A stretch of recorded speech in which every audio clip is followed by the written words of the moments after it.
some of the reaction in the press. Obviously, all the talk on Kylian Mbappe. Magnifique. Say, Marca.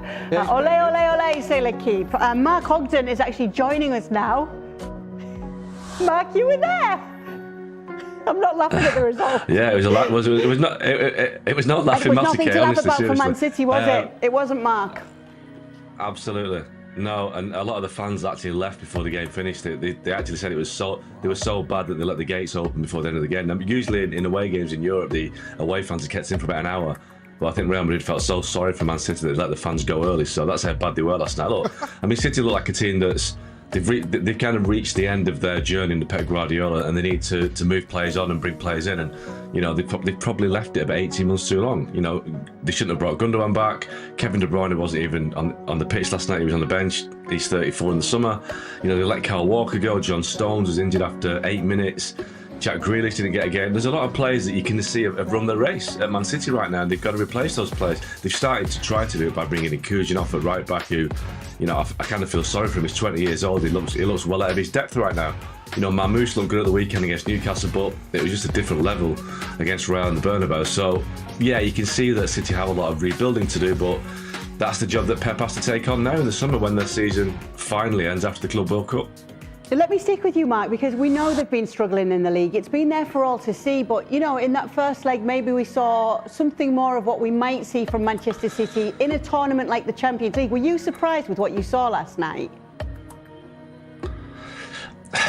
Well, yes and no. I mean, look, the fact that Erling Haaland wasn't even fit he was on the bench, but it wasn't fit to warm up, so that suggested that City were going to struggle last night. They looked like a team that they play in flashes. Last night was the 13th defeat in the last 26 games. So this isn't a surprise. This has been coming with Man City. And I just think that the way that Real started last night and the pace they got up front and the way they dominated midfield, when you actually saw what was happening in front of you, you weren't surprised. I mean, I know the stats will show you that City were outplayed in every department, but you didn't really need stats last night to show you what had happened.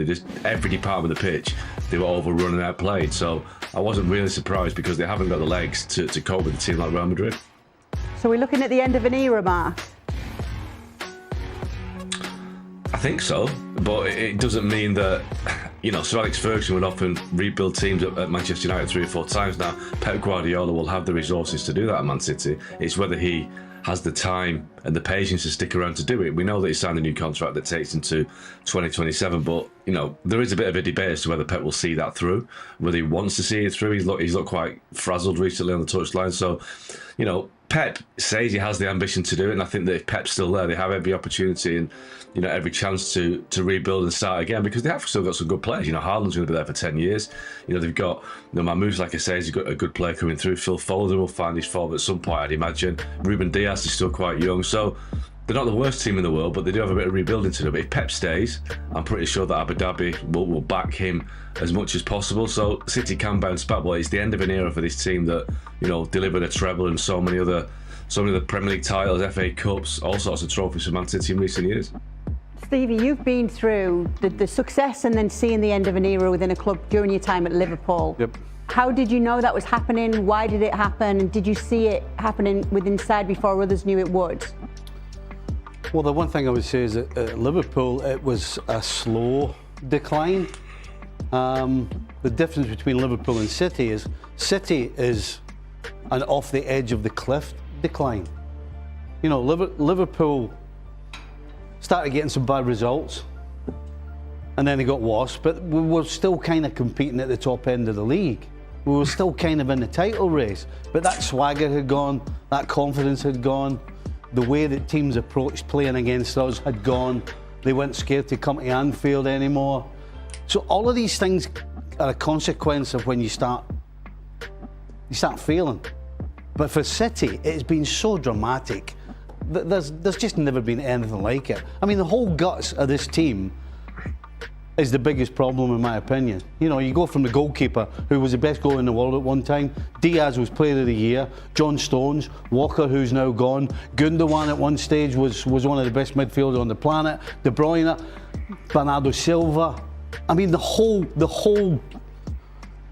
strength right up the middle, the right gut of their team has absolutely fallen off the edge of a cliff. And unfortunately, we're seeing that even though you bring players in and you play younger players, to expect the same level of performance isn't attainable. And that's exactly what's happening right now. A couple of things. I think, and when you're in it, you don't recognise the decline as it's happening. I'll probably say this to you. Back in 89 or 90, when it was Liverpool's last title, if you had said to somebody then, it's going to be 30 years before you win another title, you would have been laughed out of the park. You know, nobody could see that coming. It's only in hindsight, as you look back and you recognise certain aspects of it, that you realise, yeah, this had been happening. We just didn't realise the absolute gravity of it.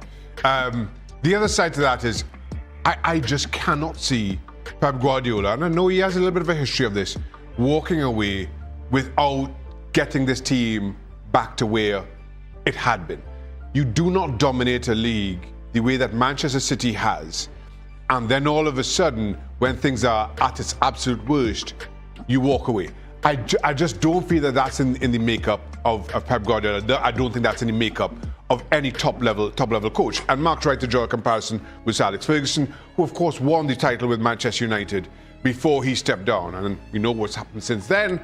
That aside, I just feel in terms of these top level coaches, it's nigh on impossible to have as dominating a period as Guardiola and Sir Alex Ferguson did, have those periods and then walk away when the team is a shadow of its former self. I would suggest to Man City, though, the one thing that Liverpool, and in some ways they didn't have a choice, but the one thing Liverpool got wrong, in my opinion, was they brought too many players in at the one time.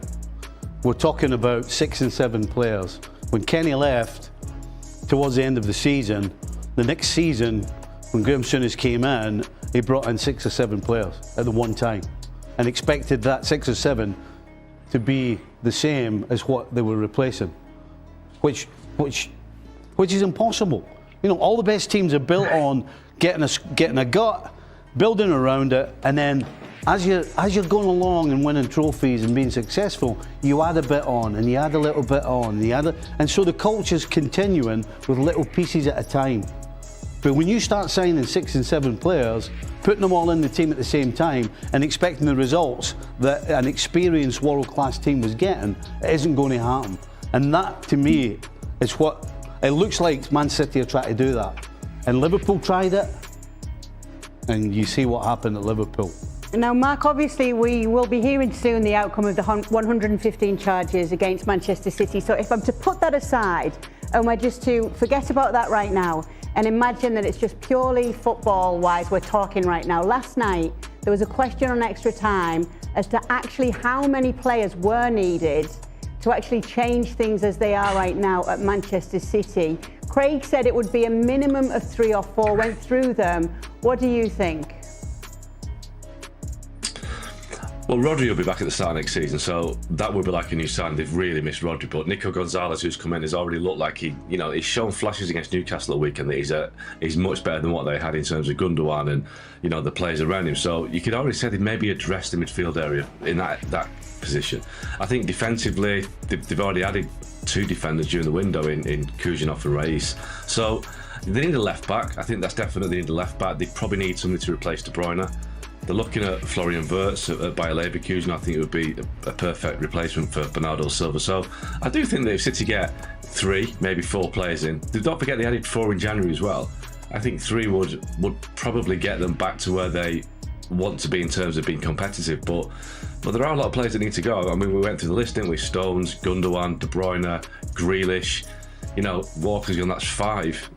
Edison might go, so that's 6. So, if 6 leave, 4 might not be enough. So it's going to take a bit of work, but I do think City have still got a lot of promise there. They've got Oscar Bob, who's a promising young kid as well. He'll be back from injury soon. So it looks really bad at the moment, but I do think there are mitigating factors in the sense that a lot of the players had a really long summer. They didn't have a break. Phil Foden came back, wasn't fit, has been struggling all season.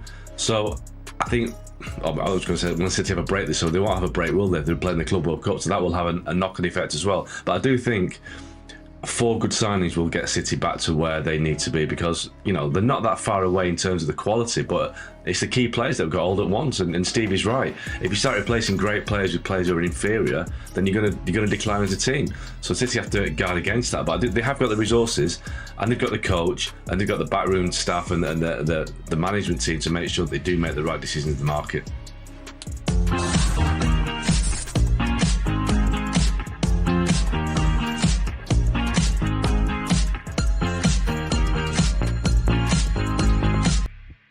At the Premier League standings, Liverpool held to a 2-2 draw at Aston Villa, and it might have been a game, however, which would have seen the Reds win, because there was that big miss from Darwin Núñez. It was an open goal, he missed it, it ended all square. And here we were in the studio and in our gallery where we view the games, wondering, how's Stevie holding up? Not surprised. It's not a surprise. The one Jota had in the first half, I was like, is this Núñez in disguise? That was the first thing that came to my mind, because I was so shocked. But when Núñez did this, I wasn't shocked. Disappointed, couple of words at the TV, but in the cold light of day, not surprised. He when he's been getting in these positions, doesn't have the composure to see the big picture, to have things slowed down, to make the right decision, to try and finish in a particular way that will end up with the ball in the back of the net. The best strikers, when I talk about composure, I'm talking about the picture that they see. Everything is clear, and they've summed everything up. The pace of the ball, where is it coming? Is it going to be slightly behind me? Is it going to be slightly ahead of me? Do I need to use pace when I'm shooting, or do I use the pace of the ball just to guide it in the net? Great strikers, all of these things are going through their head like a computer, and then they make a decision and then they score. Darwin Núñez is the opposite of that. He's trying to figure out how much pace is on the ball. Do I hit through the ball? Do I use the pace? And then the goal itself becomes blurred. It's not clear. So that's the difference between Núñez and a Haaland, for example, or a Mo Salah, because they see everything clearly and they can decide and make a decision, and the ball ends up in the net. Núñez, it's a toss of a coin, because he just doesn't quite see the picture. Have you got any concerns about Liverpool? Could have been 10 points, it's 8 at the moment, and they've played a game more than Arsenal. If Liverpool beats City at the weekend, I think Liverpool wins the title. I think there's no question. Everybody's been talking about, is it a point gained or is it a point lost? Well, I can see how you could push it towards a point gained. Aston Villa is a team that is probably, in my opinion, going to be in the top 4 at the end of the season. So to go away there and play the way they did and get a point is another point to the total. But at the end of the day, when you create the chances that Liverpool did, and in certain points of the game, it was in their hand. When Jota makes that miss in the first half, that puts Liverpool 2-1 up. I think that totally changes the second half. It certainly changes the score at half-time, because I don't see Liverpool losing a goal. They have to come out in the second half and open up and play away from home at Aston Villa, and it becomes an open game. Yes, they get the equaliser, but then they're trying to win the game from there, as is Aston Villa, which is why it ends up being a great game to watch. And if Darwin Núñez puts that in the back of the net to make it 3-2, again, I think the game changes.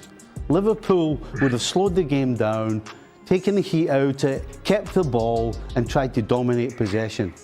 And in the end, they didn't get that goal, and they had to keep going forward, and the game ended up being an open attacking game. So, listen, I think it's 2 points dropped because it was in their hands. And if something's in your hands and you don't take it, then it's down to you. So it's 2 points dropped. I think the point feels a whole lot worse than it actually is, and for a few reasons. One, the chance is missed. Secondly, I think you go 10 points clear of Arsenal, even with a game in hand, just psychologically chasing Liverpool 10 points behind. You see that, you don't really, if you're an Arsenal player, you don't really see the game in hand. The old cliche, better to have the points than the games. It just feels a whole lot different. And and then kind of give them the run, and I say run in inverted commas with Liverpool that they're on, because again, you say run, but it really hasn't been that bad. You lose in the cup to Plymouth. To Plymouth. You lose in the cup to Plymouth. All change side.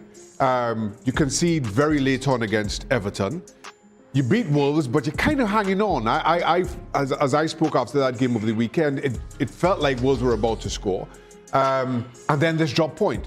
So while, altogether, it's really not that bad, it just feels a whole lot worse. I think as well, while, yes, it does, again, feel like a stumble, Arsenal have this issue where they don't have a striker. Mika Marino came on to very good effect. That was against Leicester City. Before his introduction, you really struggled to see where that goal is going to come from. Can that be sustained over the length of this tight run-in for Arsenal, at least until Bukayo Saka comes back? I'm not overly convinced. So it may prove to be nothing, but just as we sit right now, it just feels a whole lot worse. Yeah, ahead of that game at the weekend, Mark, between Liverpool and City, who is it more important to?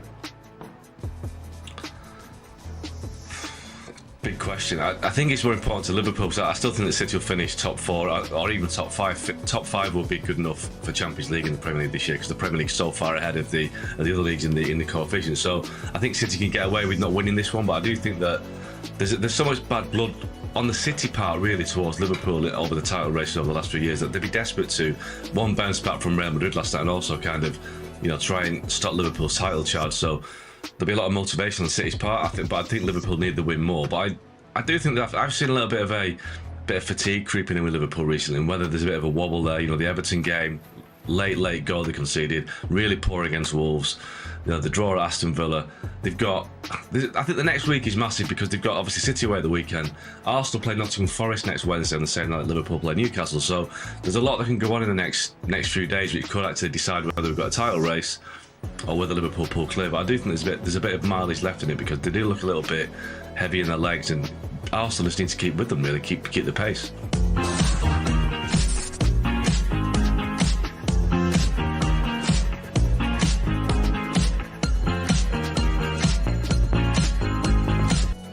Nothing at all. So Real Madrid advanced 6-3 on aggregate, 3-1 on the night, and a very deserving win for them in this second leg. Let's welcome in Jurgen Klinsmann and Frank Leboeuf to talk more about this. But let me start with you, Craig. I told you. It's going to be a great game. But it was way smoother than expected for Real Madrid. I know City have had their problems this season, but we couldn't have expected it to be this smooth. I thought it was going to be a really entertaining game, because City would have to go for it. The flaws at the back would see them exposed, which is what happened. But I was really, really shocked by how, take the free kick away, the Marmoush free kick off the frame of the goal that Nico Gonzalez scores with. Thibaut Courtois will not have many easier nights in any La Liga game. Any La Liga game, and even those down in the bottom 6. That's what was so disappointing from a City perspective, that yes, there was no Erling Haaland, but there was Omar Marmoush who can run in behind. He can spin in the channels. They never ever played one ball in behind when he made runs. And he made a couple of decent runs, particularly in the first half. But City went from side to side to side and back. They never exploited his pace, which is why, one of the reasons he plays, obviously when Haaland plays, he plays sort of with him and around him. But with no Haaland there, he made 2 or 3 runs where he spun in behind and they didn't even bother to look for that ball over the top. It was a game that set Real Madrid up nicely for their La Liga game against Girona at the weekend. That is how easy that was, and that's how far, unfortunately for Guardiola's team, that's how far they've fallen in the space of 6 months. That they are now. I was watching Guardiola after the game. He was giving a couple of interviews, one in Spanish that we tried to decipher. You did. And another in English, and he wasn't so much he didn't look as if he was frustrated and disappointed. It was almost like there was an acceptance of, we knew we were going to get beat, and we did. He did. He said the best team won. Jurgen, what was it a case of then? Was it Manchester City just being super disappointing on the night, or were Real Madrid just too good?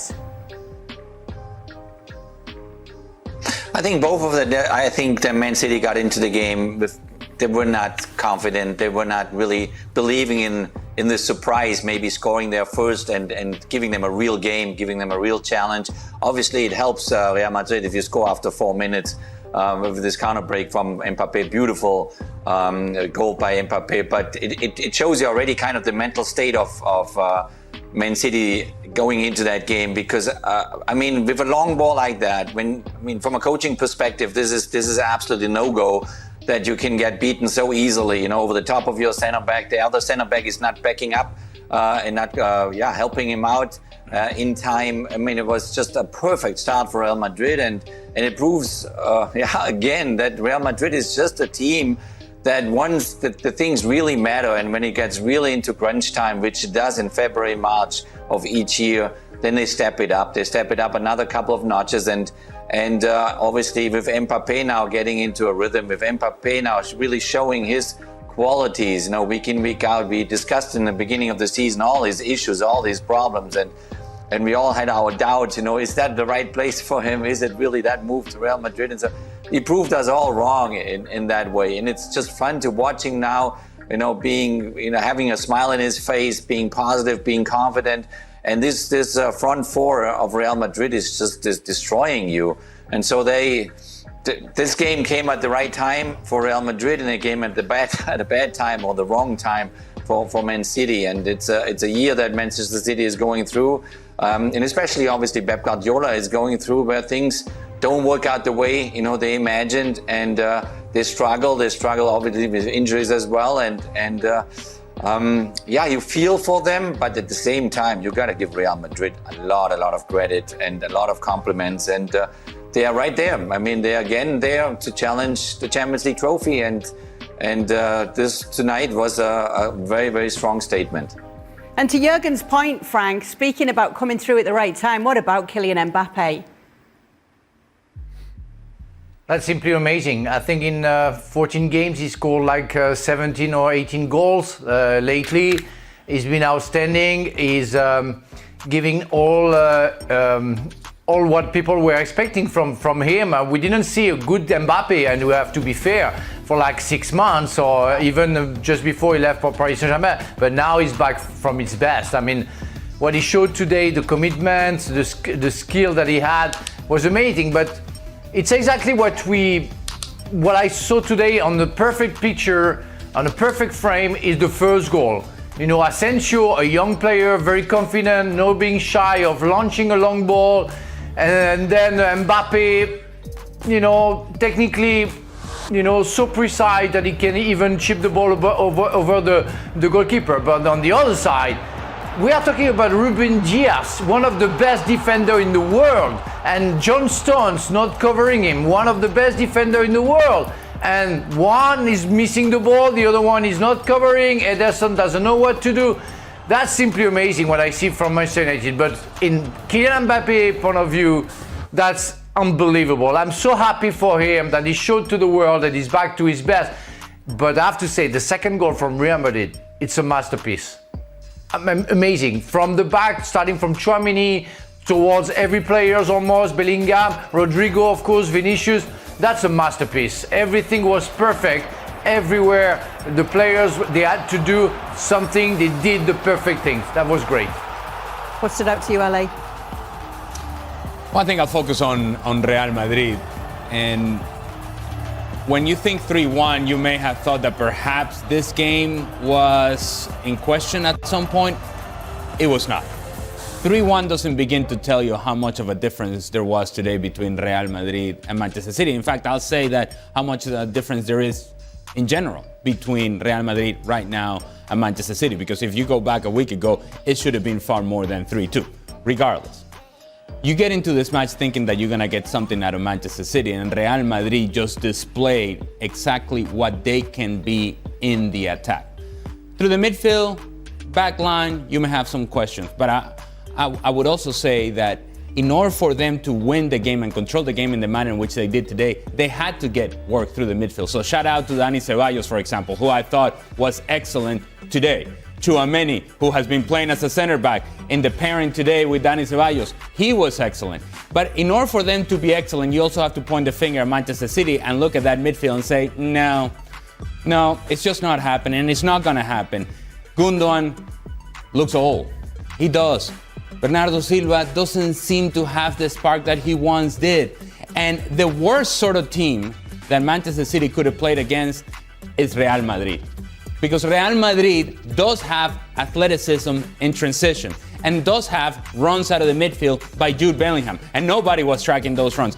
And they do have players that can get in behind through Kylian Mbappe. And they do have 1v1 players with Rodrigo and Vini. There was a sequence in which Rodrigo, all he did was stop the ball.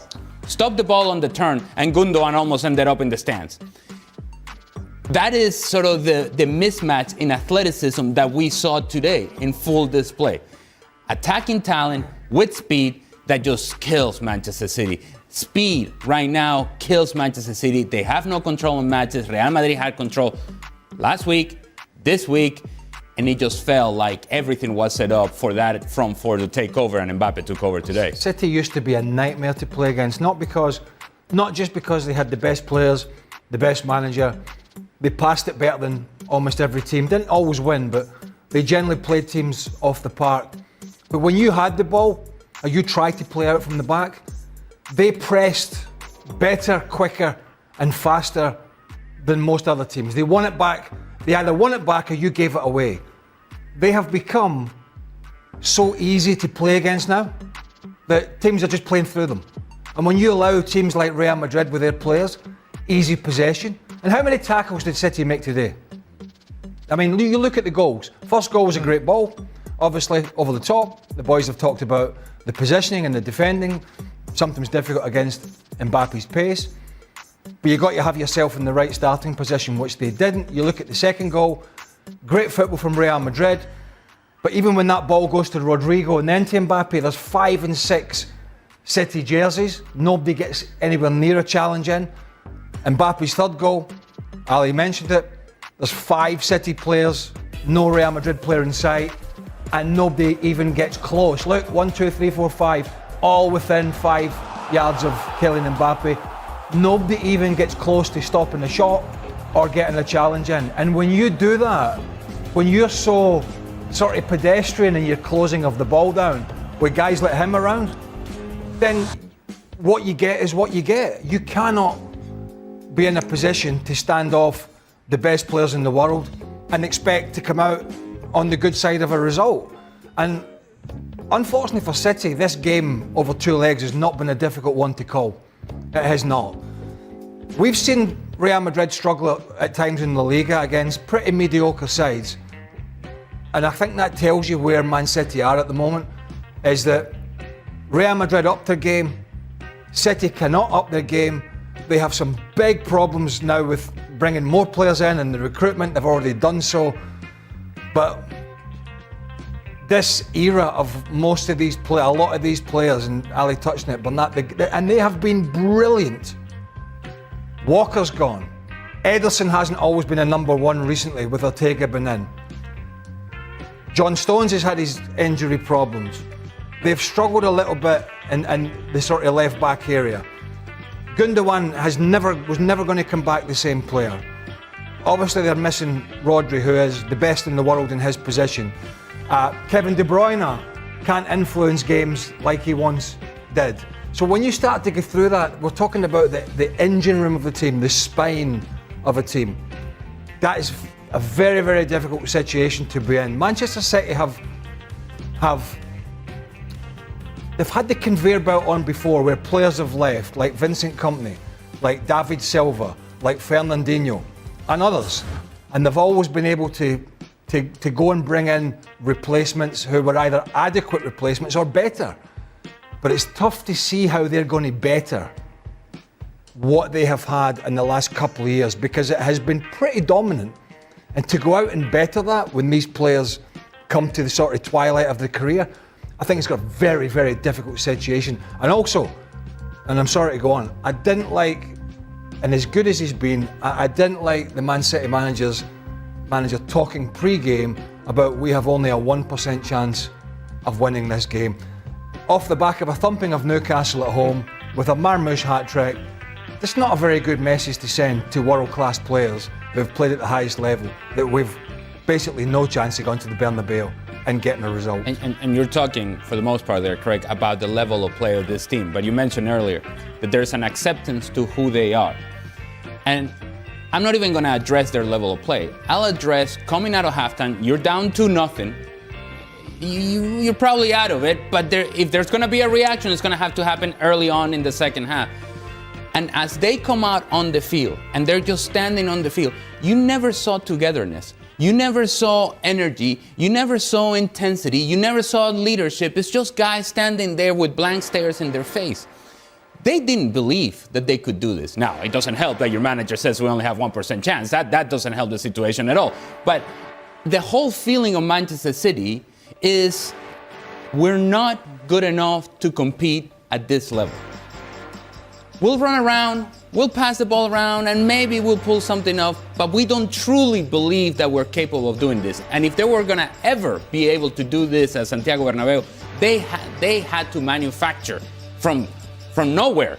They had to manufacture a sense of confidence that just hasn't been there the whole season, and it was never gonna happen. But it was supposed to be closer than this, wasn't it, Frank?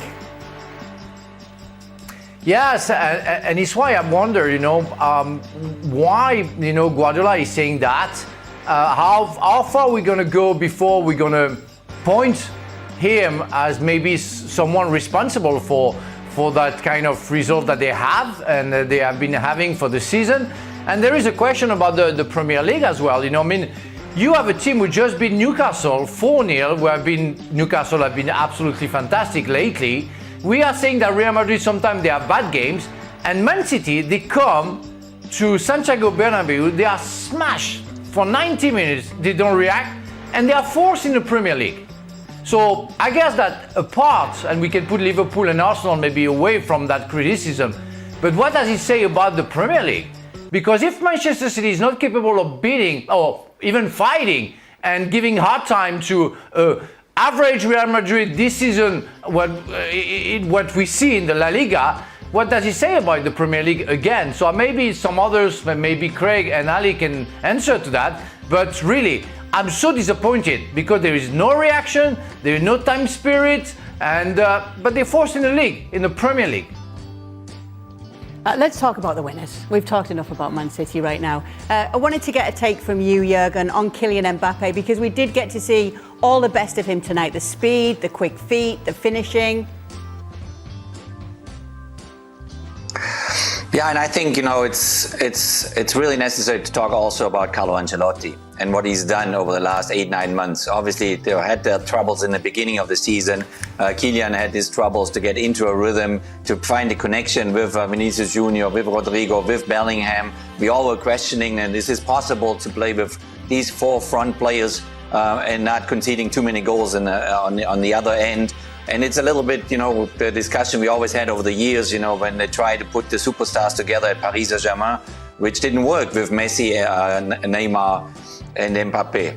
And for, whatever reason, Carlo Ancelotti is always capable over time, it's not happening overnight, to put the pieces together in a perfect manner. And this was a demonstration tonight that he is able to put these pieces together, to melt these players together. And what was fascinating today certainly was the fact that they were not only attacking together, they had fun, they were passing the ball to each other. There was no jealousy at all involved. They were all happy for Mbappe scoring the hat-trick, the 3 goals. They were also fighting defensively. Rodrigo's dropped back, Bellingham dropped back, even Vinicius Junior dropped back. And this is where you see that they build a chemistry. They build a spirit within that team that is ready to challenge now the title in the Champions League. And obviously they are with Barcelona and with Atletico Madrid in the run for the Spanish title as well. But this is the handwriting of Carlo Ancelotti. Sometimes we just months passing by and everybody's discussing what works, what doesn't work, and he just keeps working quietly. He's talking to his players behind the scene. We don't know what's really going on, and then comes along February, March, and suddenly we see a different face of a team. And this is really fascinating to see. And it's really fun to watch now Kylian Mbappe to come out there and be there also for his teammates. You know, not only thinking or being busy in his brain, thinking about his own goals, his own runs, his own moments. You can see he feels for his teammates. He wants to be there for them as well. He doesn't mind if they get the goal or they get the better moment on the field. And therefore, it was a huge step forward for Real Madrid to integrate these four together, but integrate them with the rest of the team defensively as well. I thought the epitome of what Jurgen was talking about is Tony Rudiger's back in the team, and he's just a guy who wants to do the stuff that not a lot of other people want to do. He wants to do the defensive side of the game, and when Asensio makes a great challenge, I can't remember who, Marmoush in the box, Rudiger's over with the chest out trying to knock him over. He's basically patting the young man on the back, and he's getting the sort of team spirit, this defensive aspect. It's not just about the superstars, it's about the other side of the game as well. The superstars are the superstars. Over the two games, I thought Dani Ceballos did a penalty apart at the Etihad when he was a bit clumsy. I thought over the two games he did a terrific job. And people like Valverde are just invaluable. You know, Fede Valverde, go and play there, play there, run there, run. Marcus Llorente's the very same at Atletico Madrid. You know, right back, centre midfield, right midfield, wherever you want to play him. Energy, quality, maybe not quite as much as Valverde, but kind of similar player in a sense with the engine. And I just, as much as we talk about Mbappe, and we're seeing the brilliant Mbappe at the moment, we're seeing a better Jude Bellingham, Rodrigo, and all that sort of stuff, but you need the people at the coalface.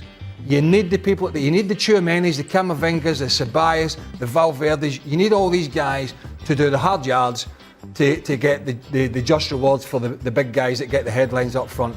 And over the two games, Real Madrid did that far better than Man City. It is interesting that you mention Atleti, because it is Leverkusen or Atleti up next for them. The favourites against both of those sides? I don't think that Real Madrid would want to play Atletico Madrid over two legs. I don't think it's something that would be comfortable for anybody, but it wouldn't be comfortable for Real Madrid. There's too much knowledge there. There is too much of this game becoming about a fight and becoming about physicality, becoming about the actual rivalry that exists. And I think Real Madrid needs games like the one today, where it's about playing, not about fighting. So if that's the case, I think they would rather play against Bayer Leverkusen, who's a team that likes to play, for the most part. When Xabi Alonso doesn't get defensive and tries to speculate with results. For the most part, they want to play. If it is a matchup of teams that want to play, then I think Real Madrid is far more comfortable than getting into a fight with Atletico Madrid. I think Real Madrid Bayer Leverkusen, I think, is a really good matchup. We have Xabi Alonso, who did this amazing job and is still doing a very good job, been talked about as a replacement down the line for Carlo Ancelotti. They also played, obviously, the big boys in Germany last year and sort of beat them hands down, took the title, but they were not in the Champions League. So they were in the Europa League, ultimately lost to Atalanta. But having the chance to go in the Champions League and play Real Madrid, and the type of football we know Bayer Leverkusen can play when they choose, I think that's a matchup that I'd like to see. It's not one you see very often. Real Madrid, I don't know how many times they've played, if at all. Leverkusen with Alonso. Finals of the Champions League. Huh? Finals of the Champions League. When? Was it not? 2002, when Zidane scores a volley. Oh, I mean, that's 23 years ago. Oh, I'm just saying. How am I supposed to remember that? But I think that for me... Wasn't it in Scotland? Was it in Scotland? Was it in Glasgow? Where were you? Where were you? Anyway, 20 years is too long. I hadn't gone there. I don't remember. Who was in the Champions League last year final? I don't know. I can't remember. I just think... Dortmund Real Madrid. As a footballing matchup, I think Alonso's Leverkusen against Ancelotti's Real Madrid, I think for me that would be the one I would want to see. Yeah, especially... I know it's not about me, but... Xabi Alonso coming against his former coach. Which one would you want to see, Jurgen? Oh, I'd love to see that Leverkusen, Real Madrid, absolutely, because both teams are playing fantastic football, attacking-minded football, and they will go with each other. It will be still feisty. I mean, maybe not as feisty as if they would meet Atletico Madrid, but there would be still a lot of emotions on the field and on the sidelines. That would be a fantastic matchup. Okay. I was just about to Google to see if that was true. Wait, you think Hold on a minute. You think I'd be lying to you? Bayer Leverkusen have been to the Champions League final.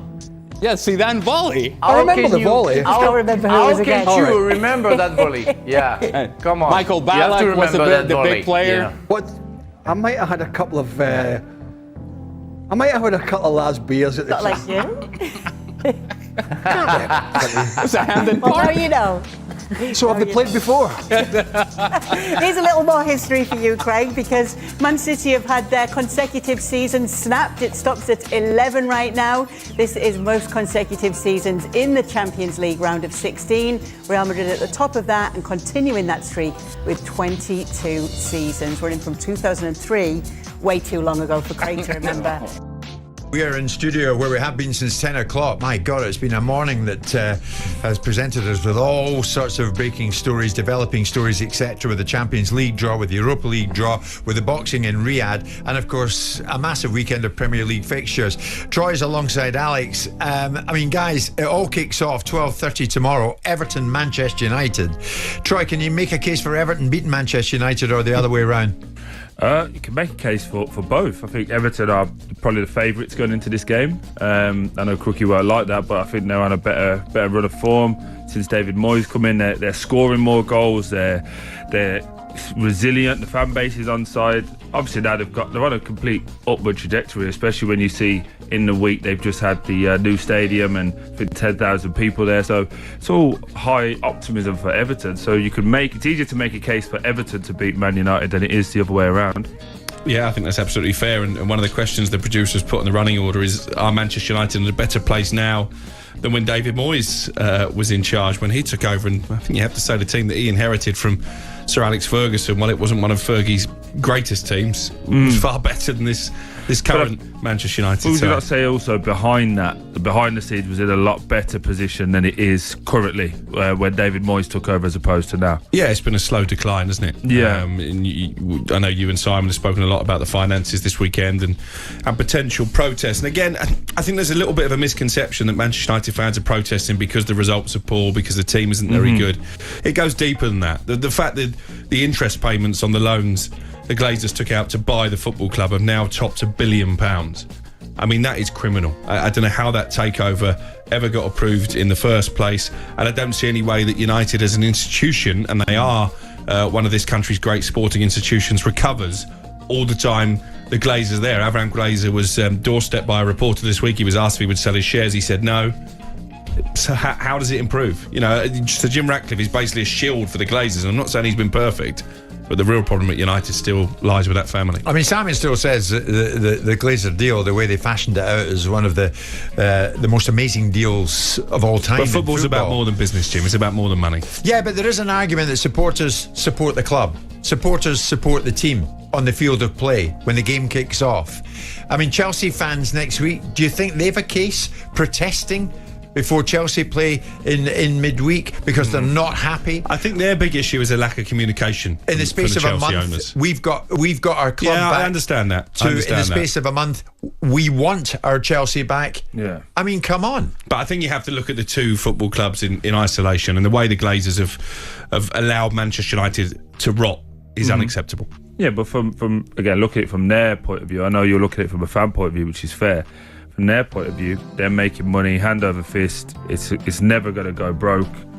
Why do I need to? It's like a bit of a landlord mentality, isn't it? Really, in a way, someone else is paying off the debt, so I don't care if it goes over $1 billion. Yeah, I mean, when you've got one of the most forward-thinking, forward-looking businessmen in Sir Jim Ratcliffe involved at your football club, you have to think, Alex, there'll be a ray of sunshine fairly soon amidst all of this cloud. You absolutely have to think that.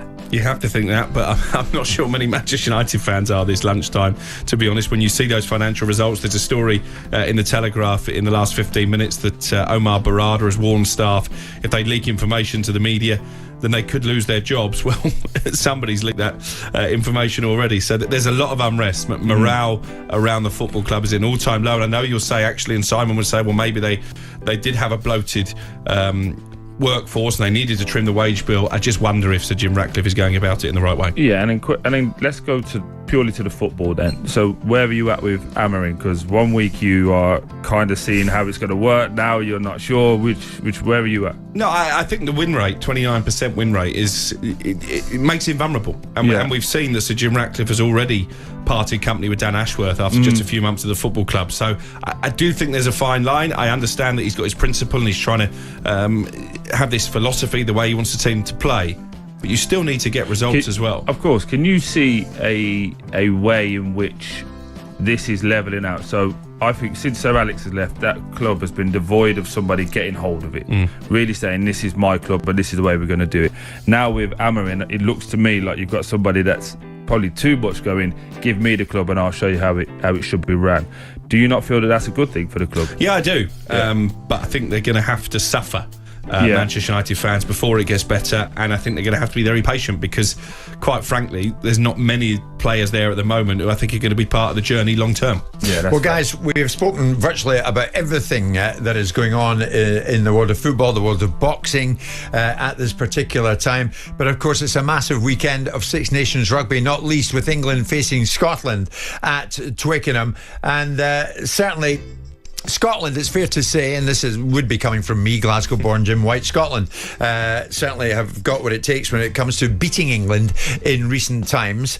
I wanted to get the take briefly from a guy who's been there, done it. Chris Patterson, 109 Scotland caps, 809 record points total. That's just his alone. Certainly, Alex, Scotland have won over the last 5 years. One wonders if Chris was saying it could well be heart says Scotland, head says England this time. They're due a win, England. But that record's got to count for something, isn't it? And I think the England team will be fully aware of that. But it was a brilliant performance from England against France last time out, one that maybe not many of us saw coming. So I'm confident in an England win, but aware of that Scottish hoodoo.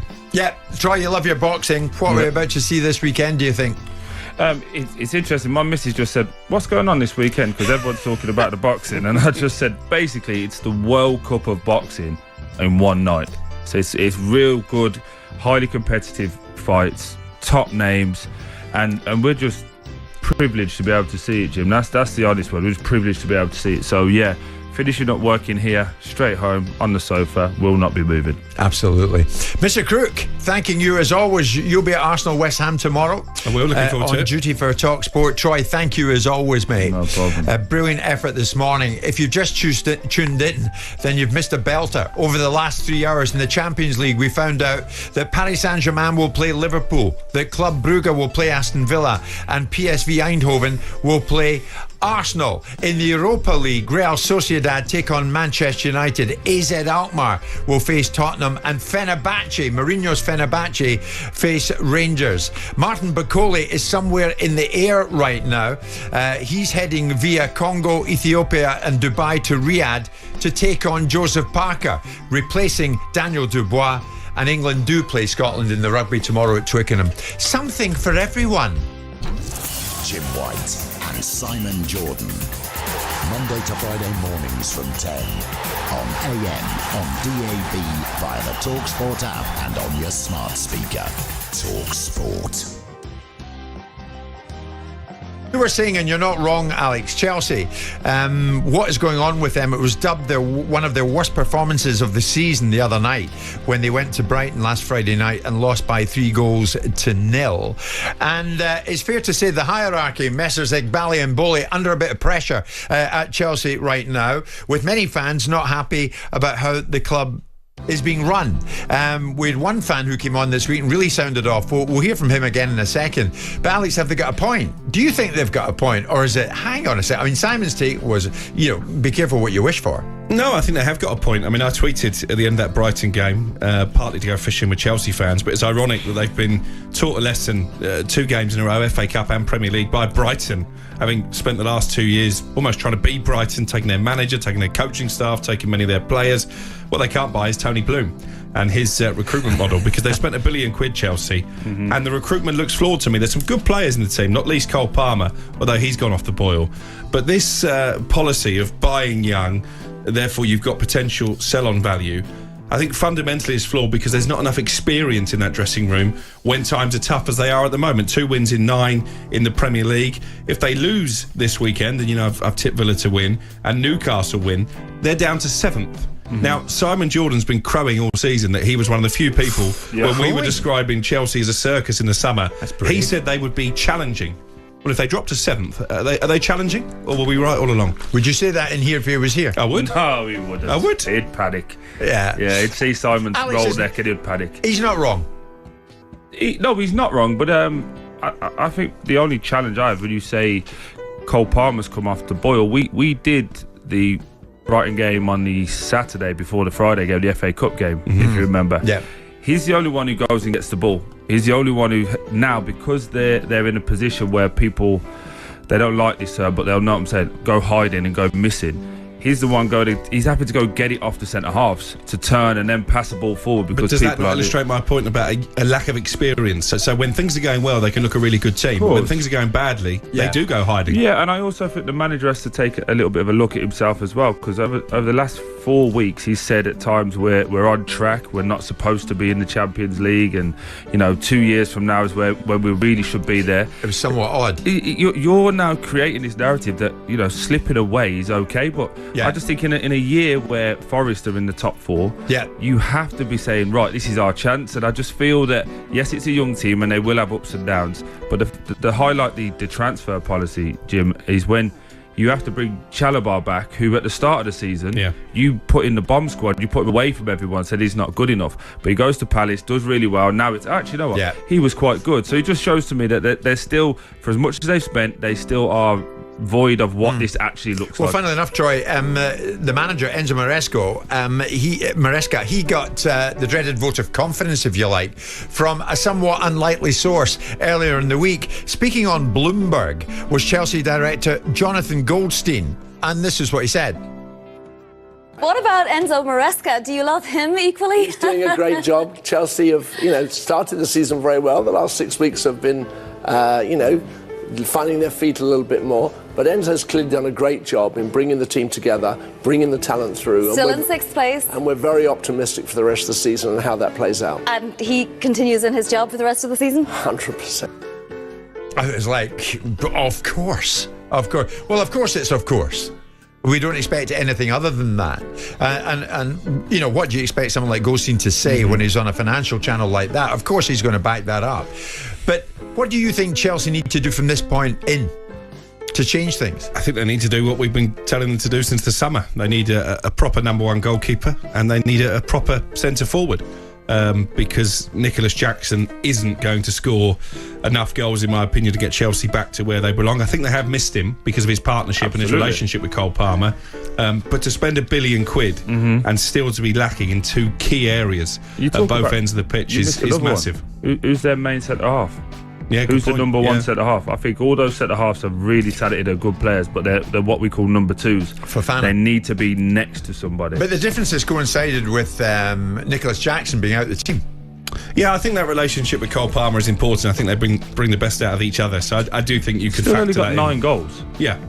That's what I'm saying. He's not prolific. No. And do you know what? When they lost to Brighton in the FA Cup, and Troy, you were quite scathing of them in the second half. You said they were a team who were playing with ego. Yeah. Like many of the players felt they shouldn't even be in the team for an FA Cup tie of that ilk.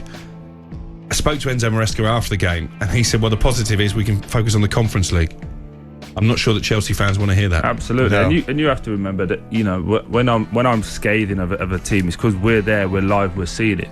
Nobody, because I listened to the guys after Jamie and Jason on the way home. No fan phoned up and said, that we were wrong. They all said the same thing. When you're there and you can see it, and you can see people walking around and the body language. Yeah. Listen, this is a young team and they need to learn how to win and do those type of things, but they need senior pros. When they had Thiago Silva there, I think the goals now have, it's been, at this point in the season, Jim, is as many goals they've let in now as they did in the whole time he was there last year. So that just shows you need experience.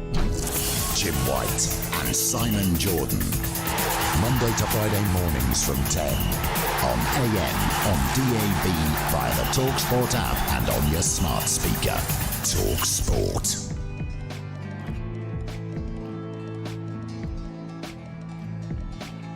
There was a huge protest as well, which was organised by Change for Tottenham, Change for Spurs.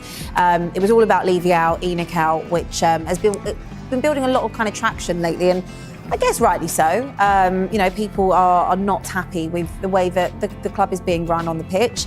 You know, the 42% wage to revenue information, I think, kind of intensified it even more. When you think about the type of players that have probably come through Spurs, even ones that we might know about, that maybe other people don't know about, and have ended up at a Liverpool or a Chelsea or a United, etc., because of the wages. It's got to be so frustrating. And, you know, Dan, as someone that obviously covers Spurs week in, week out, and, you know, you have your own podcast and you are a Spurs fan, you obviously have an insight from, you know, all different angles and perspectives on this as to why there is so much, what's the word?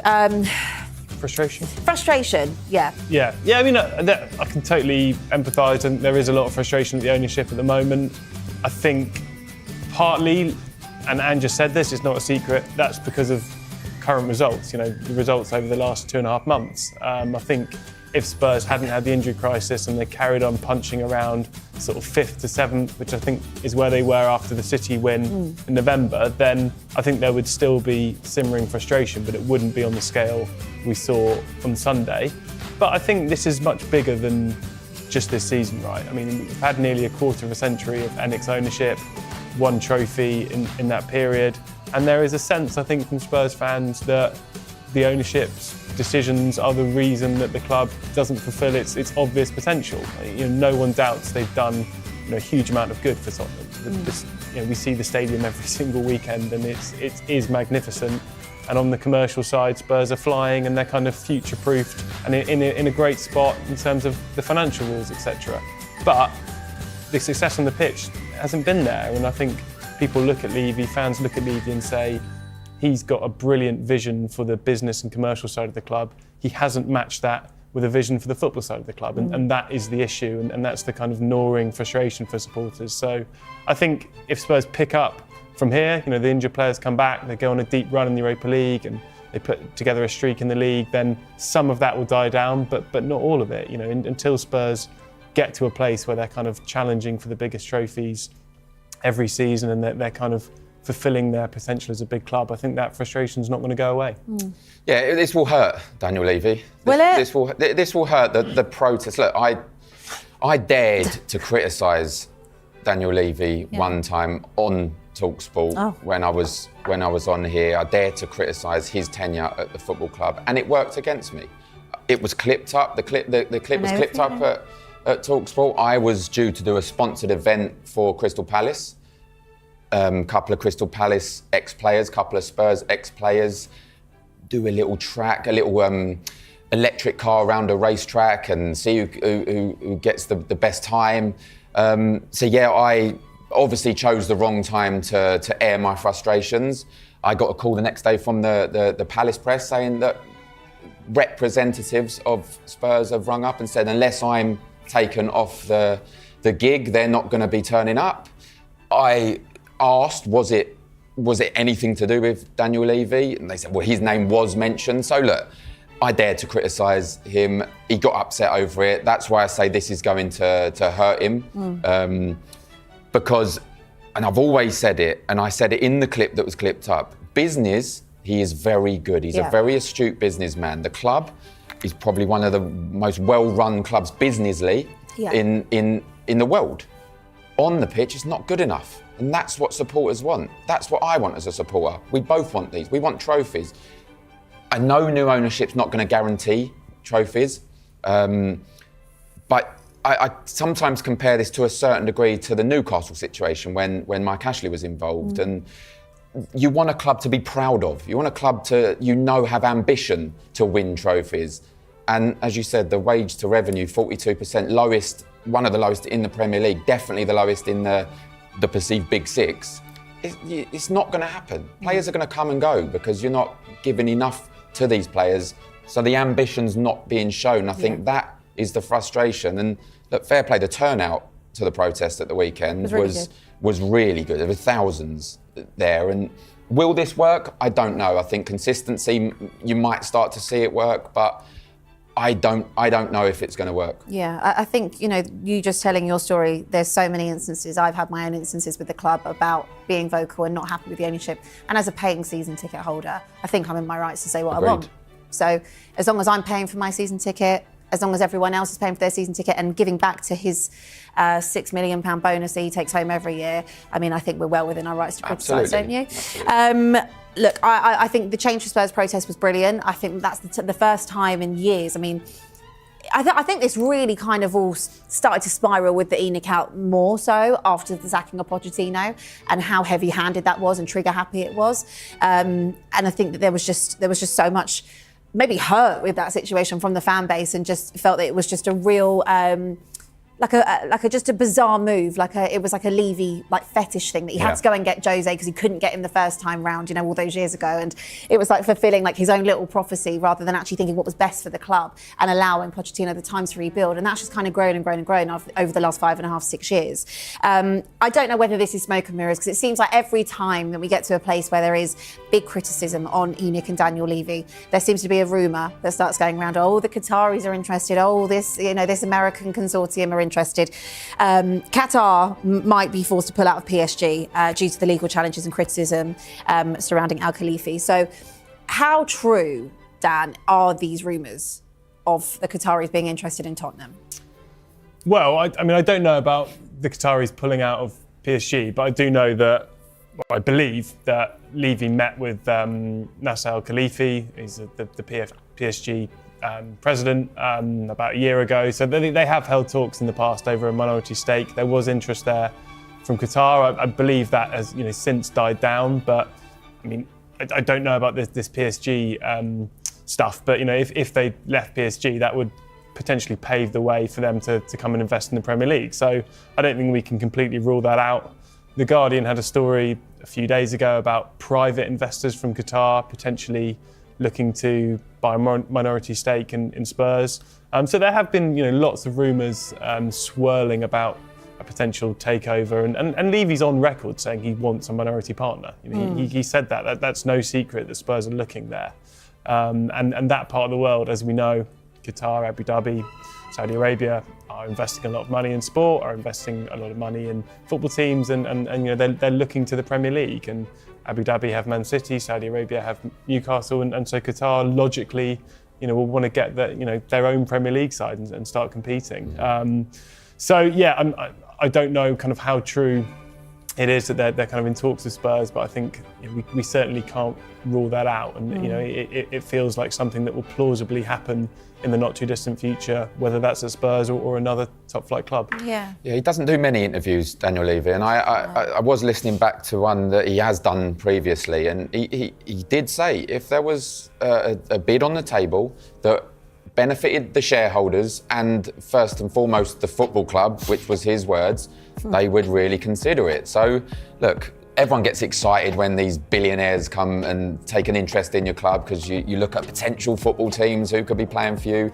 But there'll be a long way to go. The Spurs valued really high, and I think it's going to take one hell of a bid to get them looking. I know that there was some interest just after the Champions League final, and I think Levy might have put the money side of things a little bit too high and scared them off.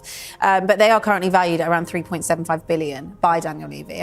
One thing I will give him credit for, like we said, is the business aspect. When he took over, I think Spurs was valued at 80 million. So in terms of the product that he's built as a business, as like a kind of powerhouse, he's built that. Yeah. We just need a little bit of ambition on the pitch, don't we?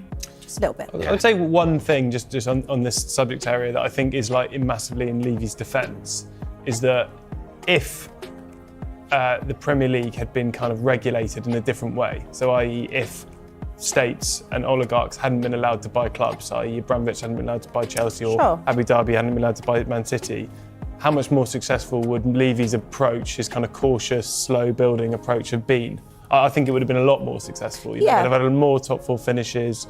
They'd have had probably a trophy or two, maybe even a league title. So these big states that kind of and individuals that had basically unlimited wealth have massively changed the game. They've changed everything, and that's kind of the model that. But then you could also look at Liverpool and how they do business. You can actually look at Arsenal and how, I know in the last few years it's kind of stepped up a little bit more, but it's about doing it the right way. And there does come a point where you just need to just maybe open that wallet. And it's adapted because unfortunately these individuals and states have been allowed to come and take over clubs. And I don't think ENIC and Daniel Levy has adapted to that because they're not poor. We've got a lot of money, but it's just, as we've seen with the graph that come out, there's not enough going into the football side of the business. And as an astute businessman that Daniel Levy is, it baffles me that he can't see a successful club, Champions League year in, year out, winning titles, builds revenue. Exactly, that would benefit you so much. I think more. It's great to run a club sensibly and always look after the bottom line. But then you need a sense sometimes for those opportunities when you do have to roll the dice, you do have to take a risk. Every Spurs fan remembers the Louis Saha, Ryan Nelson transfer window. We've never forgotten. And obviously Pochettino's whole project was a great example of that. They were obviously well ahead of schedule. I know they were building the stadium, but there was a point there where they had to make some risky sales and then reinvest the money, refresh the squad, and Levy didn't seem to have the sense for those moments when it's time to act differently. Yeah, it's a lot of reactiveness rather than being proactive. Yeah, it's fine to be cautious and look after the bottom line, 85% of the time, but then sometimes you have to sense a chance, and he's never seemed to do that, I think, and that's frustrating. Absolutely.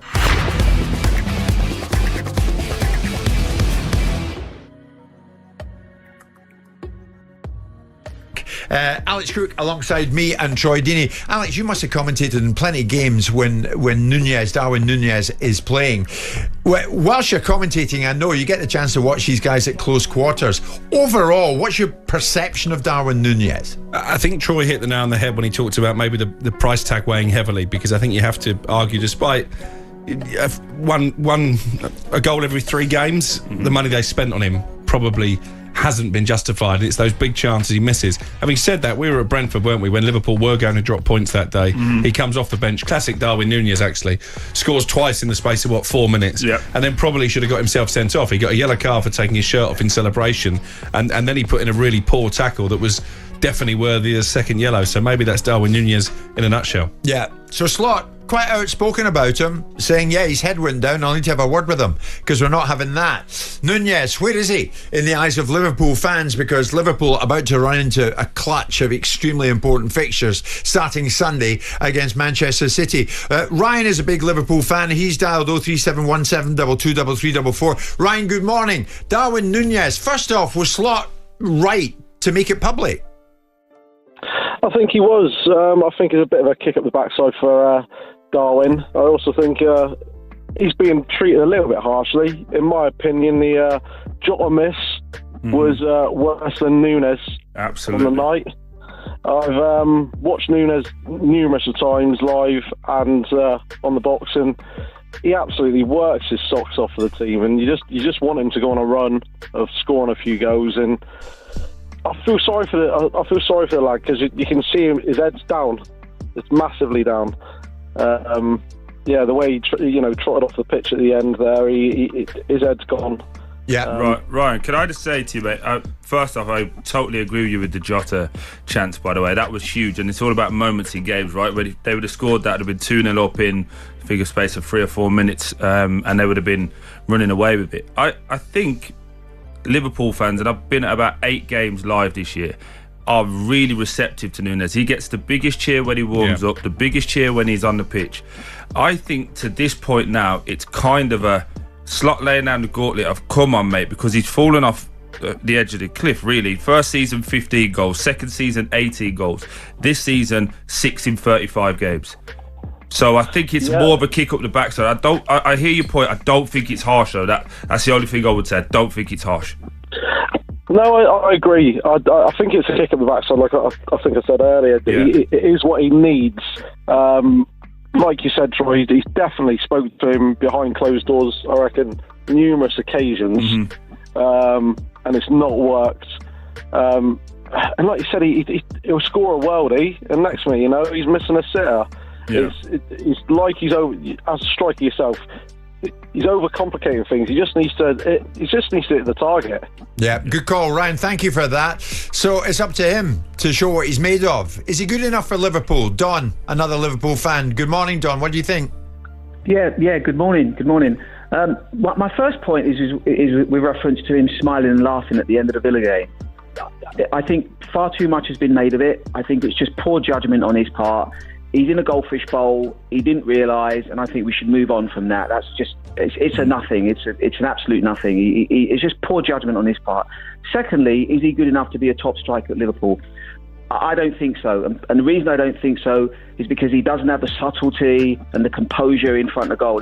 We've had him long enough now to know that, to see that, and it'd be interesting for someone, if they've got stats to hand, to have a look at how many big chances he misses, because I'm telling you, when you compare someone like him to Jota, who is not, potentially a centre-forward striker and can play across that front line, I mean, it's miles apart. And you have to look at the data in things like this, because we can all be anecdotal and say, well, he scores the odd great goal at Newcastle or at Brentford. Yeah, fantastic. A couple of those goals at Brentford, I would have expected most people to score, to be fair. But the chance against Villa, I just think he should have done a lot better. And when we talk about Jota missing and saying, well, that's an excuse for him missing, Jota misses one chance every 20. I mean, you've got to pass that one on from Jota, because he normally bangs them in. Yeah, I disagree with 1 in 20, but I take your point. Yeah, and then just in terms of big chances missed, that's the 20th big chance this season that Nunes has missed. That's a lot. Yeah, I mean, his shot conversion rate, Don, and you're right to steer us in this direction, just over 10% across all competitions. And he's totally outshadowed by people, obviously, like Salah, but certainly like Gakpo, like Diaz, all of them. Almost double his shot conversion rate. Let's be fair as well and put this into context for the listener that doesn't quite understand. So if Cody Gakpo, when he scored 2 on a few occasions and 3. If he's had 4 shots but scored 3, that conversion rate goes right through the roof. But there's been a load of games I've watched where Cody Gakpo's had 5, 6, 7 shots coming in off that left-hand side onto his right foot and not hit the target once. So it is very... It's fair, let's say, when these guys scored 2, it throws that conversion rate out of whack. David's a big Liverpool fan. David, do you think Nunes will come good? No, Jim. Straight to the point, no. I've been, ever since he came, for the last 2 years, I've been saying it. And like you boys said, the chance he misses is not even like the way I look at it is this, right? I could go back to so many. For example, even the one last year, like the Luton one. Do you remember when Salah knocked it down to him? And he just it's like, Darwin, why are you kind of... He's not really thinking about where he's shooting, he's just putting his foot through it. Like the one against Crystal Palace, the one where he kind of turned to him and he's in the middle of the goal and he just smashes out the keeper. The Everton one, he's got all that left side, and he smashes out Pickford. It's like, I'm watching him and I'm thinking, 1, you should never be playing for Liverpool Football Club. 2, even at my level, I play football myself, semi-pro. If I do that, I'm getting absolutely killed, because it's not good enough. You can't be playing for Liverpool. The way I look at it is this, right? I look at all the teams, like, for example, Leicester. I would rather have Vardy over him. Ipswich, I'd rather have Delap over him. Wolves, I'd rather have Cunha over him. Mateta. But you're picking individual players that probably wouldn't get into Liverpool's team anyway. Does it worry you though? If you're going to lose Mo Salah, where's the replacement coming from? Because short of whacking 150 million quid on the table for Alexander Isak, I don't see how you replace Salah. And this is going to be an unpopular opinion amongst Liverpool fans. I don't think this is a great Liverpool side. They're going to win the league, I think, but I don't think they're going to be remembered as one of the great teams of the Premier League era. Why not? What they've got is Mo Salah, who is carrying them over the line. Yeah, that's a poor shout. They've got one of the best. You think they're a great side? I do, yeah. I think they're a very good, very, very good team. You're talking about individual qualities. I'm talking about goalkeeper's probably the best goalkeeper in world football, probably the best centre-half in world football. Right back in Trent Alexander, who's definitely in the top 3 chats for best fullback in world football. Although there's still a big suggestion that he can't defend. Okay, would he get into Man United? Would he get into Man City? Would he get into Real Madrid? That's a question. Would he get in? Would he get into Manchester City's treble-winning team? Would Yes. he get into Manchester United's treble-winning Yes. team? Is this Liverpool team as good as the Invincibles? Is the Yeah, but team you're that Jose Mourinho had at Chelsea? That's what I'm saying. But I don't this think team they're on is that level. It's an exceptional team. But they've got the best player in the league, by a distance, in my opinion, in Mo Salah. Okay, but then they've still got the best centre-half in world football, the best goalkeeper in world football. Like I said, arguably the best right back in world football, and top 3 at least. Yeah. So you can't say that this team is like a bunch of scrubs. That Liverpool aren't bad, you know. They're not bad, but not bad. But You know what I mean? Like, what do you think about that, Troy? Mark from Ireland, big Liverpool fan. Nunez should start against City. Slot's got to back him. Listen, I can't sit this anymore. I like Darwin Núñez. I like him. I think he's a very good team player. And he what likes are you? you. What are you asking for? Like, when people are saying, "Oh, he just goes for a blasty," he was never a subtle player when you signed him. Is he good enough though for Liverpool moving forward? If they lose Mo Salah, what's the remit, is Alex? Nunez ready to fill those No, golden boots? no one is. That's why Salah's the best at what he does. Like, no, nobody is. If you got rid of him and brought Haaland in, yes, he's going to score the goals, but he's not going to get you the assists that Salah get. Yeah. So there's so many different nuances to it. But what are you asking for him? No one was saying that Bobby Firmino was terrible, but Firmino did a job. Didn't cost the same money though, did he? So that's what I'm saying. The nuance of the question changes every single time. Is he good enough or not? One guy who was good enough, certainly in the shirt of Manchester United and Arsenal, now Brighton's Danny Welbeck. Alex has been in conversation with him and Tariq Lamptey. We're going to hear from the boys very shortly. It's Jim White, Troy Deeney and Alex Crook live on TalkSport with Selco Builders Warehouse. It's where the trade go. Jim White and Simon Jordan. Monday to Friday mornings from 10 on AM, on DAB, via the TalkSport app and on your smart speaker. TalkSport. Welcome to the Athletic FC podcast with me, Ayo Akinwolere. On a night, Manchester City had no margin for error. Kylian Mbappe took away any hope. With us today, we have the Athletic's Thomas Hill Lopez Manchero and our Real Madrid writer, Guillermo Ray, who was at the Bernabeu as well. Guillermo, wow, what a game. It was such an incredible atmosphere, wasn't it, last night? And also, looking at your ex-profile, the bus arriving, that was some pure drama. Tell us a little bit more about that. Yeah, it was like a scene from The Dark Knight, with with all the lights and the bus arriving. I think it was pretty impressive, even for a Real Madrid fan or a Real Madrid or a journalist covering Real Madrid news. We are used to these scenes because it's almost like a tradition. It's called the Busiana, when all the peoples gather at the Bernabeu surroundings. They wait for the team bus to come. But yesterday, I don't know if it was because of the light, because of the night, because of I don't know, the rival, the opponent. But it was definitely the best night so far this season. Yeah. Yeah, well, we've been used to seeing, Real Madrid. It's almost quite cliche now. Incredible comebacks, especially in the Champions League. But thanks to Mbappe, it was a little bit different. Much more plain sailing this time around at the Bernabeu. A hat-trick as well. Is this the moment we've been waiting for? The moment that you feel like Mbappe's landed at Real Madrid? He has had a successful season by a lot of counts, but this felt special. Yeah, definitely. I mean, 1 month ago, he scored his first hat-trick with Real. It was against Valladolid, and we could feel that he could reach this level. It was something that I think after the Bilbao's defeat on December, I think that it was a point of inflection, and from that point he started growing within the squad, and he started growing in confidence as well. And we started to feel like, okay, this guy can become a leader, can become one of the leaders. And yesterday I think it was like the pure demonstration that he's already one of the leaders. And yesterday I think that we all remember Cristiano because of Mbappe's performance here. Yeah, I mean, Thomas, that is the likely comparison, isn't it? Cristiano Ronaldo. I mean, he looks like he's fitting into this Madrid squad really well. And last night, wow, just spectacular. All 3 goals were just beautiful. But is it fair to compare him to Cristiano? Can we just let the man breathe at Madrid and just enjoy himself?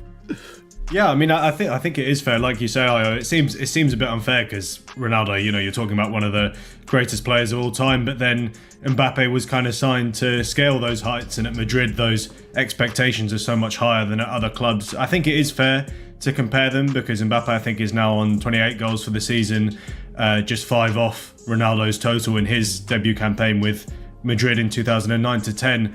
So yeah, the comparisons are fair, and he seems to be justifying it now. It just seems crazy that we were ever questioning a player who did have his initial struggles at Madrid, but now is in the best form of his career yet at Madrid. Yeah. Also, I was just thinking, not just Ronaldo. I mean, the sort of void filled in by Benzema, who had such a beautiful end to his career at Madrid, Thomas. I mean, this is that moment where, been trying to work with him as a number 9, but it just sort of felt like things looked like they were starting to click finally for Mbappe. Definitely, and he probably is a different player to Benzema. Benzema was a bit more, I guess you'd say, kind of slower on the ball, dropping deep a bit more. But Mbappe has similar things to Benzema. I think in terms of the goal scoring, definitely. I think all 3 of those finishes last night demonstrated his quality in different ways. You kind of had the really controlled finish for that lob for the first goal. You had the close control for the second. The third one was definitely Ronaldo-esque. I know that Guillermo in his piece this morning compared it to a goal Ronaldo scored against Sevilla when he was in Madrid. So yeah, it all seems to be coming together for him. Yeah, Guillermo, look, I don't live in Madrid. I'm not a Madrid fan, but I know how much scrutiny players come under when you play for Real Madrid, right? And so many of us are like, well, Kylian Mbappe doesn't look like he's hit the ground running yet. It doesn't look like he fits into this system. And we'll talk about that later. But from a Madrid fan perspective, do we feel like the Madristas really have accepted him now? This is the moment where, yes, Kylian Mbappe is one of us. This is exactly what we brought him to do. I mean, I think from the day one, from his presentation, what I felt is that all the Madridistas loved him. It wasn't a problem of love or support, but yeah, from yesterday's night, I think what Real Madrid fans felt is that they have a new leader, a new flag, and yeah, I think that maybe for the majority of fans is the best player within the squad. Yeah. Yeah, how did last night for you compare to other nights with Cristiano Ronaldo, Guillermo? We talk about drama, we talk about the passion of the Champions League. Madrid and Champions League go hand in hand. Last night did feel like a Madrid Champions League kind of moment. Yeah. Well, I remember a triumph with Cristiano against Wolfsburgo in 2016. Cristiano scored a hat-trick and it was key to come back because they came from a 2-0 defeat in Wolfsburg. They have to do this comeback. He scored 3 goals. Real Madrid go through the next phase, I think was quarterfinals, if I'm not wrong. So I think that there are some moments in which you really need like the leaders to step up, and I think yesterday Mbappe did that. Like it was what Real Madrid need at that moment and at that precise moment, and is when it's most needed. I must say that in this season we don't have to go so far in time. I think that Vinicius has done pretty good performances as well. For example, he scored a hat-trick against Borussia Dortmund just a few months ago in this season. But I think it's not the same feeling. Like with Vinicius, we are talking here about a magnificent player, probably the best last year. Depends on who you ask, right? But don't ask Rodri, no? Yeah, or City fans, I can understand. Or Guardiola, But when we talk about Mbappe, we are talking about a player who can score easily 5 goals in a game, and we wouldn't be really surprised because he has this capacity. I think his goal scoring is the best in the world. Maybe Haaland is close to him, but there is nobody above him. So I think it's what he shown yesterday, basically. Yeah.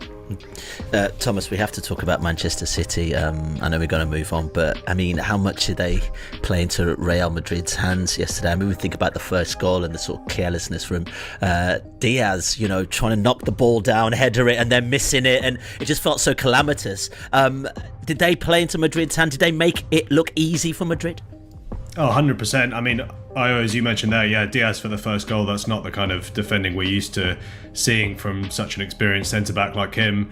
Even for the second goal, Guardiola being left on the floor by Mbappe, but even in the build-up to it, it's just so easy for Rodrigo to latch onto that loose ball and pass it off to Mbappe. I think there was a telling stat that our colleague Anantajith flagged in one of the Slack channels we were in about them only winning 32.3% of their duels in the first half, which was their worst in a Premier League or Champions League first half this season. It kind of sums up the problems for Guardiola's side, and yeah, they totally played into Madrid's hands. I think for teams to succeed at the Bernabeu on the rare occasions that they do, they need to have a clear plan, they need to stick to it, but they also need to rattle Madrid a bit, and they need to rise above that atmosphere that's created on big Champions League nights, and City just didn't do that at all. They couldn't lay a glove on Madrid. Admittedly, Madrid's front four were all in perfect harmony, which happens, and that's hard to counter. But City have their own players. Having Haaland out, the starting lineup clearly affected them. But yeah, they didn't lay a glove on Madrid. Yeah, Guillermo, is there some slight smiling from Madrid fans that Guardiola, the great Guardiola, just can't put up the punches anymore this season, especially against a team like Real Madrid? Think about the old Clásicos for sure between Madrid and Barcelona, but there's got to be some beautiful, sweet smiles right now in Madrid. Yeah, it's strange because maybe for an outsider, we could say, okay, the biggest opponent for a Real Madrid fan is Erling Haaland because he's like the best player at Man City. But when the Man City bus came, or the Man City coach came to the Bernabeu, the first moment that Real Madrid fans saw the team, Man City, they were chanting against Pep Guardiola. It's like it's always like that. It's like I think that the greatest rival Real Madrid has had in the last seasons, and when Real Madrid, I think it was 3-0 in the minute more or less 70, more or less, Real Madrid fans started chanting Guardiola stay, Guardiola please stay. So I think that they are always focused on how Guardiola reacts. There is like a curious relationship between the Real Madrid fan base and Guardiola, between the Bernabeu and Guardiola, obviously because Guardiola in the past has made a lot of suffering to the Real Madrid fan base, and obviously to see Guardiola like that, like really suffering and below his standards, I think have made the Real Madrid fans a bit happier. Yeah, definitely. Okay, let's move on, because next we'll assess Real Madrid's chances of once again going all the way in the Champions League. Now, joining us to talk about the brilliance of the Frenchman, we have our French football writer, Tom Williams. Tom, great to have you with us. Look, on Tuesday, you published a piece focusing on Mbappe's speed, and you described it as speed has been part of Mbappe's footballing armoury ever since his very first steps in the game. But how he has used it and how it has been utilised by his various coaches has been a process of constant evolution. Yeah, talk to us about that. How has his speed evolved from Monaco to PSG and to now Real Madrid? And we saw him score a hat-trick last night.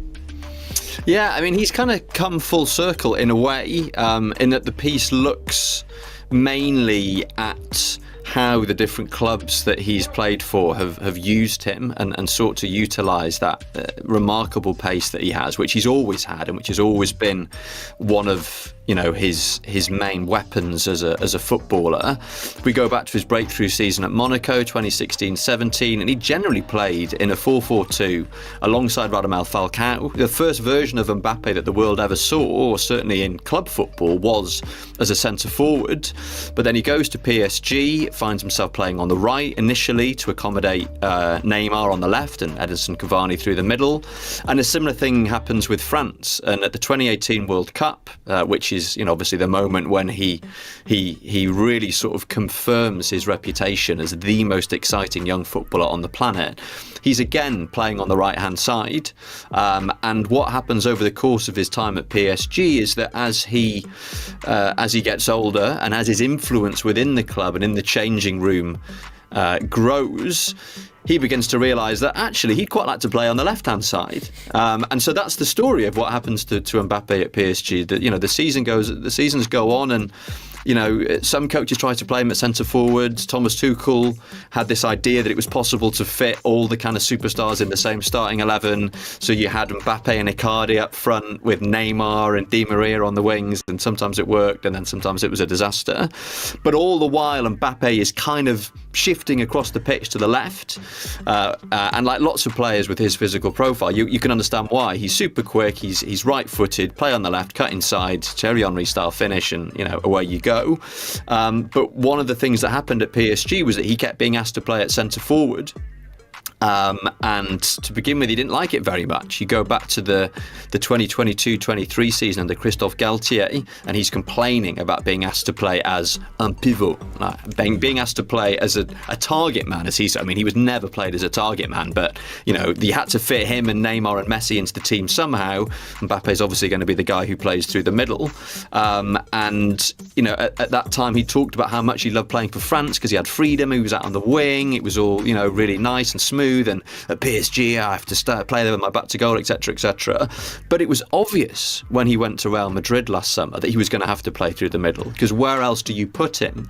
And I think that was one of the factors behind the fact that it took him a little bit of time to find his feet, learning to play alongside Vinicius Junior, who's obviously got a very strong claim to that left flank role. And I think what we've seen in the last few weeks is a number of different factors. It's Mbappe being fully fit, because I don't think he was necessarily at times last season. He's settled in and he's got to grips with his role in the team.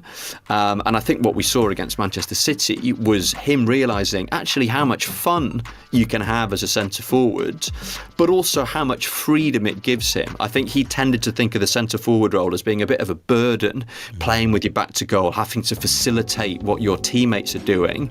Whereas we saw against City, first goal, run down the inside right channel to a ball over the top. Second goal, he's out on the left and the ball is worked across to him. Third goal, he pops up on the right, cuts inside, scores with his left foot. So I think that's been part of the kind of process for him at Madrid, realising that actually centre forward need not be this kind of constraining responsibility, and actually as long as the system behind him is sort of intelligently structured, he can still play with quite a significant degree of freedom. Yeah, Thomas, we talk about how he's adapted his game there. We saw last night in the manner of his goals how Mbappe is utilising his speed and also how he's evolving into a centre forward with Madrid. How much credit do we have to give Carlo Ancelotti as well? And Guillermo, I'll come to you about this as well, in terms of allowing him to have that freedom, because as Tom just said, maybe in the past he'd seen it as a bit of a burden. Yeah, it's been tricky, hasn't it? I mean, with those four forwards as well, maybe we expected them to be this instant Galacticos 2.0, which clearly was hard to expect because you've got a lot of great players there. Rodrigo's perhaps the one that sometimes gets left out, and he's shown brilliant form this season as well. We all knew the debate was going to be whether he and Vinicius could play in the same team off the left, but as Tom brilliantly pointed out there, the manner of those goals last night just shows how Mbappe was everywhere on the pitch, and he's enjoying that freedom. I think probably credit does have to go to Carlo Ancelotti for finding that space for him. But also to Mbappe, from a mental perspective, I think Guillermo was mentioning the low of that game in Bilbao against Athletic Club, where he misses that penalty, and he himself says he's kind of reached rock bottom. And I think since then he's just shown his confidence, he's shown his leadership, he's really stepped up, and that's what's been most impressive for me, because I think it's easy to arrive at the Bernabeu even as a star signing and wilt away. Thinking recently even about Hazard, clearly that was injury problems as well. But Mbappe's kind of risen above the talk about him, and now seems to be in totally his best form since he arrived. Yeah, Guillermo, Ancelotti's been really interesting, and it was a problem, and it's a good problem to have, Vinicius, Bellingham, Rodrigo, Mbappe, to try and figure out what that jigsaw puzzle looks like. But there's a really interesting piece by Charlotte Harper, who recently spoke to Rafael Varane and spoke about freedom that Real Madrid players have, and also the responsibilities placed on individuals within the team to get the job done. Can you give us a sense of how Real Madrid work with that? It's a big pressure to wear that Real Madrid shirt, but to also perform. There must be an environment they're creating there to help people to perform at their best. Yeah, it's curious because before Mbappe's arrival, the biggest concern the Real Madrid coaching staff, it was based on the lack of defense intensity from Mbappe, because they had the metrics from Kylian. They knew that at PSG he wasn't really defending, like he was below any standard, like proper standard, they told me. And one of their goals during this adaptation, it was like to try to make Kylian understand that he has to defend, even that he's like the main goal scorer, even that he's like the reference in attack. He had to be part of the collective. He had to be more intense, and I think it was part of his adaptation. But it has been all natural. Like it hasn't been something that I think Ancelotti's staff has always insisted, and they have always believed that it was part of the process. All part of a process. They trust the process, and they knew that with some continuity with the trainings, with the rest of the stars, Mbappe will understand that he has to do that, and it was his duty. Yesterday at the mix-on, he was asked about this. Look, Ancelotti has made a point here. Did you understand the point? And he said, look, we all know what we have to do to win the games. Not only me, Vinicius, the rest of the stars. I think now, from the first leg at the Etihad Stadium, we all have seen that both Vinicius and Mbappe have behaved differently in defense, and I think that they are really involved, and that's why I think all things are working out, because obviously Mbappe, Vinicius will score a lot of goals. There is no need to doubt them, really. Ancelotti knew that they, with freedom, they will score goals, but I think that the work of ball is what they improve most, and is what made them like real characters inside the dressing room and really praised by his teammates. Yeah, Tom, let's talk about his technique, because Dr. David Lunn, a senior lecturer in sport and exercise biomechanics at Leeds Beckett University, is also quoted talking about how Mbappe creates long strides when sprinting. He achieves this through a claw-like action characterised by strong hip extensions that propels him forwards, which is particularly crucial during the acceleration phase of sprinting. This is what he says. Now tell us, is this something that's genetic or something that has been trained into him? Yeah, I mean, I think a lot of it is just a natural thing. I think a lot of it is genetic. I mean, you look back at footage of Mbappe as a youngster when he was playing at AS Bondy, his local club, when he's playing at Clairefontaine, and he's already, it's the same Mbappe that we see today, just, smaller and skinnier. But, I'm not sure how much specific sprint work he's done over the course of his career, but I'm sure that he has made advances in terms of the way that he runs. I'm sure the coaches that he's worked with have helped him with that. But I mean, coaches I spoke to for the piece said, well, you can't really teach a fast player how to run quickly, because he's already kind of got that. But this analysis that Dr. David Lunn did for the Athletic was really interesting, and he looked at clips of Mbappe from different stages of his career, and one thing that he flagged was that if you watch Mbappe in a foot race with a defender, which is something we see quite frequently, very often Mbappe and the defender will make exactly the same number of strides in the same number of time, but Mbappe will get to the ball first, will leave the defender for dead, and it's because he has a longer stride length. That's one of the reasons that he is so quick. It's sort of a technical feature of his running style, and just his morphology, the way that he sort of angles his body as he's running. These are all things that that give him that extraordinary speed. Yeah, you've watched him obviously at PSG, and I was just thinking about the hat-trick last night against Manchester City, especially for a player who had a bit of a rocky start. You got a sense that, that Madrid shirt was weighing heavy. It's a transfer that we've been waiting for years to happen, but he's not shy of confidence, let's face it. He's a very good player, but a hat-trick in the Champions League going into through to the next stages, that is why you signed for Madrid. That is why you want to make that move to hopefully one day lift that cup. Oh, completely. I mean, watching the game last night, I found myself thinking back to the 2021-22 season when Madrid knocked PSG out in the last 16 and humiliated PSG in the last 16. PSG are 2-0 up going into the last half an hour of the second leg at the Bernabeu, and Karim Benzema scores a hat-trick, and PSG collapse as they, have tended to do in the Champions League in recent years. And I remember, watching Mbappe at the final whistle. I think he'd scored in both legs. He'd kind of done his bit, kind of looking around at the stands, and at this point he's already said no to Madrid once. We know that there is this relationship already between him and this club, and that was a very painful demonstration to him of what clubs like Real Madrid are capable of doing in the Champions League, what Real Madrid specifically are capable of doing in the Champions League, and this glass ceiling that PSG are just kind of continually butting their heads against year after year after year. And then last night, he's the guy in the white shirt. He's the guy scoring the hat-trick. He's the guy making the very expensively assembled collection of footballers that his team are playing, look like a bunch of school kids. And that's what he went to Madrid for. And it's, been one of the most sort of curious kind of courtships in recent football history. We've all known that Mbappe was going to end up at Madrid one day. Madrid knew, Mbappe knew, everyone involved knew, and it's taken a little bit longer than perhaps we would have anticipated for it to happen, but now it has happened. And last night was exactly the kind of thing that he went to Madrid for, because that, he's already won the World Cup. He's already won everything he could ever want to win in French football. He's already a superstar.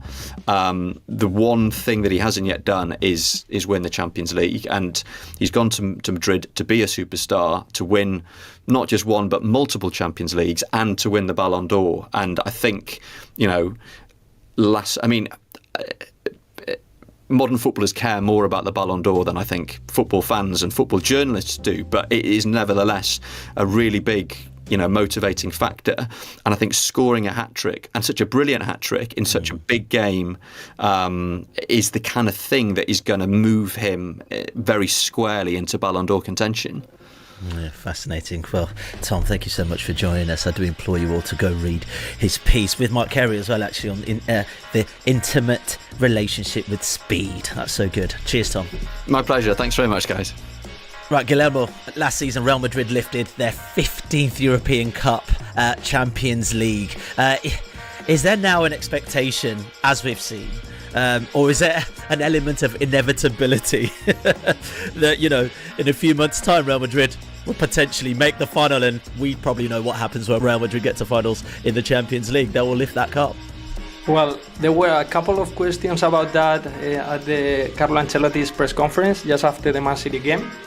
And he didn't deny it, because he talked about talent. I think they know that nowadays Real Madrid have an offensive talent that is, I think, above everyone in the Champions League.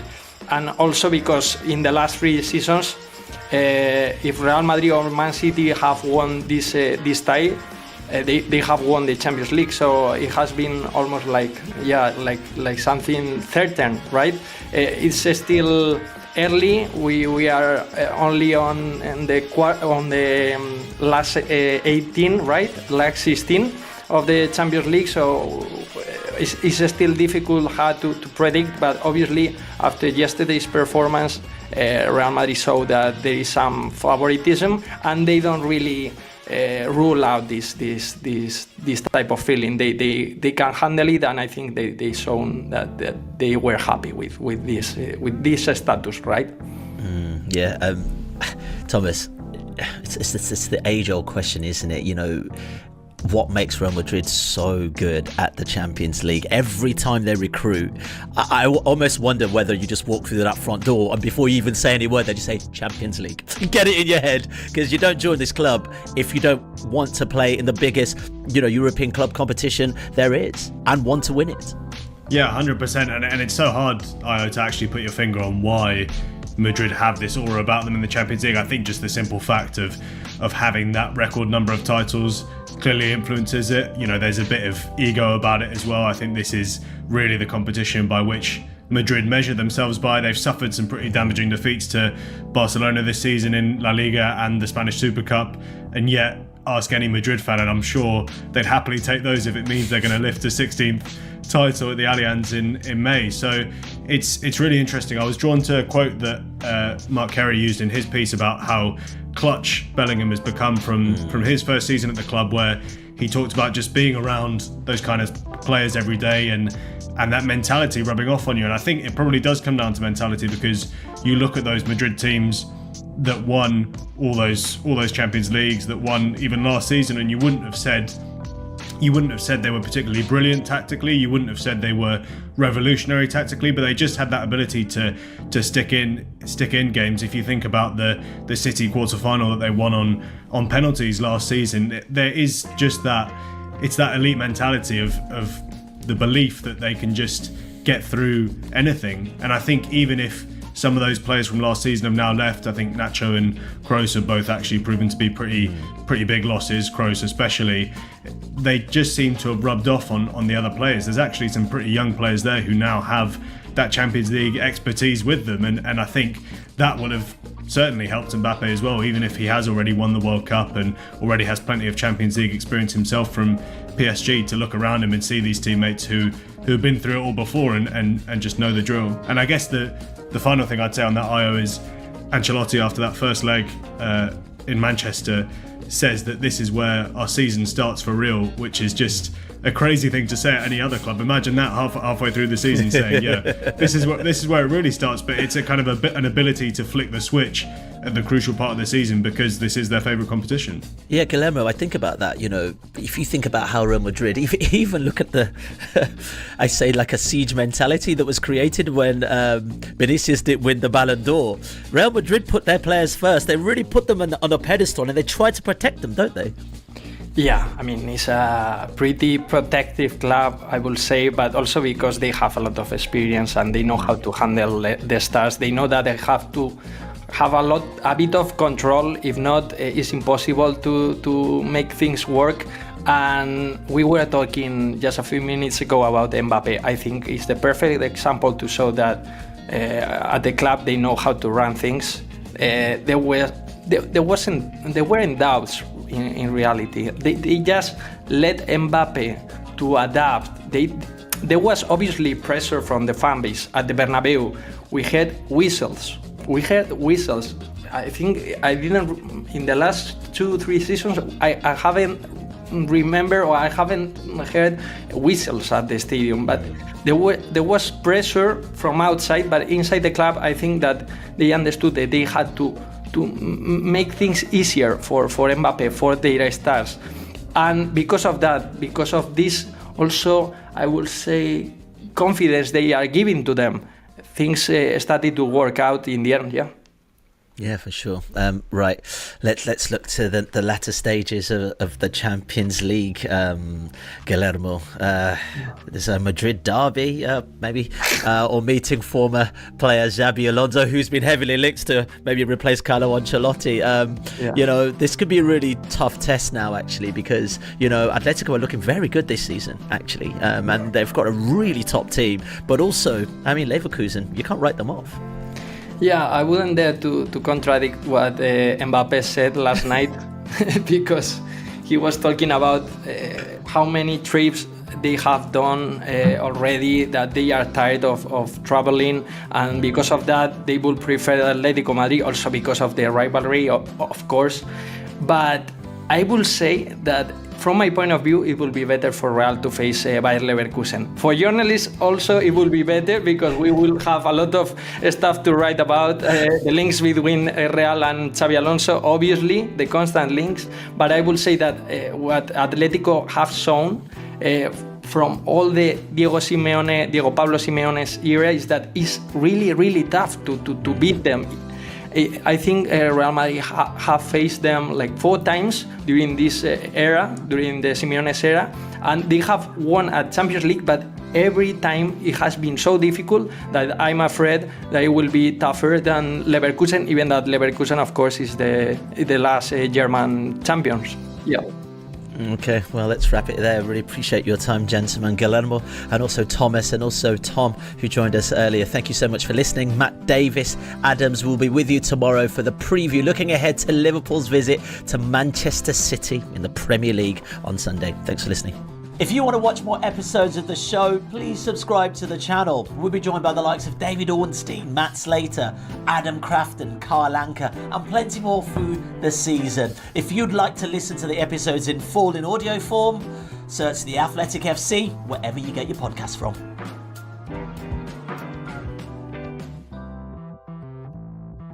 I cannot believe I'm saying this. If Everton beat Manchester United this weekend, they will be 4 points clear. And I'm not saying because it's Manchester United, I'm saying because where were Everton 6 weeks ago to where they are now? They've won 4 of their last 5 games, including the draw in the Merseyside derby. And on the flip side, Manchester United just lost to Spurs, and they were dreadful. Yeah, I mean, you're seeing here really what a good manager who's very motivated and very passionate about the club can do with players who also care and want to fight for the badge, compared to mercenaries who are only bothered about money, and a manager who is completely out of his depth. And that is what you're seeing. I mean, I think we could all suspect, anyone who watched football could suspect, that David Moyes would come back in at Everton and do a very good job, because we know that he has love for the club. We know he's pragmatic, and we know that he will play to the players' best abilities, and that's not what's happening at Manchester United at all. You've got a new manager in there who is managing at a level that he is very unused to. The difference between Sporting and Manchester United, no disrespect, Sporting are a big club in Portugal and they have good European pedigree, but it's not Manchester United, and it's not the pressure that comes with that. And I think his duties so far, I think he's failed in his responsibility. I don't think he's looking at the players there, and you look at that team, that's £1 billion squad, and he's not playing to the best of any of their abilities. He's trying to fit them all into a system which clearly doesn't work and isn't working, and the players are uncomfortable with it. And I think this is very much like a battle of heart in Everton against a Manchester United team who really lack any sort of heart. They lack any sort of desire in games. I think that Spurs game, we were discussing it off air, like, Spurs are so easy to get at. You make one big tackle in midfield and you can attack them. But Manchester United didn't really bother. They didn't seem like they actually cared that much about winning the game, and that's what's disappointed me, because these are players who are being paid a lot of money and who should be fighting for the shirt, and they're not. I said it when I was watching the game when Garnacho had that chance where he put in Rosette, and I thought to myself, if he was, and no disrespect to him because I think he will come good, but if he was in the red and white of Southampton or the white and black of Fulham, then nobody cares about that moment. Yeah. And I think because he's in the red of Manchester United and people are going, oh, he could have scored that. But if you think about his track record, and I think they are running into this problem a lot, his track record suggests he's going to miss that chance. Yeah. And if you look at Manchester United's last 4 league games, last 5 games, they scored 2 obviously in the Europa, scored 2 against Leicester, but Maguire's goal was offside, didn't score against Palace, didn't score against Tottenham, and scored a deflected goal against Fulham. This team can't score goals. who they need for this game is Marcus Rashford. He loves it against Everton. He scored 5 in his last 5 against Everton for Manchester United. Obviously, he's playing in the claret and blue of Aston Villa and playing decent football as well. But it's the team. Because you pointed out Garnacho, and it's ironic that we're talking about a game against Everton. Last year against Everton, scored one of the greatest goals in Premier League history. But he's regressed. And he's a player that I believe has got incredible ability. Maybe he needs to improve certain aspects of his game, but I think he's got the ability to be a top player. Same as Kobbie Mainoo, who we're going to talk about in a separate video. I think he's got the ability to be a top player. But nobody, when they put on a Manchester United shirt, looks like a good footballer. And that can't just be a coincidence. They can't all be terrible players. There is something culture-wise, there's something inherent that is holding some of these players back, because you're not telling me that all of these players are terrible footballers. I know that their intentions in terms of signing for Manchester United could be questioned, but they are footballers at the end of the day who have ability and did have ability when they played for the previous clubs. I'm not here bigging up Anthony, but look at his record since going to Betis. Look at his 4 goals and assists in 3 games. He was never hitting those numbers at Manchester United. Granted, easier league. Granted, he's more of the man in that system. He's starting games, but there is something toxic at that football club that I thought that Ruben Amorim could fix. We both did. I don't think he can. And you look at the juxtaposition between these two sides. They're at different planes right now. Everton are going that way, and Man United going that way, and I don't see things changing this weekend. That then leads me to think, like, what's the best possible outcome in this scenario? Because, as I said at the top of the video, if Everton go 4 points clear of United, I genuinely don't see a point where United will claw that back. So that would mean United are going to finish in the bottom 5 at some point. I think the league position is irrelevant. I mean, we discussed it on the video last week. I think it doesn't really matter for Manchester United because they're not going to be able to get into Europe. So anything is going to be a failure. And you ask any of the fans who've watched their performances this year, whether they finish 10th or 14th, it's still going to be as painful because they have been horrible to watch and they aren't playing for the shirt and they aren't putting in the effort. I think United do have a good chance of having a moderately successful season if they win the Europa League, because we do know that they are a cup team. You know, they've won the FA Cup against Manchester City last year. No one expected that to happen. They had a relatively poor season and beat the best team in the country. So I do think that there is an avenue for Man United to have a little bit of success. But I do think that Amorim just needs to sort his ideas out before the transfer window, because it's very clear that United are probably going to make wholesale changes in the summer. We know that Amorim has this very fixed style of play, and United players at the moment obviously can't adhere to that. So I think you might just need to be a little bit more pragmatic, and that's what we're seeing on the other side. We're seeing David Moyes. He probably doesn't have the exact players that he wants. He doesn't have his big Fellaini or Thomas Souček style play. He might do in Alcaraz now. But he's got better, but he's being pragmatic, and this is not his team. He doesn't know any of these players, and he's come in, he's figured out what their strengths are, and he's just using that to elevate themselves up the league, which I don't think Amorim is doing. So then I would ask the question to almost play devil's advocate to what Kim just said there. When Ten Hag was in the job, everyone said adapt. He adapted, lost his principles, and everyone absolutely slandered him for it afterwards. And I think Amorim himself has said, this is how I play, this is what I do, and this is what I'm known for, and I'm not going to change. So then if he starts now adapting, then we're probably going to say, hold on a minute, you're doing exactly what Ten Hag did. Yeah, he needs to stick to his principles to an extent, but Man United need to be getting results. That's the problem. You're stuck between a rock and a hard place. I'm always of the belief that if you're a manager, you stick to your principles, and if the results aren't going your way, then it's then incumbent on the board or management above you to sack you or get rid of you because you're not getting results. But I think when you start to flip-flop and change your principles, the messaging dilutes the players and you start to lose respect in the dressing room. I think we saw that from Ten Hag. And so with Amorim, it's not working, and I would like to see a little bit more flexibility. For example, I always bring it back to this example. Arteta had his principles, but he also had his players when he first came in at Arsenal, and he had to adjust. He played 3 at the back, was a little bit more pragmatic. He is a pragmatic manager at his core, and they won the FA Cup. I know you said league positions don't matter, but the stick that we used to beat Arsenal fans with is, Arteta finished 8th, then 8th and 5th. Man United could finish 18th. And I know that it doesn't matter. There's no difference between finishing 17th and finishing 9th because it means the same. But it will be a stick to beat Manchester United fans with for years and years to come. They end up finishing 16th in the league. They're Man United. That's the equivalent of me looking at the Bundesliga and seeing Bayern Munich sitting in 16th. They're not anymore. They're not Man United anymore. They are by name, but not by anything else. And that's what I think is the most shocking thing to people, because there's some teams that you think should be impervious to this kind of thing happening. You look at Real Madrid, you look at Barcelona, you look at Bayern Munich. Barcelona, who've gone through financial turmoil, are still never going to finish outside the top 4. And you look at Man United in terms of the financial juggernaut that they were and how far ahead they were of everybody else in terms of commercial-wise, why are they sitting in the bottom half of the table? And that's why I think it's so shocking. That's why I think when you see pundits and ourselves go on TV or go on screen and talk about it, we say they're Man United, because growing up, they ruined my childhood, and I never thought that I'd see them in the bottom half of the table after 25 games. I think I agree with you both. I think like there is a world where Manchester United finishing 15th is irrelevant. It doesn't matter, and they can scrap this season. But we've sort of spoken about this off air and said we thought Amorim was going to fix this, and I genuinely think this as well. If he isn't the guy who fixes this, it might be the end of this club. Like you're saying there, but it's not Manchester United. It's not Manchester United, but it can still feel that way. But I think if he is gone, there is no more Manchester United are scary, Old Trafford. But it's scary. also what exactly are you expecting them to be? You're expecting them to be the Man United of the early 2000s, where they would regularly win every league. No, I think. But I mean, at the moment, still they have good support. They get regularly good attendance. They regularly win cups. That's a good football team. We might think that they're failing massively because we have this nostalgic notion of Manchester United always being the best. But football changes. Everton won the league in the 70s. City went 40 years without a trophy and have now won 6 in the last 7. Football changes and it's cyclical, and we expect Manchester United to have just stayed at the top forever. But they've had terrible owners who've made terrible decisions for the last 15 years. So they're not going to be that club anymore.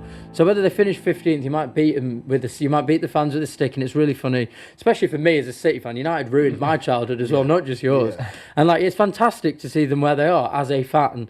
But at the same time, we just have to accept that maybe this is just the new normal now. But the new normal, when Liverpool were going through it, remember Liverpool were the most dominant team in the 70s and 80s, not just in England but in Europe. The doldrums weren't this. Liverpool was still, I think, the lowest they'd be finishing is 8th in the Premier League, and they had some really poor footballers.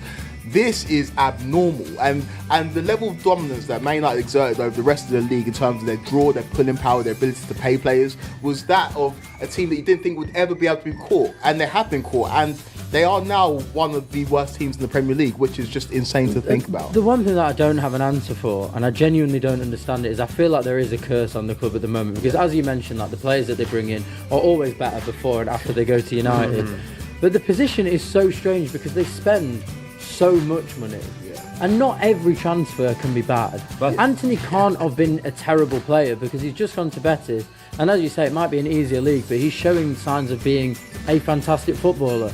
So what happens when you walk through those doors? Honestly, I think the one thing that football fans don't really talk about is environment. I think if you put anyone in the right environment, they'll be able to swim or find a way out of it. I think at Manchester United, whoever gets added to their environment, the environment is so bad that they're not going to survive.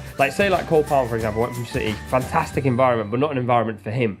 Goes to Chelsea, and that's now his environment. And I said this before as well. If he stays at City, or maybe even if he goes to Brighton, we don't see this Cole Palmer. He goes to the right team at the exact right time and becomes the man that we know now. And I think at Manchester United now, there is not a player in the world, genuinely, put Lamine Yamal in that team, and I do not think we'll see what we see at Barca, because this whole entire club is just in an awful place. I know that we have to do score predictions, but really quickly, I know there's not a player. I agree with you, because football is situational, and for players, where it's like a coach's game right now, it's very difficult for a single player to go and really influence the team in terms of getting wins on the board.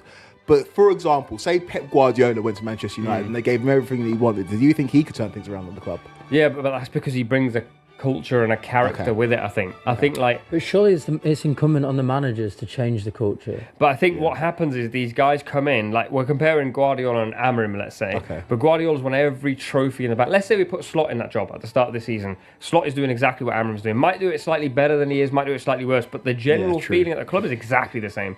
Slot went into Klopp's Liverpool, everything was set. Even he said that I went in, I didn't have to change anything. He said, I took a few of my Dutch boys, everyone got a ball trim, and now this is my team. But otherwise, he was like, put the swimming caps on.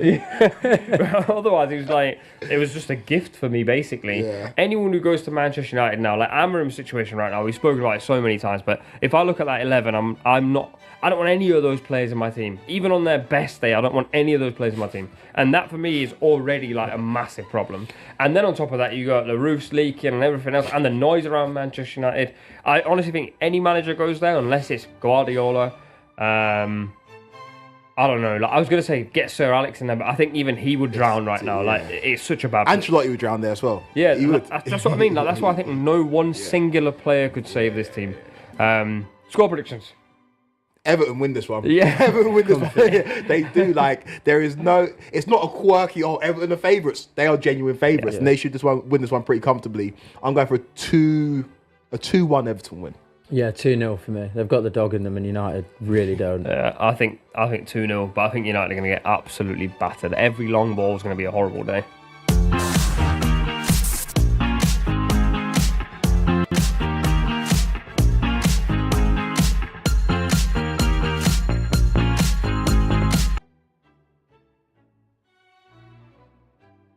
It's finally that time we get to talk about Cole Palmer. No, we're not going to say what a very famous pundit said, that he needs to leave the team because the team isn't good enough for him. We need to talk about Cole Palmer. Kwaku, you're a Chelsea fan. What is going on?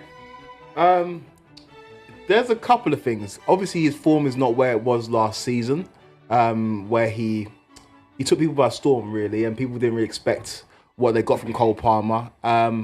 Again, his numbers last season, if you want to admit it, were propped up by penalties. He hasn't taken many penalties this season. I think he's only taken 1 or 2 penalties this year. But Cole Palmer still scored 14 goals in the league this season. Only Salah, Isak, Wood, Chris Wood, Haaland have scored more goals than him. And they're their team's primary goal getters. And so he's still having a decent season. But out of that list of players, who else in the league do you think should have scored more than him? Should have scored more than Cole Palmer? That's a very good question. Because I think he's like you're going, yeah, these guys scored more, but that's because they are... I think you'd expect Bukayo Saka to have scored more goals than him. He'd been injured. Yep, he still wouldn't be on the same amount of goals as Cole Palmer. Ollie Watkins, the same amount of goals as him. I think there's players out there in the Premier League that should be scoring more goals than Cole Palmer. At 14 league goals right now, he'll probably end up on what? 18, 19? First season got 22. That's not a bad season. You can't really sniff at that as somebody who's not a striker. But I will take what you're saying in terms of there's been drop off in form. Cole Palmer's not the same Cole Palmer that he was last season, partly because of the players around him, partly because of how the opposition set up against him. And it comes with the territory of being the guy. And I saw it with Eden Hazard when teams game planned against him, and you just have to figure out a way. And when you are that guy, you are set for unfair criticism. There are people in the media who criticise Erling Haaland, who has scored more goals than Alexander Isak. People say he's a League 2 standard player. This is the man who broke the Premier League goal scoring record in his first season. Last season, poor year, still scored 27 league goals, walked away with the Golden Boot. There's people that criticise Mo Salah. Oh, he's not actually a very good footballer. This is a man who's one of the best footballers the Premier League has ever seen. And so it comes with territory. When you are great, or when you are destined for greatness, people will criticise. Think about the discourse around Phil Foden. Oh my God, he's rubbish. PFA Player of the Year last year, scored some incredible goals against Real Madrid, scored so many league goals. When you are that good, you are going to be criticised, and you just have to embrace it and has to find a way to overcome it, because that's what the greats do. When they criticise, they find a way to overcome it. Yeah, I agree with you. I think much ado is probably being made about nothing. I think he still had a good season. I think the one place where he lets himself down a little bit, and like we know it from playing football, there's always a player who's always the best on the team. And what makes them really, really good is whether they don't get frustrated with the other players when they try something. And that's what I saw in the first 10 minutes against Brighton away when he lost 3-0 last week. Cole Palmer played 2 unbelievable passes, amazing touch in midfield, played 2 unbelievable passes. The players weren't quite on the right wavelength, and his head just dropped massively. And I feel like if you are going to be the guy in a team, if you're going to be that man, and you're going to play in a position where you are creating, you're going to have to get a little bit stronger mentally when things don't go right for you. That's why we see like Kevin De Bruyne and Eden Hazard be the players that they are, because they were the guys. And when players around them weren't playing particularly well, they would pick it up and they would drive themselves. And I feel like Palmer he's still very young, but I feel like he might be a little bit weak psychologically in terms of getting a bit too frustrated, either with teammates or with himself, and then his head goes down, which I don't like to see. Do you think there's a potential conversation about positioning? I know he started to play in the middle because that's where he sort of drifted into, and obviously that's where you want your main players. But because he started to play in the middle, and we discussed this before we started recording, he hasn't got pace and power, which in the Premier League is an absolute critical thing. If you think about Kevin De Bruyne at Man City, central area, strong and quick. Even Dominic Szoboszlai is strong and quick, obviously doesn't have the technical sometimes. And then I look at someone like Ødegaard is super intelligent, so he can pick up spaces. I don't see Palmer fitting any of those, actually. And so I kind of go, I watched a game recently, I can't remember the game, might have been Ipswich, and Sam Morsey just said, I'll just go run after you. And he just chased after him for the whole game. And that meant Palmer couldn't influence the game. Yeah, the beauty of Cole Palmer is that Ipswich game, you're right in terms of him getting man marked out of it, but he'll always give you in 90 minutes of football, he'll give you a moment of magic. In that game, he took the ball out of his feet on left foot, hit the crossbar, and it could have been a different story. He's always going to give you a moment, and it's unconventional. You think about what is it that makes him so special, and it is his speed of thought. It is his ability with the ball at his feet. But you're right to point out that he hasn't got the super physicals. He's not super strong. He's not incredibly quick, but he combines all facets of his game together to make this very, very good footballer who last season took the league by storm. I just feel like it's a case of people are understanding what he brings to the game, people understand how to game plan against him, and also in a Chelsea team that offer very little. You think about how little the wide men are offering Chelsea at the moment. Think about the struggles Nicholas Jackson has had in front of goals. And think about the amount of big chances that Cole Palmer's created. I think it's like 36 without a player scoring. You can understand why he gets frustrated, but I want to see more. I think that you are destined to be a great, and the greats need to show more, and they have to overcome adversity. And I've seen it from Eden Hazard, from a Chelsea fan's point of view, multiple times. I've seen it from other players in the league. I've seen it from Mo Salah, where the season where I think he scored like 18 or 19, and people were like, is he actually that good? Next season he gives you numbers. So from Cole Palmer's point of view, he's had an okay season, and I think by the end of it he'll be on around about 18, 19 goals, but I want to see a little bit more.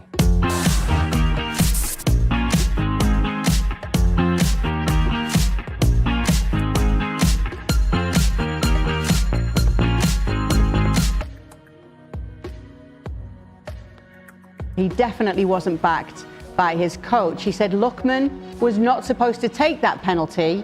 He's one of the worst penalty takers I've ever seen. He has a frankly terrible record, even in training. He converts very few of them. In a moment of enthusiasm after scoring, he decided to take the ball, and that was a gesture I did not appreciate at all. A reminder, Gasperini is the coach of Lookman. This was response from Ademola Lookman to his coach, saying, being singled out in the manner I have been not only hurts but feels deeply disrespectful. The designated penalty taker instructed me to take the penalty and to support the team. I took the responsibility in the moment to do so. He's understandably had a lot of support from Italy as well, but what's the reaction been, Gab, to what Gasperini had to say? It felt very harsh. It felt harsh. It felt out of place. I mean, this is something you take up in the dressing room afterwards. But also, this leaves you with a sense of confusion. I mean, well, first and foremost, the VAR review before the penalty took forever. So if you can see Ademola Lookman talking to the Prince, Charles de Ketelaere, who was supposed to be, he was the designated penalty taker on that occasion, and you see him taking the ball. Hey, Gasperini, you've got all the time in the world. You act crazy half the time anyway. You can run onto the pitch. You can say, no, Lookman, give it to him. You can shout at your captain, Martin de Roon, who's still out there, say, you sort it out. You take the penalty, whatever. Apparently, Charles de Ketelaere said, according to Lookman, he said he didn't feel up to taking the penalty. There is some dispute about what he actually said, which again brings you to this whole point about why can't they get their story straight? They all play for the same club. And this is a communications issue. It's an image issue. I don't think anybody comes out of this looking good because frankly, Lookman, nobody deserves to be singled out. But this idea that, I'm just going to go and take the ball, that's not a great look either. You do have a hierarchy there for a reason. Yeah, obviously, Stevie, as a coach, were you surprised to see Gasperini say that, even though it was a situation that's an interesting one, as Gab's saying? Yeah, there's no need for what he added on. All you've got to say is he wasn't supposed to take it. That's all Gasperini has to say. At the same time, I mean, Gab's spot on. The man who's supposed to take the penalty, if I'm the coach, he's my first protocol. Why are you not taking the penalty? I've told you you're the penalty taker. The second protocol is the captain, that Gab mentioned. It's you're the captain for a reason, so that on the field, when I can't get anybody's ear, then you follow my instructions. And quite honestly, the only person, it seems to me, who's innocent in this is Lookman himself. Because if the guy doesn't want to take it, who's meant to take it, somebody else is going to have to take it. And so Lookman said, I'll take it. So Lookman's actually the innocent bystander here. It's the guy who was supposed to take it and the captain on the field. And I never saw the game, but if Gab's correct in saying the amount of time, then absolutely Gasperini should have done something. Because you 100% are looking to make sure, as a coach, that the right guy is taking it. And when you get a smell it might not be, you make sure that they know who has to take it. So, unfortunately, Lookman's the innocent bystander. We know Gasperini's not afraid of what people think about what he says, Gab, but what do you think the repercussions will be from this? Well, I think he's going to have a chat with Lookman, and I think ultimately it's mutually beneficial that Lookman continues playing a big part in Atalanta's season. He's had this before with a very similar player to Lookman with Papu Gomez a few years ago, where all of a sudden he fell out with him. Again, I don't think it's going to happen here. Gasperini's become a little bit wiser about certain things. I think Lookman knows it's not in his interest.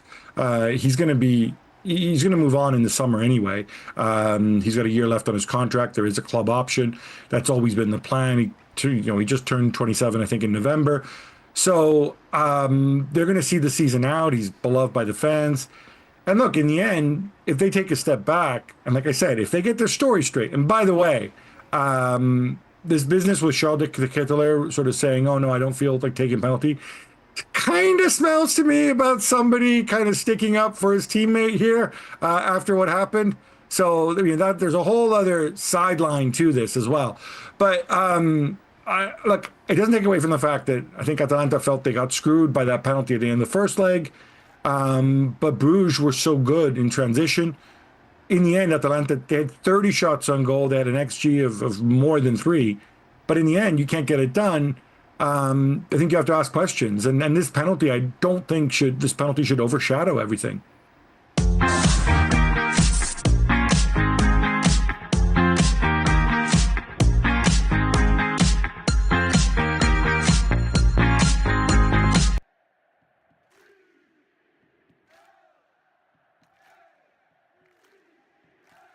Here is some of the reaction in the press. Obviously, all the talk on Kylian Mbappe. Magnifique. Say Marca. Ole, ole, ole, say l'équipe. Mark Ogden is actually joining us now. Mark, you were there. I'm not laughing at the result. Yeah, it was not laughing. It was nothing to laugh about for Man City, was it? It wasn't, Mark. Absolutely. No, and a lot of the fans actually left before the game finished. They actually said they were so bad that they let the gates open before the end of the game. Now, usually in away games in Europe, the away fans are kept in for about an hour. But I think Real Madrid felt so sorry for Man City that they let the fans go early. So that's how bad they were last night. Look, I mean, City look like a team that's they've kind of reached the end of their journey under Pep Guardiola, and they need to move players on and bring players in. And you know, they've probably left it about 18 months too long. You know, they shouldn't have brought Gundogan back. Kevin De Bruyne wasn't even on the pitch last night. He was on the bench. He's 34 in the summer. You know, they let Kyle Walker go. John Stones was injured after 8 minutes. Jack Grealish didn't get a game. There's a lot of players that you can see have run their race at Man City right now, and they've got to replace those players. They've started to try to do it by bringing in Kujinov at right back, who, you know, I kind of feel sorry for him. He's 20 years old. He looks well out of his depth right now. You know, Mamouche looked good at the weekend against Newcastle, but it was just a different level against Real and the Bernabeu. So, yeah, you can see that City have a lot of rebuilding to do, but that's the job that Pep has to take on now in the summer when their season finally ends after the Club World Cup. Let me stick with you, Mark, because we know they've been struggling in the league. It's been there for all to see, but, you know, in that first leg, maybe we saw something more of what we might see from Manchester City in a tournament like the Champions League. Were you surprised with what you saw last night? Well, yes and no. I mean, look, the fact that Erling Haaland wasn't even fit he was on the bench, but he wasn't fit to warm up, so that suggested that City were going to struggle last night. They look like a team that they play in flashes. Last night was their 13th defeat in the last 26 games. So this isn't a surprise. This has been coming with Man City. And I just think that the way that Real started last night and the pace they got up front and the way they dominated midfield when you actually saw what was happening in front of you, you weren't surprised. I mean, I know the stats will show you that City were outplayed in every department, but you didn't really need stats last night to show you what had happened. Every department of the pitch, they were overrun and outplayed. So I wasn't really surprised because they haven't got the legs to cope with a team like Real Madrid. So we're looking at the end of an era, Mark? I think so, but it doesn't mean that, Sir Alex Ferguson would often rebuild teams at Manchester United 3 or 4 times now. Pep Guardiola will have the resources to do that at Man City. It's whether he has the time and the patience to stick around to do it. We know that he signed a new contract that takes him to 2027, but, there is a bit of a debate as to whether Pep will see that through, whether he wants to see it through. He's looked quite frazzled recently on the touchline. So, Pep say biggest clubs in the country. They will want to rub shoulders with some of the best on the continent. They hold on to belief of European qualification. A big game in the Premier League, live and exclusive radio comes here on TalkSport.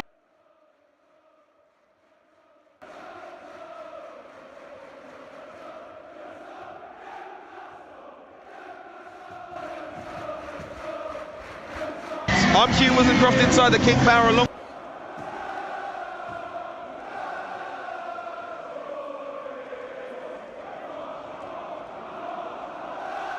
You would reckon that Bournemouth would probably win that one. Ipswich have got Spurs tomorrow as well, so Spurs obviously will want to try and reverse what happened at the Tottenham Hotspur Stadium earlier in the season as well. So there's a chance come the end of this weekend that if Leicester are able to do the job and get all 3 points, that they will end this weekend outside of that dotted line. And it's amazing how psychologically that can lift you going forward.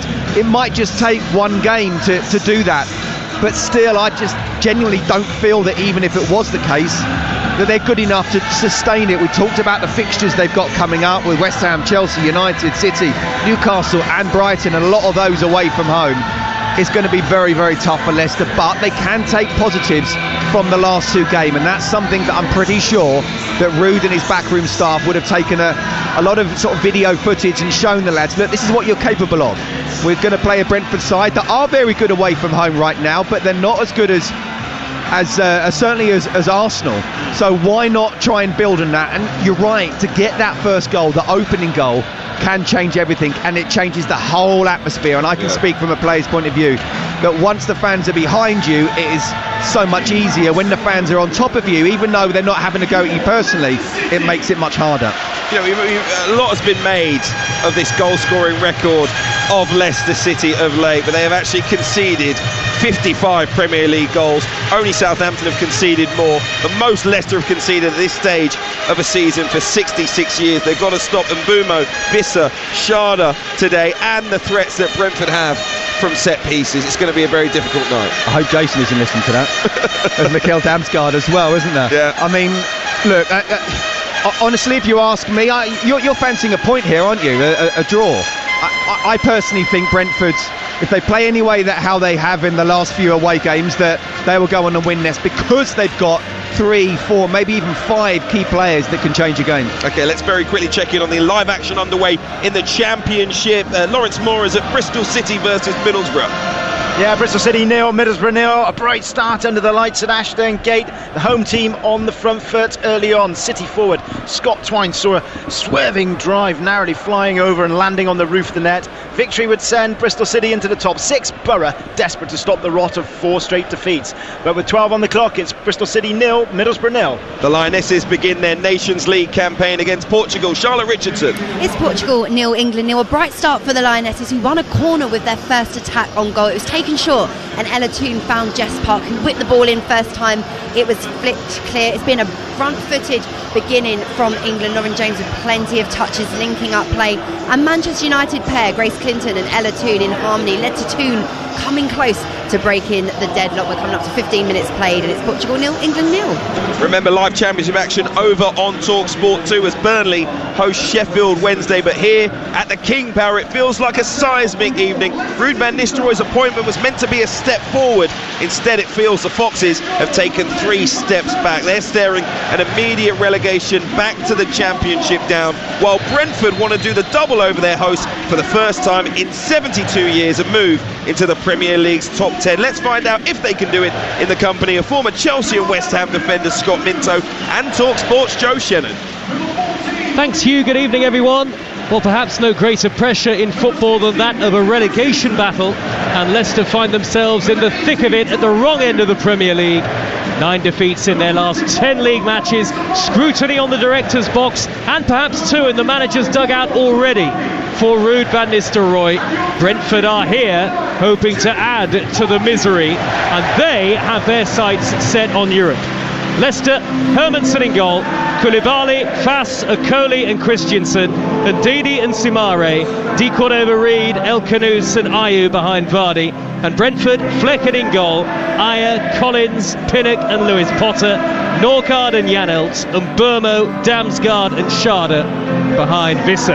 And as the Leicester fans sing, I'm reminded of a mural that I saw. I wandered down to the old Filbert Street site. Of course, it's no longer a stadium anymore. It's long been demolished. But there's a terrific mural there that reminds everybody of Leicester's Premier League title win and calls on the fans to be the 12th man. They need that positivity from the stands tonight, Scott Minto. Absolutely, and to be fair to everybody connected with Leicester City Football Club, they've definitely tried to do that.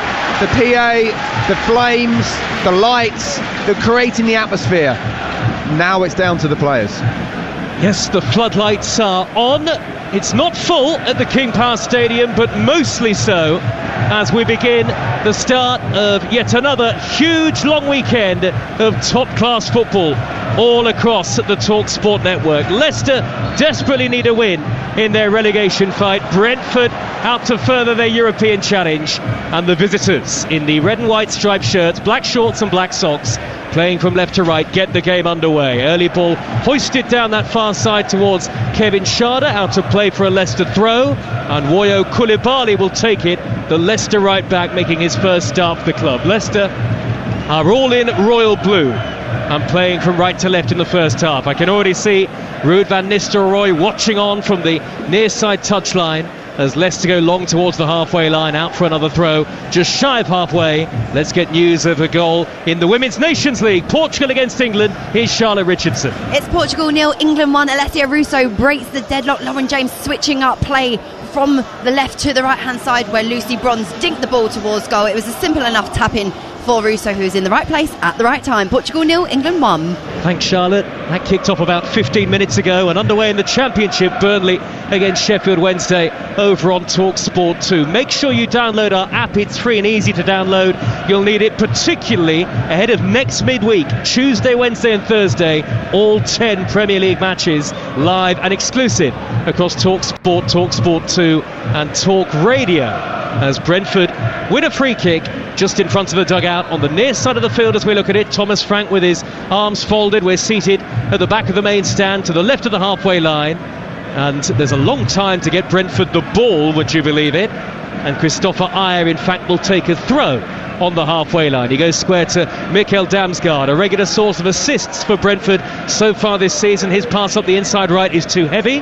Christensen, the Leicester left back, will play it back to Hermansen, the goalkeeper, and his raking clearance high downfield up into opposition territory, headed away by Keane Lewis Potter. A bright start, vital tonight for Leicester, you feel. Di Cordova-Reid down the far side, and Soumare is in down by the dead ball line to put it black, deflected away off Pinnock, and then Soumare hit it again, turned away by the goalkeeper. Brentford clear from the rebound. Well, that was nearly just the start they needed. Soumare up on that far side, the right, down by the dead ball line. I thought he was going to pull it back. He did. Pinnock in the way, and then the left-footed shot turned away by Flecken. Listen, it's a great start from Leicester. It's exactly what the fans want, to make sure they keep them on side. They almost did everything bar score the goal. There's a great run from Soumare. You wouldn't expect him to get to the byline there, would you? I thought he might have dinked it to the far post. He's tried to hammer it across. It's come back to him. It's a decent strike as well. just straight at Fleck, and that's the problem. So good goalkeeping positioning, but good start from the home side.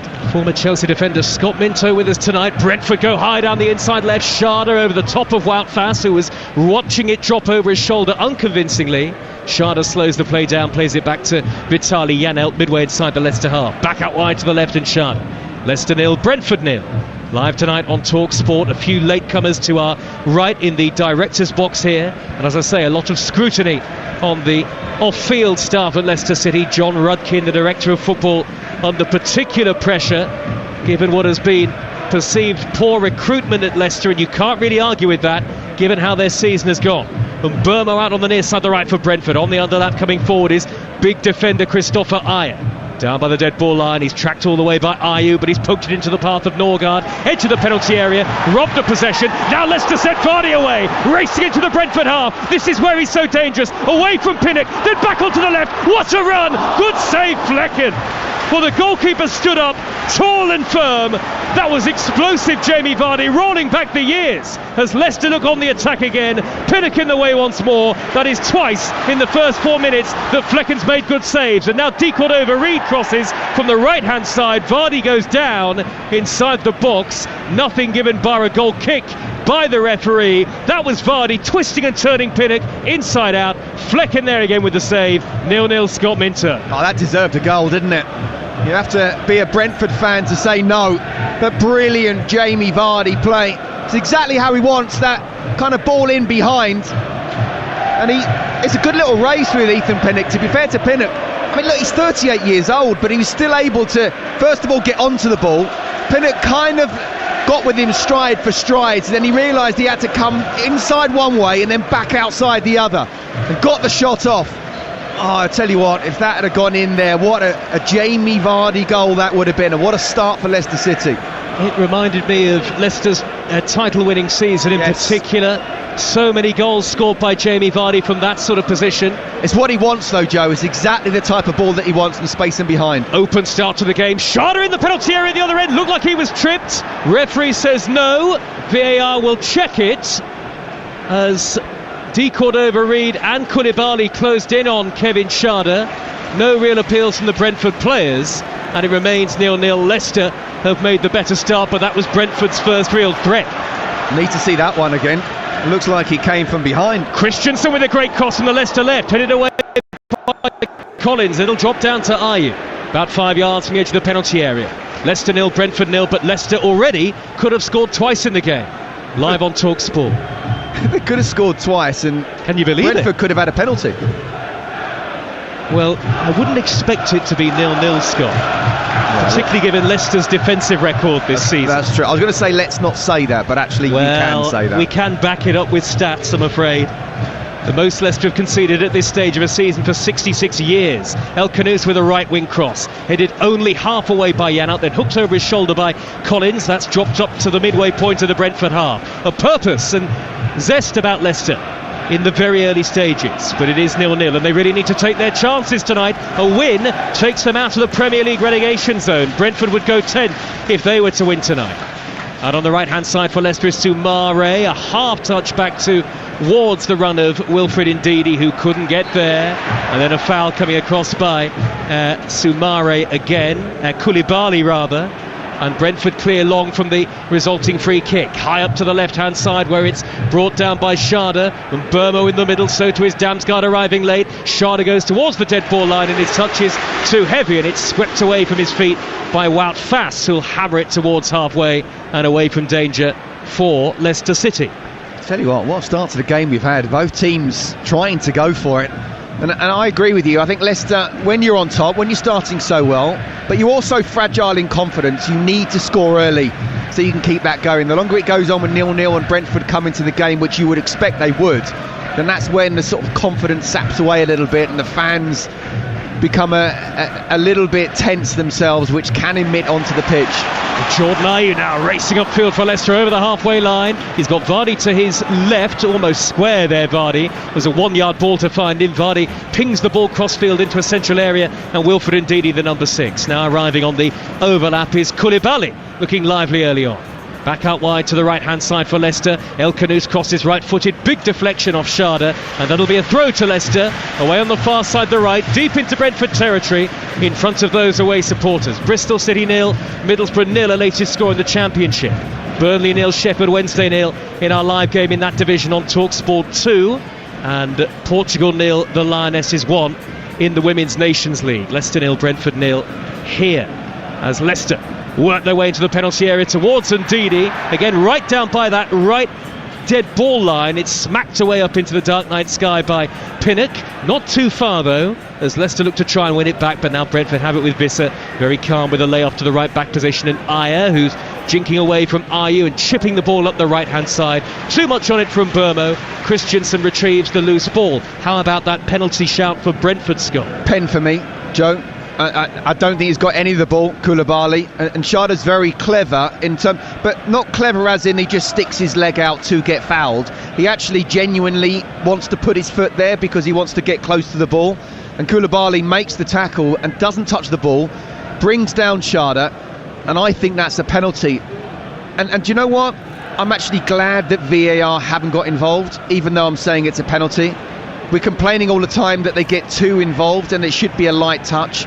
Go with the referee's call, even though I don't think it's particularly the right decision. Visser with a clever flick into the path of Damsgaard. The angle is totally against him down on that left-hand side. He's played it back to Schade on the corner of the penalty area, but the offside flag was up anyway. 9 minutes gone, and Leicester 0, Brentford 0. And just to finish on what I was going to say there, VAR was brought in to stop clear and obvious errors, not to referee the game. So although I'm saying actually I think it's a penalty, most decisions are always subjective, and I want that to go with the referee and have the referee's call on the pitch, and it's what Howard Webb is wanting to do. So I don't think that comes quite under the clear and obvious error, even though I'm saying it's a penalty. So I'm glad it wasn't given. Only 12 points from 7 Premier League games under Ruud van Nistelrooy for Leicester. High angled ball right up the middle by Fass. Good ball looking for the run of Ayew, but it's gone beyond him. He was out-muscled by Christopher Ayer, and it'll trickle through to the Brentford goalkeeper Flecken, who already looks in excellent form.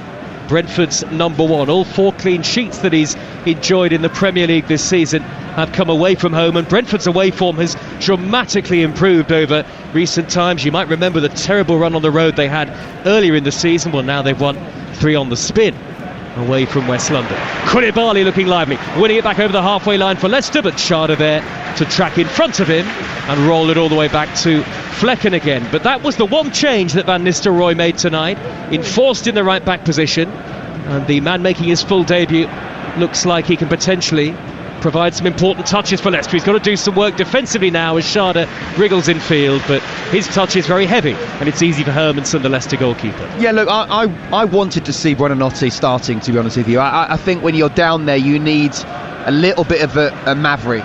I think Ruud van Nistelrooy has gone with Decordova-Reid and Jordan Ayew because he's at the point where he feels he needs to rely on players that he knows what he's going to get from them. But at this moment in time, he's not really getting anything from them. It's actually been a really good start from Leicester in the first few minutes. But I just feel Buonanotte, for me, just adds something a little bit extra and give a bit of magic. And I think there's clearly something gone on between those two, because I think he should be starting. Decordova-Reid with a looping cross, and it seemed to dip over Flecken. Unfortunately for Brentford, it dipped beyond the crossbar as well. One of those miss-hit crosses from Decordova-Reid. And Flecken backing away. He's a big goalkeeper, but didn't seem to have a sight of that as it floated behind for a goal kick to Brentford away to our left-hand side. Leicester 0, Brentford 0 here on TalkSport, with 3 more games to come for you tomorrow, including Everton against Manchester United from at 12:30 live with us, and the 3 o'clock commentary on TalkSport 2 from the Premier League is Ipswich against Tottenham. And this is what I was talking about, and the way that Brentford are now developed their game under Thomas Frank and playing out from the back. Out to the right-hand side is Christopher Ayer with a first-time cross all the way to Schade at the back post. Time to bring it down. Shot is blocked. Damsgaard gets the rebound. Got a half shot away. That was cleared by Okoli. And then Damsgaard caught his man very hard in the follow-through. And it's a free kick to Leicester City. But that was certainly a nervy moment for Ruud van Nistelrooy. I think it's Ndidi who's gone down. Yeah, and Thomas Frank's got his head in his hands because they played the ball out for Flecken to one side, to the left. He played it out when the press was there to the right-hand side, and Aya run with about 60 yards with the ball. And then he's played it down the right. A good cross has come in. And Sharda, well, he's brought it down. Koulibaly's missed the header initially, but he's actually got himself in the way. I don't think Hermansen's getting anywhere near that because Sharda's absolutely whacked that one. And he probably wouldn't have time to react. So it was a really important block from Koulibaly after initially missing the cross. Got his hat-trick in the reverse fixture, did Kevin Sharda, as Brentford cleared towards halfway, and Mbeumo half tackled by Christensen. The loose ball dropped for Damsgaard. Early ball high over the top. Visser with his pace in between Akoli and Fass goes down on the edge of the box. Seemed to stumble. I don't think that was a foul. Leicester win it back, and Akoli will play it to the right back Koulibaly, who is under pressure from Sharda, deep inside his own half. Koulibaly here has to turn in field, then back out to the right. 13 minutes have been played, and it is Leicester 0, Brentford 0, as Pinnock goes in with a firm but fair challenge out on El Khanous down in that right back position now. It's another Leicester throw, but it is quite a lively opening to the game, and the early signs are good that it could be a very interesting match. We've seen certainly half chances of plenty, and one big chance for Jamie Vardy denied by Flecken. Yeah, I think the surprise already, we're not yet 15 minutes into the game, that it's 0-0. Let's hope it keeps that up. As you said, the way Leicester play, they generally concede. Brentford score, but they're looking the most attacking side. Damsgaard down with the dead ball line, chips in the high cross, left-footed, and Burma heads it down. Poor header really, away from goal, couldn't find Norgard initially. It has come back out to Mbeumo with a left-footed reverse ball that again is poorly hit, way over hit, and it's a goal kick, though Thomas Frank is out of the dugout to applaud. Is very keen on Brentford winning back-to-back Premier League games for the first time this season, not just for the obvious reasons, but because he's called for more consistency if they've got a chance of getting in those European places, and what a remarkable story that would be. Leicester 0, Brentford 0 on TalkSport with Sky Sports. Don't forget you can stream the biggest Premier League games available with no contract on now, like Leicester against Brentford live right now. Search Now Sports. Header away by Aya for Brentford, midway inside his own half. It's dropped to El Khanous, lively with the ball at his feet. Plays it backwards to Soumare wearing gloves. Quite mild tonight at the King Power Stadium in terms of the weather. Koulibaly infield. Back to Fass, and now everybody's inside the Brentford half, bar the Leicester goalkeeper, Mads Hermansen. A Coley for Leicester. They've made a bright start, but they must capitalise on that, you feel. Fass in the centre circle as Leicester go back to halfway, then he plays a high raking ball.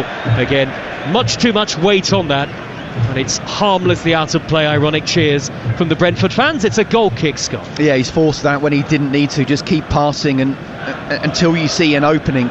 But you're right, Leicester have started really well in the first 7 or 8 minutes, but the last 5 or 6, Brentford have come back into it now and are starting to dominate in terms of possession, but also territory and chances. You know, Leicester need to make sure they stay on the front foot as much as possible. And maybe, again, I said about how Brentford are more than happy to try and play out from the back, which they didn't when they first came up for the first few seasons into the Premier League. That's how they've developed and evolved. But it's also a way, if Leicester can get that press right, just nick it one chance and then suddenly they're through on goal. Brentford have the ball with Damsgaard, an ambitious first time pass with his left foot, trying to turn it, no look up to the halfway line. They have won a throw anyway. Damsgaard gets it back from Keane Lewis Potter, who has impressed in that left back role of late. Now Yanal just inside Leicester City territory. Brentford slow the game down to walking pace. Whatever happens tonight, you can have your say on the sports bar. 03717 223344. Once we're done this evening on TalkSport, and hopefully we'll be able to bring you reaction from both bosses, Thomas Frank and Ruud van Nistelrooy, live into the programme, whatever happens.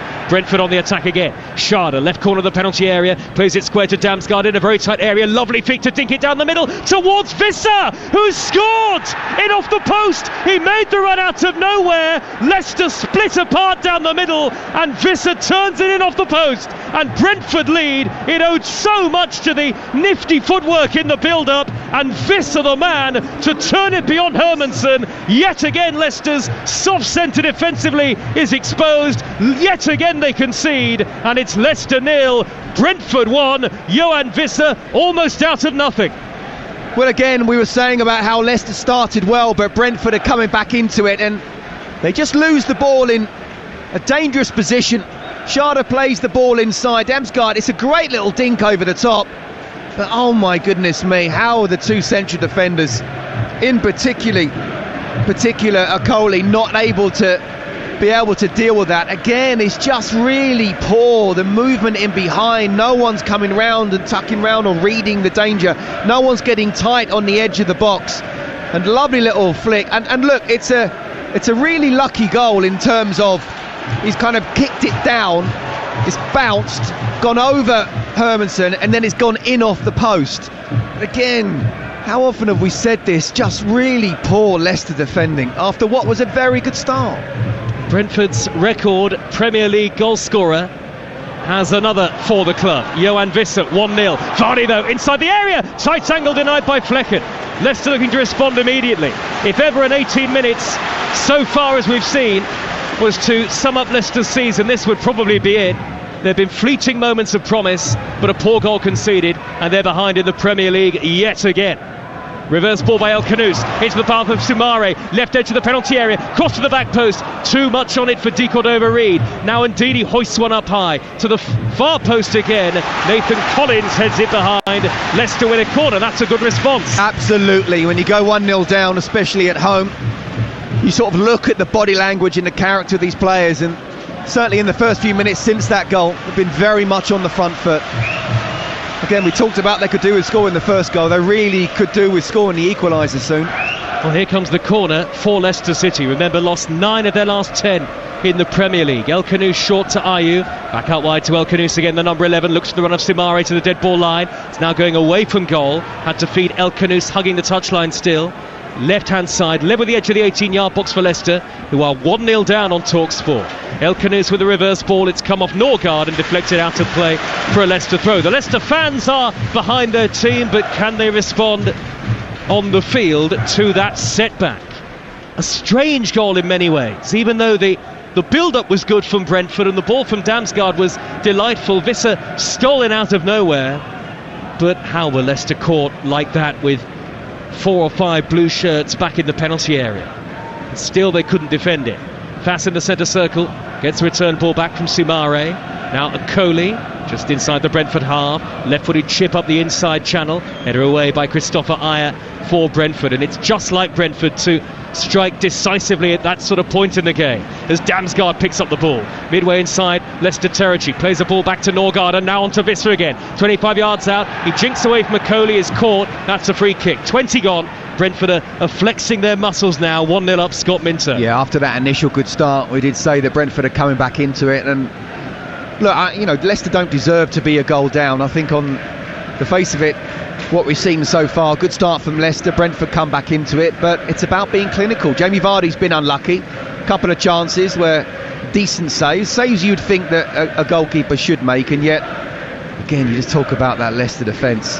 Even if, once he gets the ball, you're not quite sure what he's going to do, and it was a lovely little ball from Damsgaard, as you're right, but just get your body there, make sure the player runs into you so you can say to the referee, I couldn't do anything. There's not even sort of that understanding, that appreciation, that football intelligence from a defensive point of view. 56 times they've conceded in the Premier League this season.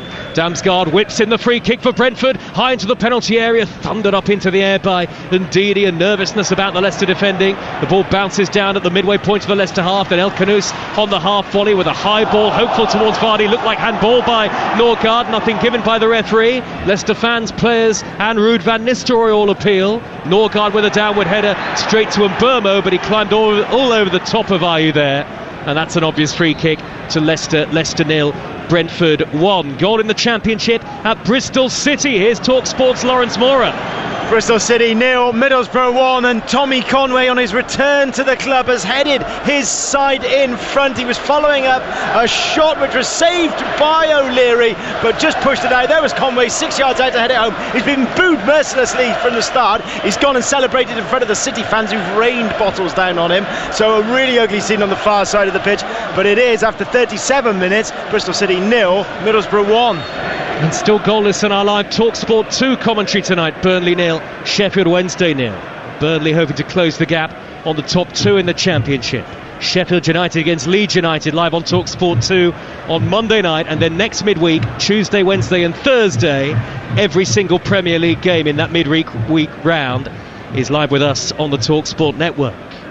That includes Leicester away at West Ham on TalkSport next Thursday, and Brentford at home to Everton on the TalkSport app on Wednesday evening. Forward by Christensen. Early ball down the left-hand side for Leicester. El Khanous looking to spin away from Collins. El Khanous lost his footing there, and Norgard will smack the ball high up over the halfway line, chasing his Schade, but that'll trickle through all the way to the Leicester goalkeeper in green, Hermansen. Leicester trail yet again. 1-0 down to Brentford. The ball bounces up on the halfway line. Brentford with Janelt going back to the big centre-half Collins, and now Visser the goal scorer. Heavy touch in the centre circle, one back by Jordan Ayew.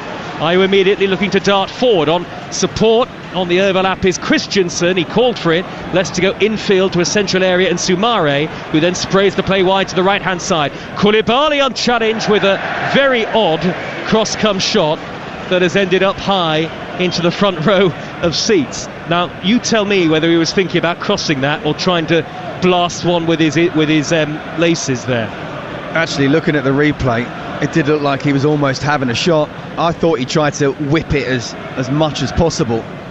If you're having a shot from there, you've got to hit the target. I mean, that's poor, because they're in a decent position. Just put the ball in behind the Brentford defence, and even if a Leicester player doesn't get to it, it's a horrible ball to deal with from a defensive point of view. And he's just given the ball back to Brentford. Ruud van Nistelrooy pondering on the near side touchline, does look a little bit concerned, the Leicester City boss, and perhaps so he should be. You'd have to say he will be under pressure if this run continues. It doesn't matter how long he's been at the club. Everybody knows the rigours of the Premier League these days, and his job could be under threat if Leicester's run continues. Visser's prodded the ball out to the left-hand side for Brentford to the overlapping Lewis Potter, who, as you can imagine, is just as adept going forward, perhaps even more so than he is defensively, because nominally he's a wing-back or left winger. As the ball goes back to Collins in the centre circle, Brentford have got control of the game, I think, now, Scott. Yeah, absolutely, after that initial burst from Leicester. Ayew in field, 25 yards out, the fullback. He's turned away from Christensen, and he's found Visser on the edge of the area. Missed kick by Ndidi. The ball's been nudged wide to Damsgaard, who chips it in high to the back post, and there's a foul spotted by the referee in the build-up, and Leicester a little fortunate there. Okoli's gone to ground, and I don't think he'll need treatment. In fact, maybe he will. He's stayed down as Christensen comes across, but no great shape to any of Leicester's defending over the course of the game. And the fact that Ayew, 6'6" and a right back, is able to run beyond three blue shirts maybe tells you where Leicester are defensively at the moment. Yeah, absolutely. I mean, to be fair to him, he's a centre-half playing right back who actually sometimes just looks like a really good wing-back. And he talked about Lewis Potter on the other side. I touched on the fact that maybe, you know, an England spot is up for grabs. I'm sure Thomas Tuchel, if he comes to England and watches some Brentford games, then he would be impressed.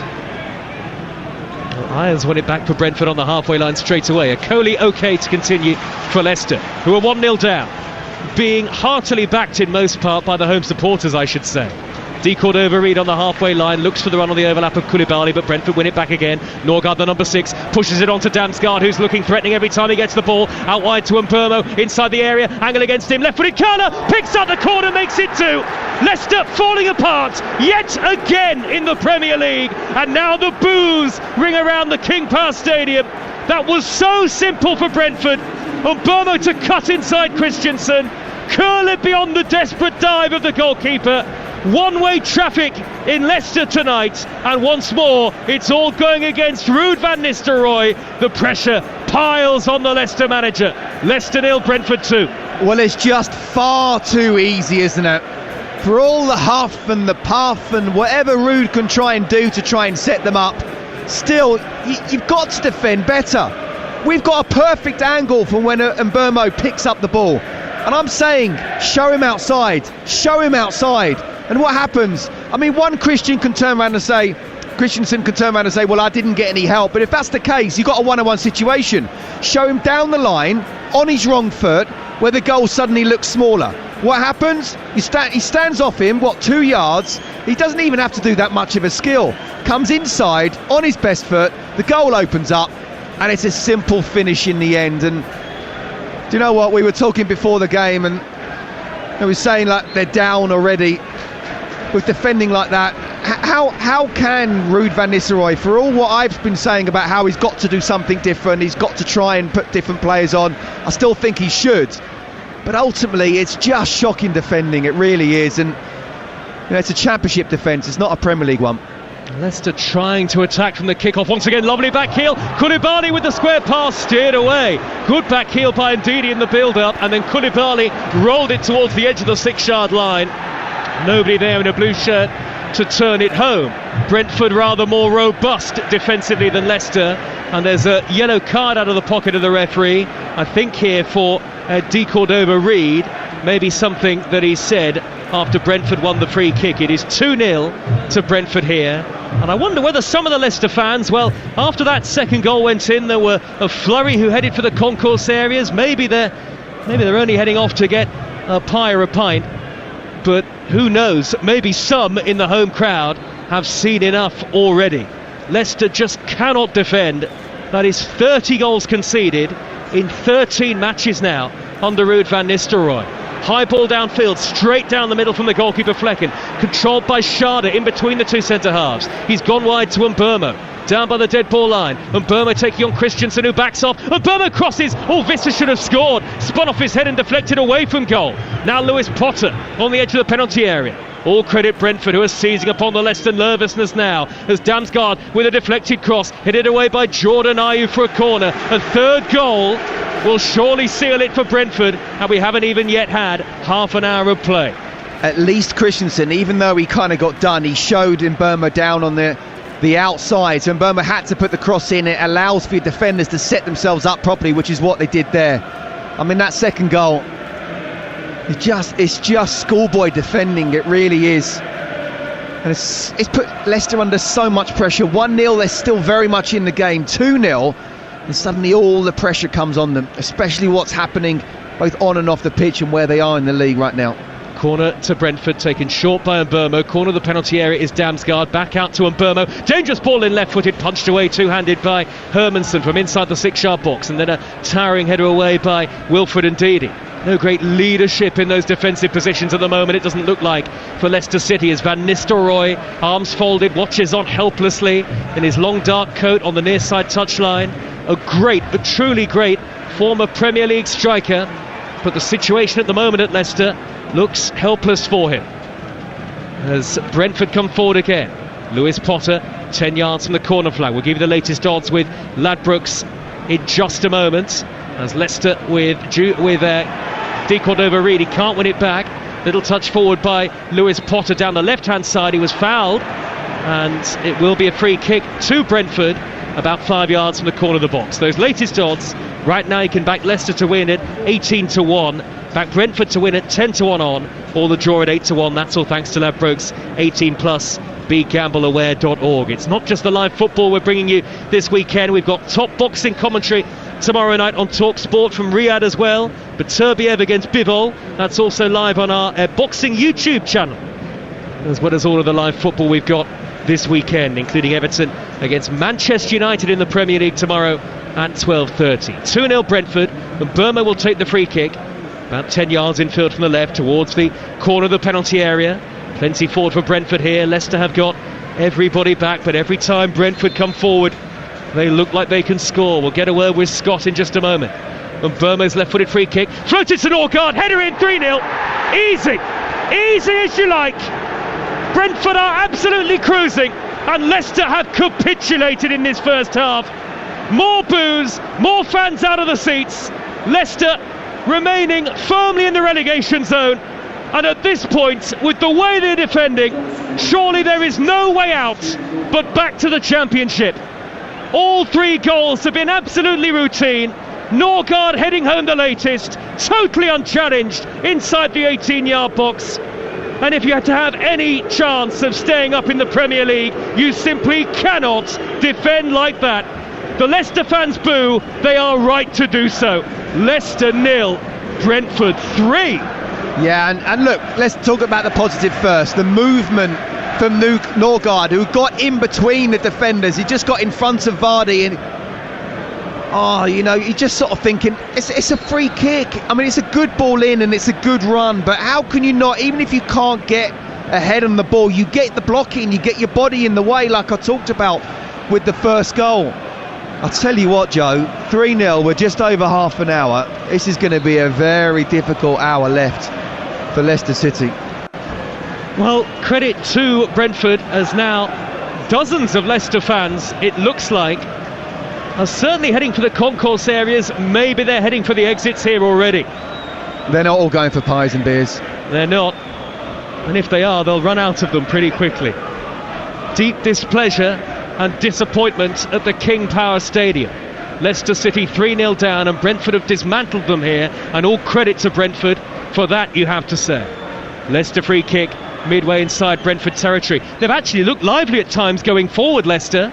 Jordan Ayew infield from the left will dink in the free kick right-footed, only half away. Sharda has to thump it into the away section in one corner of the ground, and it's a Leicester corner on that far side of the field. But from 3-0 down, Scott, it's hard to make any case for a Leicester comeback, and worth noting that Leicester haven't even scored in their last 5 home Premier League games. The stats are against them, and once again the scoreline is against them. De Cordova-Reid will take the corner for Leicester City. Right-footed into the near post, cleared away by Jan Elton. It'll drop down to the corner of the box. Simari a little slow to react, just steers it back out wide to the initial corner taker, and it's Jordan Ayew to dink it in left-footed with the delivery. El Khanous at the back post, across goal and headed away by Christopher Ayer from inside the penalty area for Brentford. Do you know what? It's about character now. The game's done. They're not coming back from this, and this could get messy if it's not already. Could get 4, 5, maybe even 6 if Brentford want it to be. I do remember being 3-0 down against Manchester United one time. Christensen delivers, and it's cleared away by Collins. We got it back to 3-2 when I was at West Ham. Paolo Di Canio had a good chance to make it 3-3, and we lost 4-2. We got clapped off, but it's not happening here. El Khanous 10 yards from the dead ball line for Leicester. They are still on the attack. Simari, a little flick into the path of El Khanous, who can't get there. Corner to Leicester. Let's quickly get half-time at Ashton Gate with Lawrence Mora. At the break, Bristol City 0, Middlesbrough 1, and on his return to Ashton Gate after a controversial summer move, Bristolian Tommy Conway has headed his side in front. He celebrated in front of the City fans who've been booing him since kick-off, and Bristol City trail Middlesbrough 1-0 at half-time. Corner by Ayew into the near post and gathered just about by Flecken. I think he actually mishit that, Jordan Ayew, but Flecken was there to gather safely into his chest. The Brentford goalkeeper, who we should remember has made 2 or 3 good saves over the course of the game so far. Burnley 0, Sheffield Wednesday 0, a latest score in the Championship on TalkSport 2 tonight. No surprise that it's 0-0 with Burnley's defensive record. 11 league clean sheets in a row. How Leicester would love even one. Only 1 clean sheet in the Premier League so far this season. How much blame can you actually give to a manager, I wonder, when his defenders aren't even doing the basics right? Look, I think, again, I've said a couple of times now, I do think he should make some changes. Ayew's cross into Vardy near post, and he's having it over the top from an impossible angle. He's got to do something different. If he keeps doing the same thing and getting the same results, then you're going to get the same performances, and they're going to go down. He's got to try to do something different. But ultimately, Joe, it has been and always will be down to the players, and when you defend like that, there's nothing Ruud can do in that sense. Leicester 0, Brentford 3 on TalkSport. Half-time in the Women's Nations League with Charlotte Richardson. It's Portugal 0, England 1. A dominant half marked by Alessia Russo's goal on 15 minutes. A bright start built to the breakthrough. Lauren James switching up play to find Lucy Bronze, who whipped in a great cross for her teammate to tap in. England have had the majority of the ball, largely untroubled defensively, and should have more goals to their tally. At half-time, it's Portugal 0, England 1. Leicester and Brentford fans, 03717 223344 for the Sports Bar Weekender. Once we're done tonight on TalkSport, could be a long night for Leicester City fans. We haven't even had 37 minutes, and Leicester are 3-0 down. Visser and Burmo and Norgard with good finishes, but such simple goals for the away team. Ayew down the middle for Leicester. 25 yards out is Koulibaly. On his overlap is De Cordova-Reid. Inside right, left-footed cross up to the back post. Christensen there, headed away by Ayer for Brentford, and now on Burmo streaking forward on the counter towards halfway. He's been held up by El Khanous.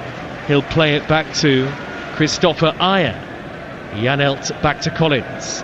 There was always a possibility, you felt, something like this could happen tonight.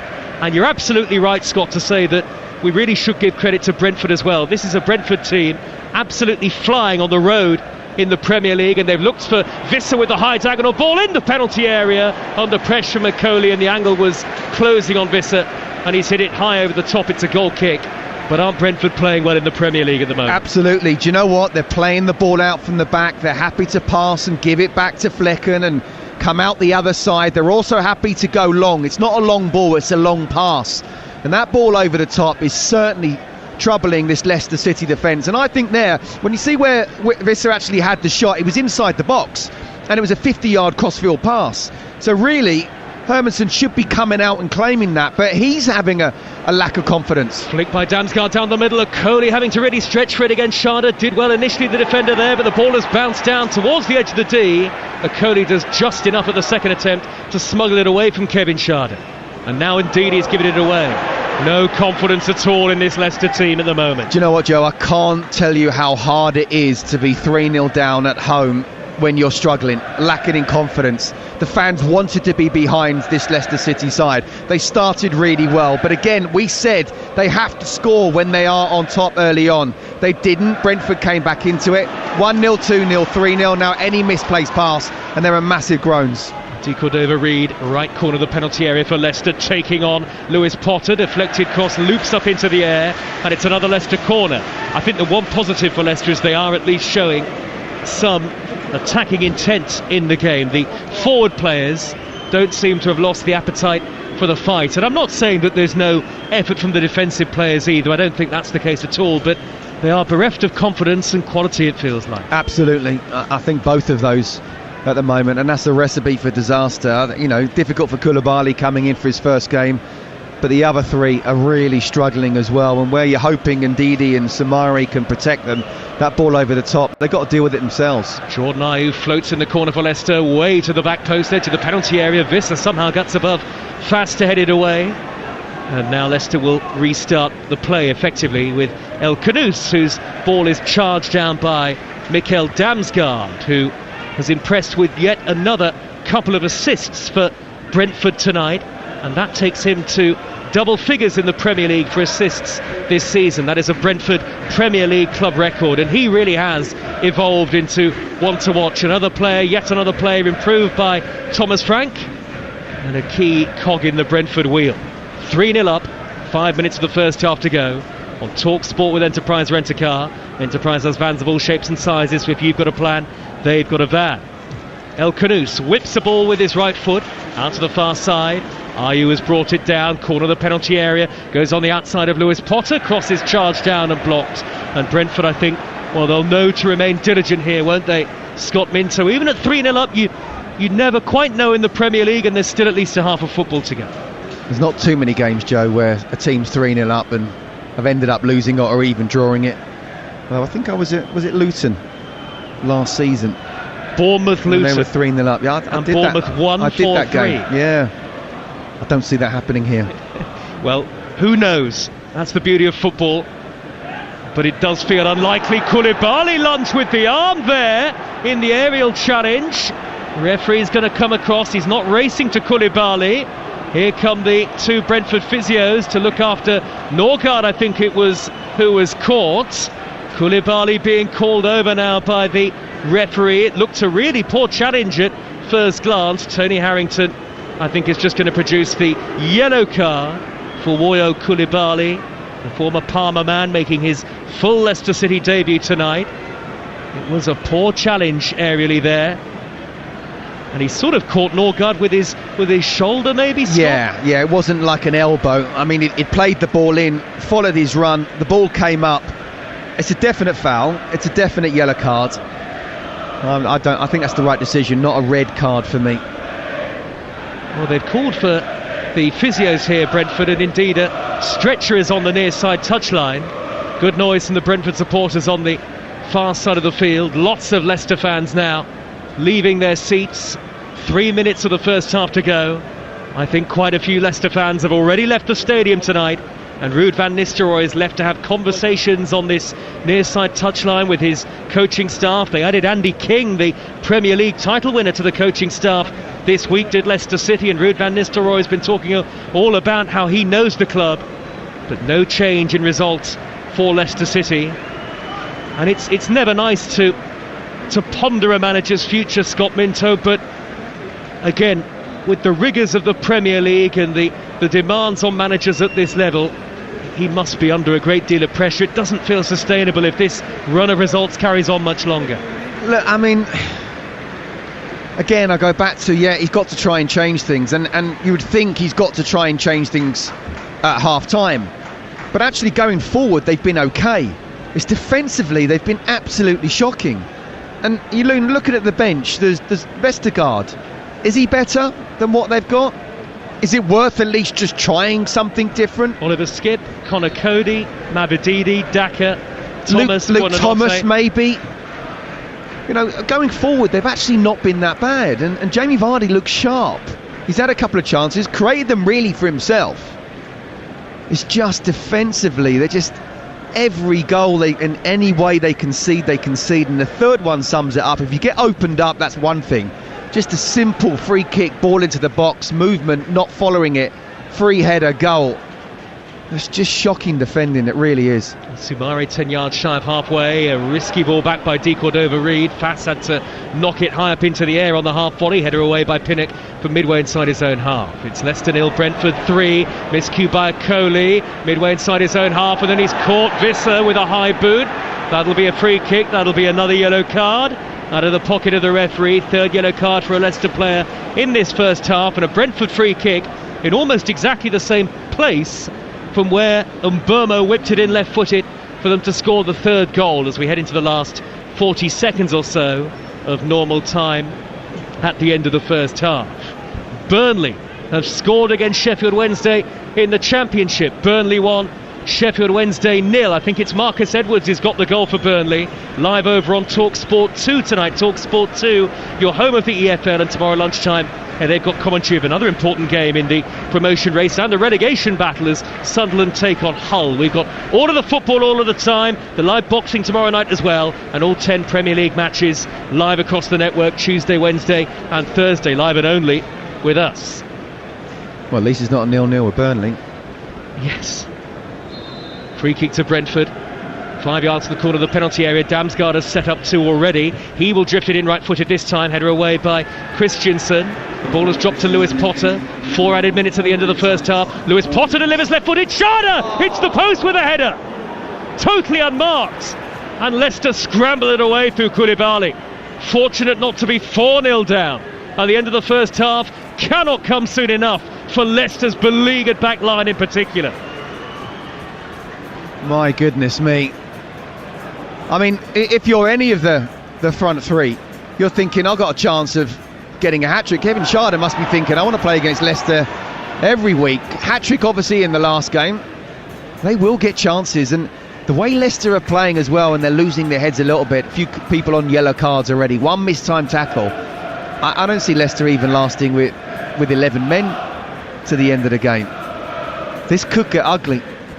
Well, the interesting situation is a minute into 4 added at the end of the first half. In the context of the game for Leicester, they are still only 2 points away from Premier League safety, but of course everybody else has still got to play this weekend.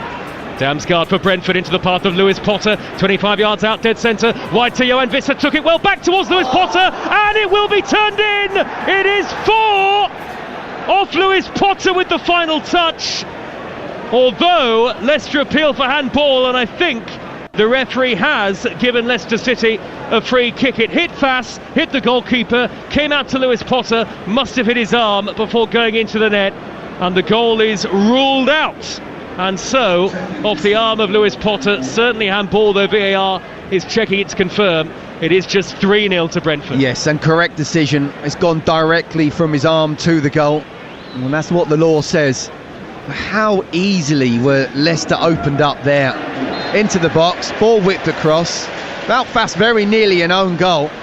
You know, it's horrible, those balls in behind, and fair play to him for at least going for it, not leaving it, but Could easily been an own goal. Hermansen makes a save and it comes off Lewis Potter's arm. Bouncing ball towards Visser. Fast gets in front of him. Leicester fans are venting their fury now from the stands. We are 2.5 minutes through. 4 added at the end of the first half. Ruud van Nistelrooy, a lone figure in his technical area. That must be a lonely place, the Leicester manager's dugout at the moment. Ndidi, 3-0 to Brentford in the first half. Ball out to the right-hand side from Ndidi to find Koulibaly. Can't blame the Leicester fans for their reaction at all. They were very much with the team in the early stages, I should say. Fast with a crossfield ball that is overhit. Out of play for a throw to Brentford in the right-back area. And Aya will come across to take it. How difficult a team talk will this be, Scott, for Van Nistelrooy? Yeah, I mean, you know, he's talking now to his staff, and I think he has to make changes. You know, defensively, he has to make 1, if not 2 changes. I think going forward, make 1 as well. He has to be seen to be proactive to trying to change something. They come out in the second half with the same 11, then you know, this could be 4, 5, 6.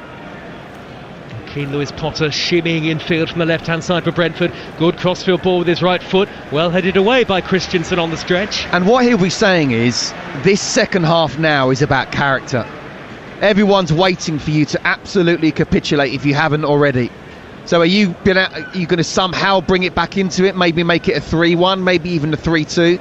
Just worry about that first goal first. But actually worry about just passing. Pass to each other and defend, communicate. You know, it's just far too easy how they're opened up after the first 5-10 minutes. It's been absolutely shocking. There may be more trouble here. Long throw into the area from Schade towards Collins. Only half headed away. Miscue by De Cordova-Reid. Then a flick by Vardy. And the boos say it all as the half-time whistle goes. Straight down the tunnel for Ruud van Nistelrooy. Rarely has any...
and TalkSport's Joe Shannon. And so the expected Leicester changes have materialised. 2 of them. Yannick Vestergaard and Stefi Mavididi have come on. Koulibaly and De Cordova-Reid have gone off. Many of those Leicester 11 could have been substituted. I wonder whether the fact that Koulibaly and De Cordova-Reid were both on yellow cards maybe also swayed Ruud van Nistelrooy. As the game resumes, Leicester look long down the middle for Ayew. His flick towards Vardy, but it's evaded Vardy and it's trickled through to the goalkeeper. Flecken. Leicester 0, Brentford 3. Brentford have made a change as well. Johor Yarmoliuk into the midfield in place of the scorer of the 3rd goal, Norgard, who hopefully isn't as a result of the injury that he took earlier in the first half after that challenge on him by Koulibaly. 3 such simple goals scored by Brentford tonight. They're heading up to 10th in the Premier League, and Leicester continue to falter in their attempts to escape the relegation zone. They're going to remain 2 points from safety unless something remarkable happens. Looking around the ground for the second half, there are far fewer filled seats than there were at kick-off. Far more empty blue seats around the King Power Stadium for the start of the second half. Leicester playing from left to right, all in royal blue. Brentford playing from right to left in the blue and white striped shirts, black shorts and black socks. And the game feels all but done at this point. Christensen with a left-footed ball in, steered away by Collins. On the stretch, it's a Leicester corner. And Scott Minto, I wonder what the conversation in the Brentford dressing room was like at half-time. Yeah, by the way, are you saying that the Leicester fans are still eating their pies and beers? Well, okay. Maybe they're really, really good. In by Christensen, left-footed after the corner was taken only as far as Mavididi. Down by the dead ball line, that's a lovely lofted cross headed away by Collins. Drops down to Christensen to flick it on. Little touch by Wout Faes and hammered away by Yarmoliuk. Look, I think what Thomas Frank would have been saying, it wouldn't necessarily be saying go for 6 or whatever, but he's saying don't let off. Don't take the foot off the gas, because if you do, they can come back into it and you never know what can happen. So just stay 100% on it, which is what they're trying to do right now. I'll remind you of the 2 sides in just a moment, but here come Brentford looking for a 4th. Damsgaard whips in the cross. Schade at the back post, can't reach it under the challenge of Okoli. It has dropped for Lewis Potter near side the left wing for Brentford. Back to Yarmoliuk and now Janelt towards Pinnock. Midway inside Leicester City territory. Such a chastening first half for Leicester and for their embattled manager Ruud van Nistelrooy as the ball goes out of play. I wonder what you can say to a team at half-time as a manager in terms of just trying to give them some confidence, Scott. Well, you tell them it's about character now. The fans who are still here still expect you to play for the badge. And look, don't think about necessarily winning the game, but just thinking about winning your battles in the second half and then see what happens. You talked about possible miracles, and trust me, it would be a miracle if Leicester were able to get a draw, let alone a win, but you have to show it's all about character now. And I did say to Hugh at half-time that there's no way that he can play the same 11 in the second half, so he had to make changes. Koulibaly coming off, Okoli's gone towards a right back now, but he's on a yellow card as well, so he still needs to be careful. Still think there's something about Brennanotti that he's not happy with, so not surprised to see perhaps De Cordova-Reid come off and Mavididi come on. Leicester's next game away at West Ham next Thursday night, live on TalkSport. Every single Premier League game, Tuesday, Wednesday, Thursday night, and there are 10 of them, is live with us. TalkSport, TalkSport 2, Talk Radio, or on our app. Make sure you download the app. Especially useful next week. And swipe between all of our stations at your leisure. Header away by Vestergaard for Leicester, who have Hermansen in goal. Okoli, Vestergaard, Faes and Christensen, and Didi and Soumare, Mavididi, El Khanous and Ayew behind Vardy, who did have 2 good early chances in the game, and Leicester were very bright for the first 10-15 minutes, but ever since Brentford's 17th minute opener, they have cruised. Brentford with Damsgaard looking for Visser, right corner of the penalty area. Vestergaard slides in just enough on the challenge to divert the ball away. Brentford have Flecken in goal, Ayer, Collins, Pinnock and Lewis Potter, Yarmoliuk and Janelt, and Burmo, Damsgaard and Schade behind Visser up front. There's a throw to Leicester on the halfway line, near side of the field.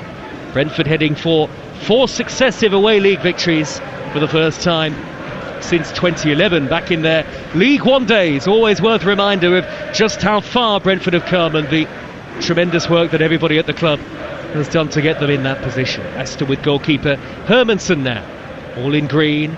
chips the ball up to the halfway line, left-footed. Ayer there to win the first contact for Brentford. It's come back to El Khanous, number 11 for Leicester, over the halfway line to the run of Christensen, sprints forward towards the corner of the penalty area. He's got support on the overlap through Mavididi with a good ball. Vardy's looping header, and that's just wide of goal. The flag has gone up on the near side, but that does get some applause from the Leicester fans. There are notable gaps in the stand. Quite a few Leicester supporters have not come back for the second 45, but there is certainly applause for Buonanotte, who's going through quite a vigorous warm-up on the near side touchline. I wonder whether Ruud van Nistelrooy will think to bring him on. 5.5 minutes into the second half on TalkSport. Game feels over as a contest. Leicester 0, Brentford 3, and here's Scott Minter. Yeah, the game may be over, but the goals probably aren't.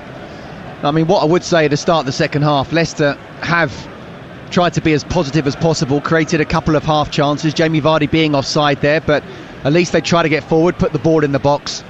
And I always think when you see the start of a game, especially start of the first half, that's what the manager wants his team to do, and then it kind of develops into, right, just which is the better side. And I think that's what we've seen here. As much as I could talk about, I wanted Buonanotte to start, and I'm sure he will come on at some point.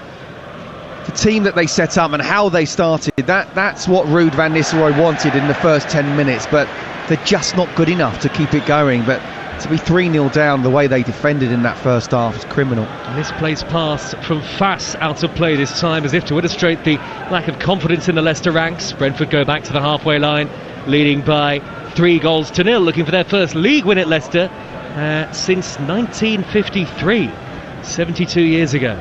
And Burma on the halfway line for them. Reverse ball is on. High diagonal out to Lewis Potter. Acres of space on the near side of left. Brentford look really elegant coming forward tonight. Lewis Potter darts infield. He's blocked off by Ndidi, and then Soumare with a touch forward to Vardy.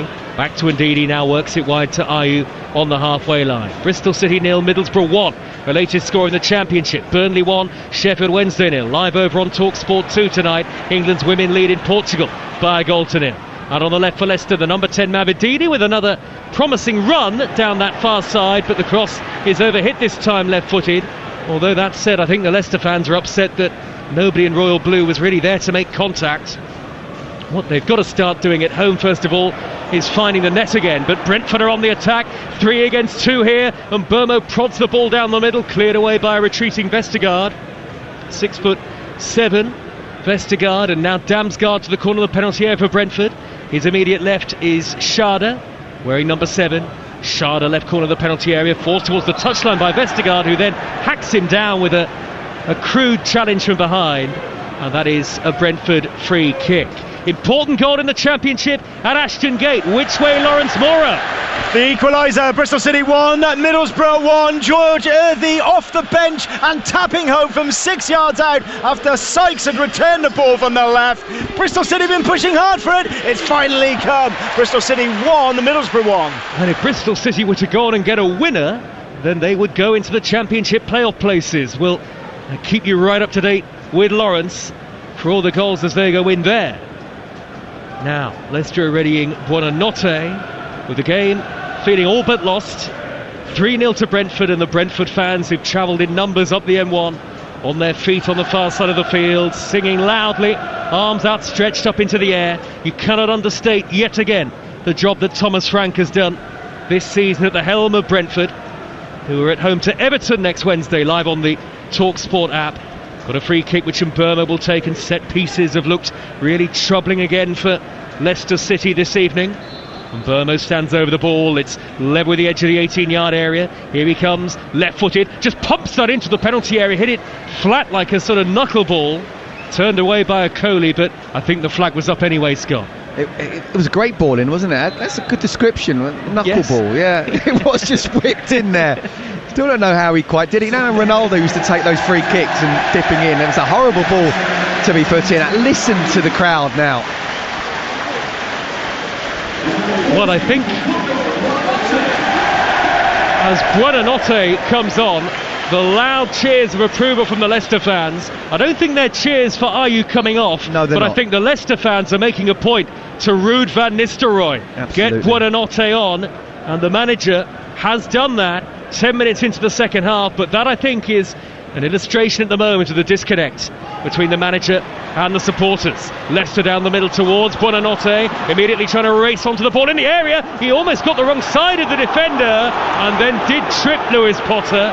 It'll be a free kick to Brentford. Yeah, but it's almost immediately the energy he gives, and now you've got the crowd back on side, even though you're 3-0 down. The ball was played behind him and yet he still didn't give up. I mean, Lewis Potter actually does really well. It's the slightest of touches and very clever defending, actually, getting that touch and going down. More often than not you will get the foul, but Buonanotte already looking like he wanted to try and do something and be positive. And a season-long loan from Brighton, and there were Leicester fans before the game saying that there should have been more than one change to the starting 11 tonight. There have been 3 substitutions since half-time. Brentford have scored 3 times under the floodlights at the King Power. Flecken, the goalkeeper, has it. He's played it to Collins, and now quick ball forward to Yarmoliuk, who looks very neat and tidy. Little ball chipped square, right to left to find Pinnock. Tall and slender, the centre half. Now Damsgaard pokes it down the left to Coley, there to steer it up to the halfway line and away from immediate danger for now for Leicester City. But Brentford will come again with Damsgaard in their red and white shirts. Now Vitali Janelt squared infield to Yarmoliuk. Leicester 0, Brentford 3 on Talksport with Enterprise Rent-A-Car. Enterprise has vans of all shapes and sizes. If you've got a plan, they've got a van. Damsgaard skips into the penalty area and he's tried to whip it across left-footed from the dead ball line. That is a corner to Brentford. He's done well, hasn't he, Damsgaard? You know, it looks like physically he's not quite good enough for the Premier League, and actually at times he hasn't been, but this season he's been absolutely sensational. And we talked about Schade stepping up. Visser, the player that he is, Brian Mbeumo, the player he is, and now Damsgaard. It's a really potent front four. He's on a hat-trick of assists, Damsgaard, as he takes the corner short to Janelt, left corner of the penalty area, back to Damsgaard, rather balloon the ball to the back post. Visser then tries to stand it up, and it's, well, I thought that had hit Christensen and gone behind, but it must have hit Visser's foot and flown right over the top of it behind him and away for a goal kick to Leicester City. There is something of a respite for Leicester in the second half, but the body language of the Leicester players, it just suggests they're trying to get through it. There's not a great deal of belief in this Leicester team, and Brentford are still looking relatively sharp. Of course, a clean sheet will be on their minds. They don't keep too many in the Premier League. Vardy caught by Collins. Free kick to Leicester just forward of the centre circle, just to the right edge of it as we look at it. And as Leicester have to wait while Vardy slowly gets to his feet, let's get news of a goal in the Women's Nations League. Charlotte Richardson. It's all square. Portugal 1, England 1. Kika Nazare, the Portuguese star, coming off of the bench to score a sublime solo goal. It was a goal, it was an equaliser that had been coming. Second half, England really failing to inspire, and now they have to try and gain the lead again. Portugal 1, England 1. We'll have coverage of Serena Wiegmann's Lionesses at this summer's Euros. Buonanotte pumps the ball into the penalty area from the Leicester free kick. There was a foul by Christensen on Schade, I think, well spotted by the referee, and a free kick to Brentford away to the right hand side as we head towards the hour mark. And time is just petering out in this game, it feels like, already. It feels like a procession for Brentford at this point, but important is it, Scott, for Ruud van Nistelrooy that he gets some kind of reaction? Yeah, absolutely, and look, he has to a point, but the game's done and dusted. For Brentford, it's all about game management now, and Thomas Frank will be thinking, right, who do we think was struggling a little bit coming into this game? We have to try and maybe make changes, keep them fresh. I think that's a really important thing to do. We know, of course, there's midweek games coming up, so Brentford have got Everton at home. That won't be easy, but absolutely, from Ruud van Nistelrooy's point of view, even if it gets to 3-1 and finishes like that, then, well, still won't stop them being criticised. Great play by Schade to nutmeg a Coley and dart beyond 2 blue shirts, but then a poor ball in with the final touch left-footed that is gathered by Hermansen. He looks in the mood for goals tonight. Kevin Schade, a hat-trick in the reverse fixture, and did a lot of the hard work there, but the ball in was just mishit. And after that hat-trick in the last game and the way that Leicester are defending now, he'd be really disappointed if he doesn't get in the score sheet. So again, we talk about how it's perhaps game management for Brentford, but there'll be players out there be thinking, I want to score here tonight. Yep, there is plenty of incentive for the Brentford players. And Scott mentioned the midweek games to come.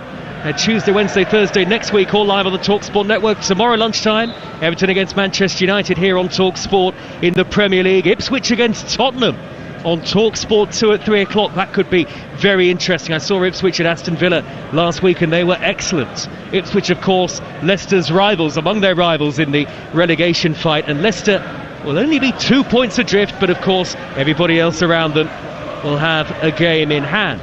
I think it depends, of course, on how Wolves and Ipswich pick up points, but I think we'll see at the end of the season Leicester being second bottom.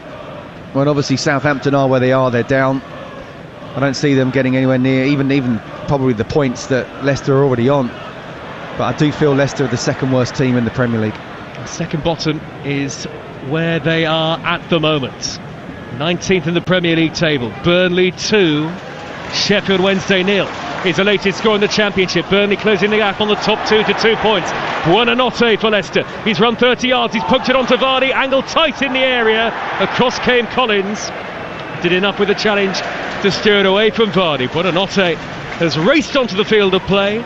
Continued that vein of form on the ball. He looks a man with a point to prove. Brentford counter. Damsgaard diagonal to Mbeumo. 10 yards from the edge of the box. Onto the left foot. This is where he's dangerous. He's deflected into the path of Christopher Ayer, who's forward on the edge of the box. Now Wissa delivers in the cross. Dinked in high towards Mbeumo. Only half away. Lewis Potter at the back post. Plays it back. Damsgaard crosses and away by Yannick Vestergaard this time. For Leicester, stays 3-0 to Brentford. Why is Lewis Potter at the far post when he's free there just moved his body to the side on his left foot and tried to get a volley in? Instead he stayed where he was, took a touch and then just played it back. Again, if I'm a left back playing for Brentford today or full back, I'm thinking I can get on the score sheet tonight. Well, more defensive mishaps for Leicester. This time they get away with it as the rain arrives at the King Power Stadium. That Burnley goal scorer, by the way, scored the second against Sheffield Wednesday, was Josh Brownhill. As Sharda controls for Brentford, a slip by Fast. Sharda's smuggled the ball out to the left and he's turning away from McCauley and he's wriggled into the area. He steered it square to Damsgaard, tried to turn it away from the onrushing Soumare, couldn't get the angle for the shot. Damsgaard again, edge of the D, plays it into Mbeumo in the area, tries to poke it onto Wissa. Leicester, two players nearly get in front of each other. They clear it away as far as Jamie Vardy, and that Brentford attack comes to an end for now. Now Buonanotte dribbling into the centre circle and racing forward into Brentford territory, but then the pass is overhit towards Jamie Vardy. It's through to Flecken. More bright work from Buonanotte, who's now even being applauded by Vardy. Yeah, absolutely. Really good play from Leicester actually going forward. And Buonanotte's just added that bit of positivity, hasn't he? The pace. You know, not just pass or a hope for a ball. It was a bad ball in the end, but Buonanotte to Vardy, for me, looks... How many times do I have to say it? It just looks the right combination for Leicester. We all think they're going down, but they are going to somehow pick up points. Again, I go back to their fixture list. West Ham away on Thursday, yes. Chelsea away, United at home, City away, Newcastle at home, Brighton away. Could be done and dusted by then, but if they can somehow stay in, you just never know. But no, I'm sorry, I don't see it. Wilfred Ndidi has given the ball away. Brentford have won it back. Midway inside Leicester territory. Another big goal in the Championship at Bristol City. Lawrence Mora. They've turned it around. Bristol City 2, Middlesbrough 1. George Earthy at the double. A free kick from Scott Twine. 20 yards out. Cannoned off the bar. And there was Earthy to tap it into an empty net. Roof off at Ashton Gate. Bristol City 2, Middlesbrough 1. What a great run they're on, Bristol City. Heading into the playoff places. And it looks like another defeat for Michael Carrick, who's under pressure at Middlesbrough in that division. We've got Sunderland against Hull live tomorrow lunchtime on TalkSport 2, and the big one on Monday night, Sheffield United against Leeds. That's the clash of the top two. Wissa for Brentford, edge of the D, tries to flick it over the top, but he's found Damsgaard in the area, headed away by a Coley for Leicester. Even with the hopeful balls into the box for Brentford, Leicester look all at sea defensively tonight. 3-0 to Brentford, and Buonanotte went down as if caught by a high boot. Referee not interested. Let's Leicester continue with possession. Amazingly, Buonanotte's back on his feet as Leicester counter up the middle with El Canouse. Wide to Buonanotte. Right edge of the penalty area. Only Vardy in the middle and support. Buonanotte tries to go for goal and it's charged down by Collins. Now the loose ball has reached Soumare, edge of the D. And Wilfred Ndidi Out to the right, Anakoli. He looks up, thinks about a cross right-footed, then thinks better of it. Infield to Ndidi again. 20 minutes into the second half. Leicester have not completely folded, but that is a poor ball by El Khanous. Very strange. Straight to the goalkeeper Flecken when he had a simple square ball to Mabedidi out to his left. Do you know what, when you're lacking in confidence, you think you've got less time than actually what you had. There was no one around him. And he just took a touch, then played a quick pass, and just no one was there. It's a great example of a player who's just completely lacking in confidence right now. We'd love to hear from you tonight, Leicester fans and Brentford fans, on the Sports Bar Weekender after the game. 03717 22344, the number to call as Brentford nearly give it away inside their own penalty area. Flecken's pass forward to Janelt, but he escapes that, and the Brentford goalkeeper's got it again. Yeah, 03717 22344 to have your say on national radio, all ahead of another busy afternoon of live commentaries and around the grounds on TalkSport with Adrian Durham from 2:30 to come tomorrow. Live boxing on the station as well tomorrow night from Riyadh, Beterbiev and Bivol, that highly anticipated rematch, and that'll also be on our boxing YouTube channel. Coley for Leicester, midway inside the Brentford half. Coley, all in Leicester blue, in field to Sumare, back to Buonanotte, and now a square pass to Ndidi, forward of the centre circle. Quick ball through the gap to Christensen, about 20 yards in field from the left, and now in a dead central position. Ndidi, with Brentford, have now got everybody back behind the ball, and Ndidi's given it straight to Mikkel Damsgaard. Schade is then tripped by Ndidi. It's a free kick. Would there have been any great difference in the game tonight, Scott, had Jamie Vardy's run in the first 5 minutes ended up with him scoring a goal? Do you think that might have really lifted Leicester and changed things a bit? Well, it definitely would have lifted them. I think the first goal is always so important, and Leicester just don't get it often enough. But I don't think so. I think they're that bad defensively. I think this Brentford side, how they're playing at the moment, especially away from home. 3 wins on the spin on the road, we mustn't forget. And after a terrible start to the season playing away, and people are saying why, but if you look at the teams they played, there were much easier fixtures at home than there were away, so at some point it was always going to change. Their first 7 wins all came at home, the last 3 have all come away. So I'm not surprised, really. This is a really well-drilled side. Flecken's ball over the top, down the Brentford right, has reached Mbermo, right corner of the area, step overs beyond Christensen, and he's flashed the shot in at the near post, and it's taken a deflection and gone behind. Buonanotte, by the way, has been yellow carded after a little tangle with Lewis Potter. It is a Brentford corner. But well done, Christensen, showing outside. Even if he's able to get past him, which he didn't there, to be fair to him, he's not allowing him to come inside, open up the goal on his better foot. Show him outside. Really heavy rain all of a sudden, tumbling down from up above as we reach the final quarter of the game on TalkSport. Leicester 0, Brentford 3. Corner from Mbermo, taken short to the right corner of the box, and Damsgaard in front of the Brentford fans. Mbermo then whips it in, touch from the head of Lewis Potter, I think, turned away by the goalkeeper. Now Pinnock on the rebound, lashes it into the side netting, and it has gone behind for another corner to Brentford, this time on the near side of the field, and they very nearly made it 4. Yeah, good save that. First time ball in. It's a great ball in, it really is, and all it needs is a flick. Keeper can't come out, and he stays on his line. Reacts really well to that. Wonderful ball in, great flick.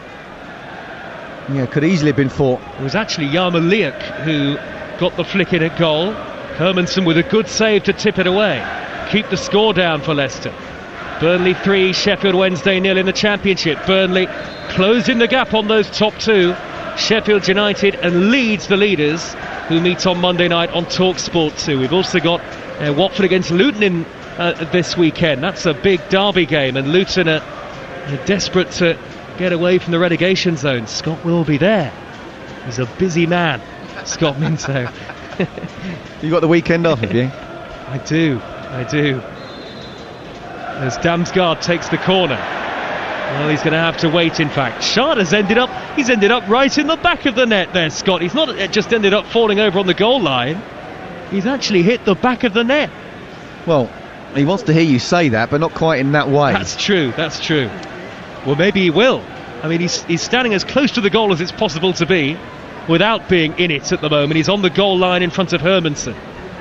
Another variation on the set piece for Brentford, 20 to go. In by Damsgaard, headed away. It'll drop to Mbeumo on the edge of the D on the half volley, and that's blocked by Vestergaard. Loops up into the air, rain getting heavier all the time. You might even be able to hear it hammering down on the roof. Leicester 0, Brentford 3. Ayers prodded the ball left, good control by Damsgaard. Very sharp, weaves it onto his right foot. Cross is headed away by Fass. That'll drop down now to Ethan Pinnock.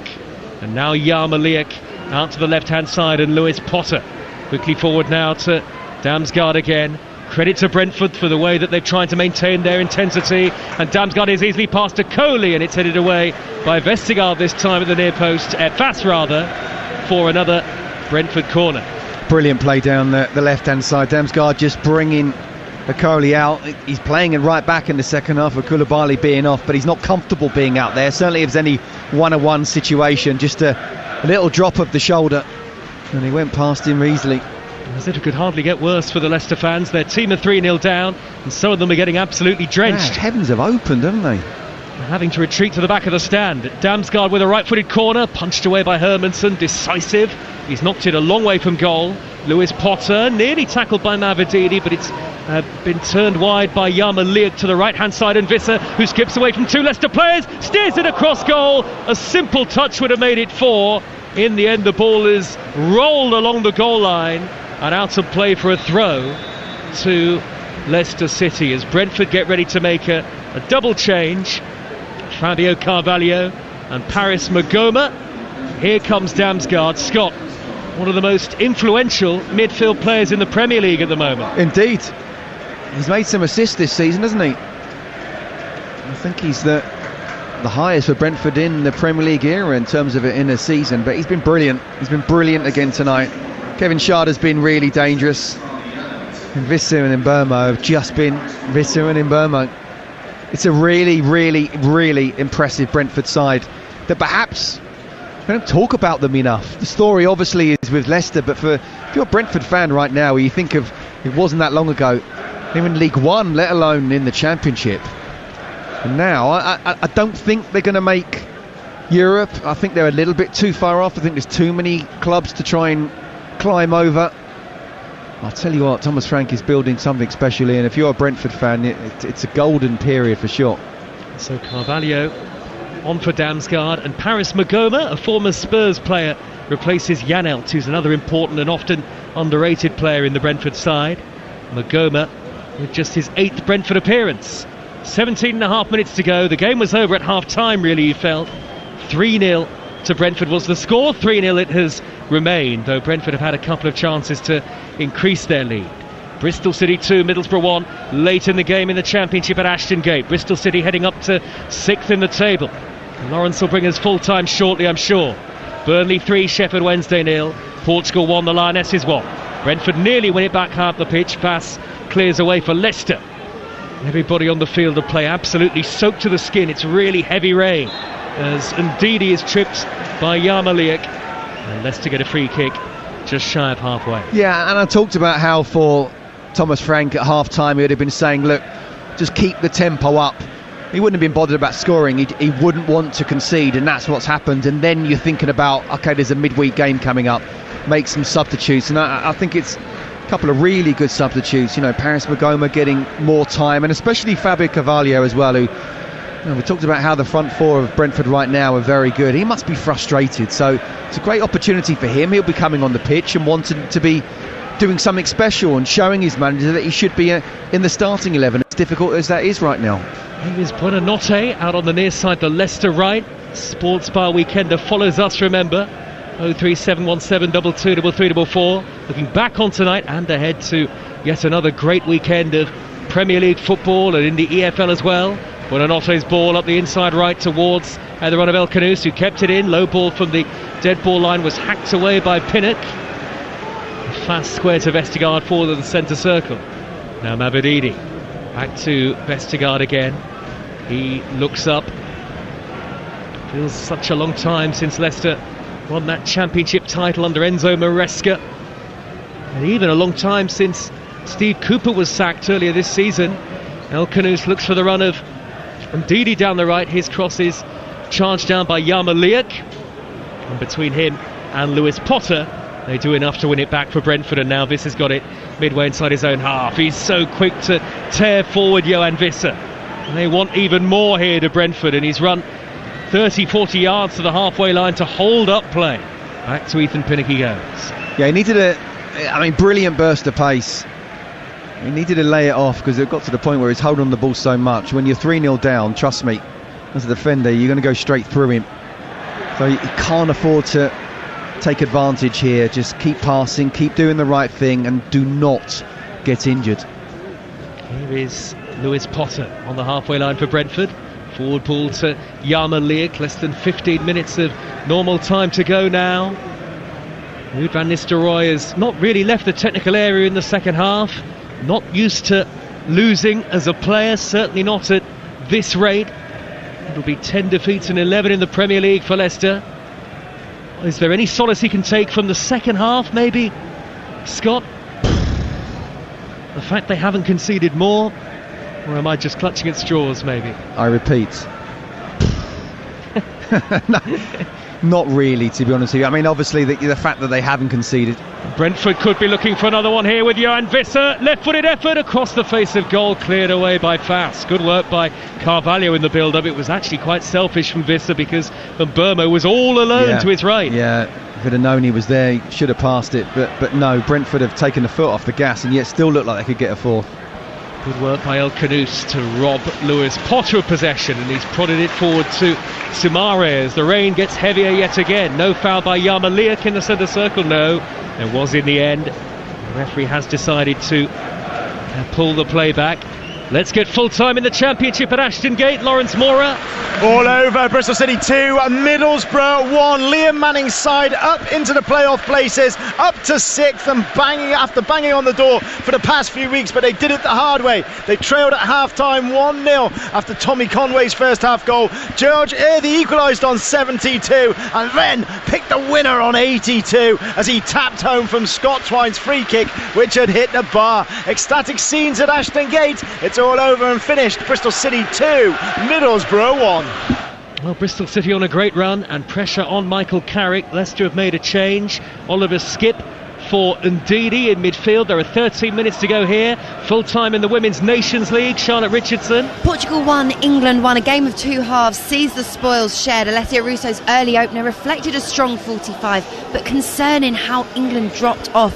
Kika Nazare's fine solo goal drew things level. The Lionesses were under pressure. They managed to hold on for a point, far from the convincing start to the year that they would have wanted. But a point on the board in the Nations League. It's Portugal 1, England 1 at full time.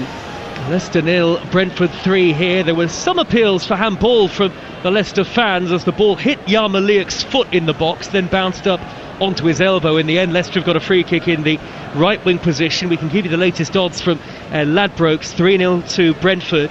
You can back Leicester to win at 100-1, Brentford to win at 1-500 on, or the draw at 40-1. That's all thanks to Ladbrokes. 18 plus. BeGambleAware.org. The football carries on tomorrow lunchtime. Everton against Manchester United on Talk Sport. Alan Stubbs, former Everton captain, a guest on Weekend Sports Breakfast tomorrow morning. As Buonanotte whips in the free kick with real venom for Leicester. It's cleared away at the near post, and Soumare will see it back to Hermansen. You know, sometimes when you hear 100-1, do you know what? It might just be worth £1. This is not worth £1. Well, there's only 11 and a half minutes to go. Would be the comeback to end all comebacks in the Premier League, Certainly probably. would. Buonanotte's reverse ball chested down by Collins. He's got the confidence to do that, not just to clear it first time. I think, you know, we've been talking about Leicester and how poor they are. They're a Championship side and they'll be playing Championship next season. And we talked about how good Brentford are going forward. We perhaps haven't talked enough about how good they are defensively. Now, they haven't had too much to do because this Leicester side is not great going forward. It's better than its defence, but I'm really impressed with every single player for Brentford right now. And again, Thomas Frank has amassed a squad, not just a team, that knows exactly what they're supposed to do. As Christensen crosses from the Leicester left, headed away by Collins. It has come down to Buonanotte, whose shot is blocked. It'll roll back into the path of Christensen again. Another high cross, headed away by Pinnock. Now a Coley, right edge of the penalty area. Leicester fans screaming for somebody to have a shot. It's been a long time since they saw a goal scored on this ground. El Kanouche delivers right-footed. That's another good ball in, and well dealt with by Collins this time. They haven't scored a goal at home in the Premier League since December the 8th, would you believe it? Now Skip with the orange boots has pinged a long ball straight out of play. Got to be wearing black boots if you're going to do that. But no, Brentford have got defenders who could defend, first and foremost. They're also comfortable on the ball, but don't try and play out when it's not on. Talked about how they're evolving now, and they certainly are more than comfortable to play out from the back, but if it's not on, they just put it into midfield or chip it into the front players. So, a good goalkeeper who looks comfortable now with his feet. Defenders who can defend but also look comfortable but don't take risks. As Flecken's just playing it inside into the box. And then Leicester are trying to do the high press. Midfielders who I think are extremely underrated in the Premier League, and 4 forward-thinking players who, outside the top 6 in terms of a group of 4, are one of the best that the Premier League can offer. They're showing it again tonight. Such a consistent side again this season. And Brentford, they've got the ball now with Collins midway inside his own half the field. Finished 16th last season. That was a much tougher campaign, but it looks a bit more like an aberration this season. Lewis Potter for Brentford plays it back to Pinnock. We've got monitors in the commentary position. There was a shot of the very glum-looking Leicester director of football, John Rudkin, and lots more questions are going to be asked of him as this Leicester slump continues. He's sat somewhere to our right in the director's box, and meanwhile in the stands where the hardcore sit, lots of Leicester fans have already made an early exit with 8 minutes to go. This is a Premier League game that is already over and has been a long way in advance of the final whistle. 3-0 Brentford. From the 32nd minute. Would you say there's probably only about 50% left in the stand there of fans? Yeah, I think you're right. And certainly it's emptying all the time as well. Yeah, with less than 10 minutes to go, you absolutely cannot blame them. And look, you can talk about Ruud van Nistelrooy being under pressure, and clearly he is, but what about John Rudkin? What about him? Of course, there was the protest march that Leicester held against the hierarchy before the home game against Arsenal. There's going to be another change for Brentford here. Michael Coyote is going to get some game time. He's on loan from Fiorentina. And Leicester are going to bring on Connor Cody, who you'd think, when you hear about his impact on previous England camps, his leadership could be really important in these sorts of situations. But Coley's going off for Leicester, and I think he actually might be going off a little injured here. Akoli, he's limping away, so another disappointing thing to note for Ruud van Nistelrooy tonight. Cody for Akoli, and now Coyote on for Brentford. We're just waiting to see from the fourth official on the near side touchline whose number is up with 7 minutes left, and the number up is that of Christopher Ayer. Well, that certainly makes sense with him being a right back, and I tell you what, I've seen him play in Serie A, and he's a very, very good player. Good defender, he's a great athlete, loves to get forward. So we're seeing, interesting to see how he gets on from now to the end of the season. Scott Minto, former Chelsea defender, formerly of Benfica as well, but you didn't get rain like this very often. Do you know what? Games there. We did at times in the winter. It rains more than you think. Here come Brentford on the attack down there, right, overhit by Mbermo. Lots of applause for Ayer as he walks the long walk around the edge of the pitch. Applause by the Brentford fans. Sports Bar Weekend are coming next. 03717 223344. Everton Manchester United tomorrow on Talksport. That's at 12:30, and then at 3 o'clock on Talksport 2. Ipswich against Tottenham in the Premier League. Live boxing tomorrow night, and that's also on our YouTube channel.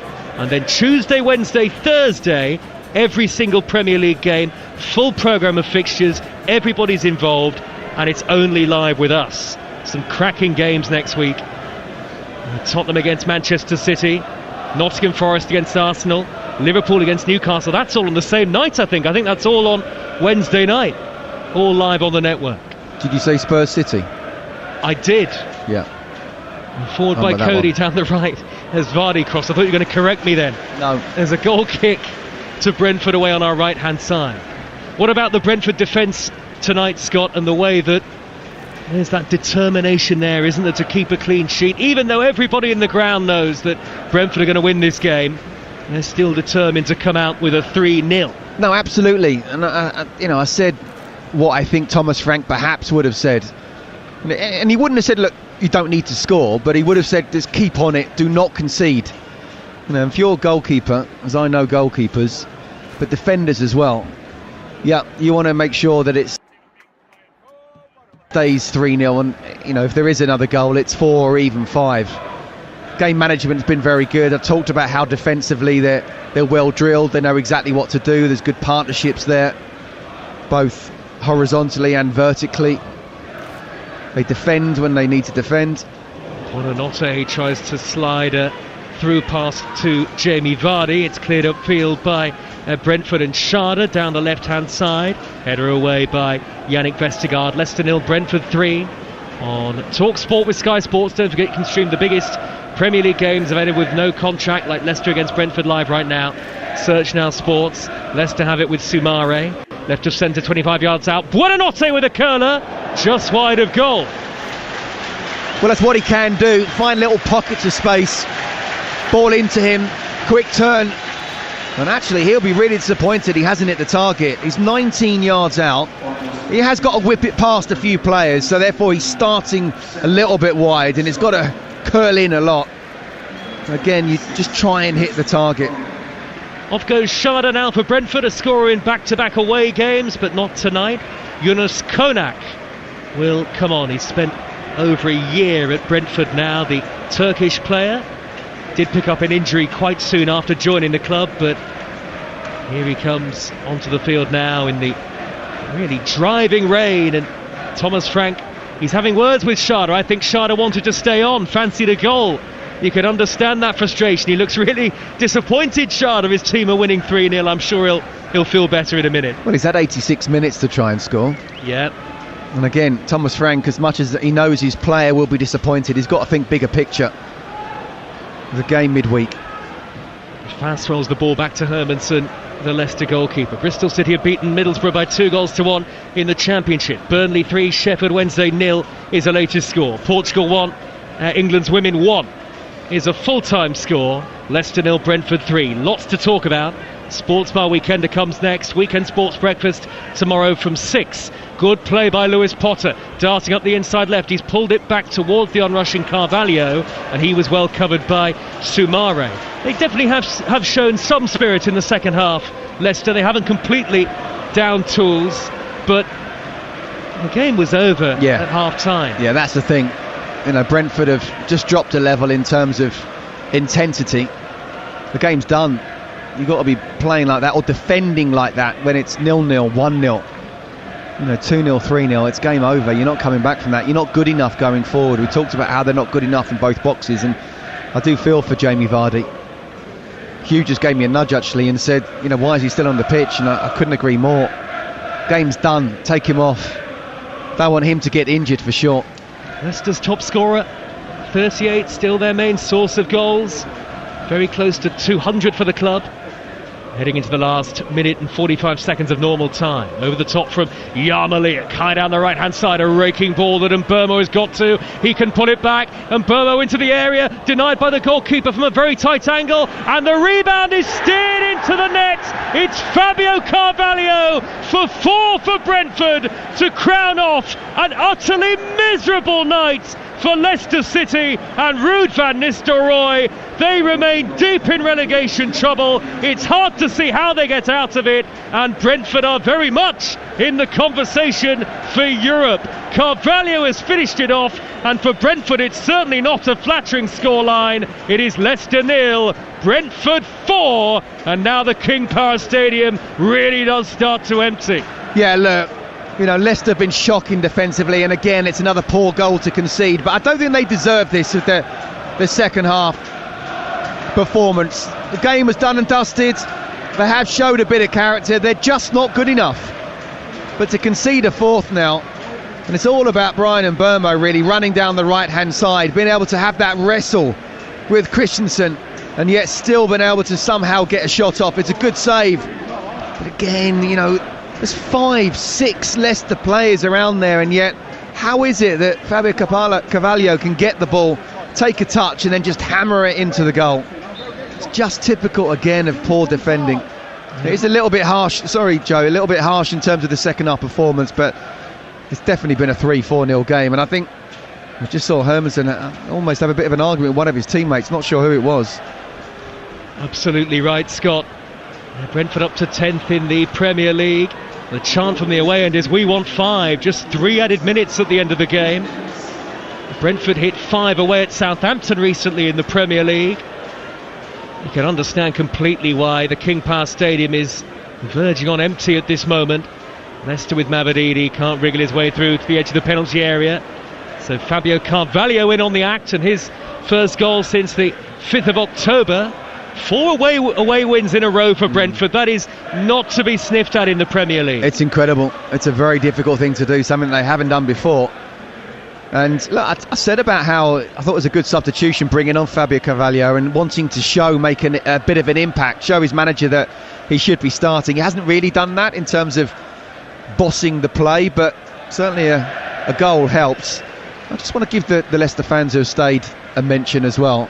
Yeah. Must be really hard to do, and absolutely within their rights to walk away before this game finishes with how bad their team has been, not just today but for the majority of this season, yet they're still here trying to support their team, so well done to them. Well, the chant from the Leicester fans, quite loud of those who are here, "We want Rudkin out." That's aimed at the director of football, who is here to listen to those chants. And now we're hearing "sacked in the morning." I think that's coming from the Brentford supporters. Leicester 0, Brentford 4 on Scoreboard. And we're 90 seconds through 3 added at the end of the game.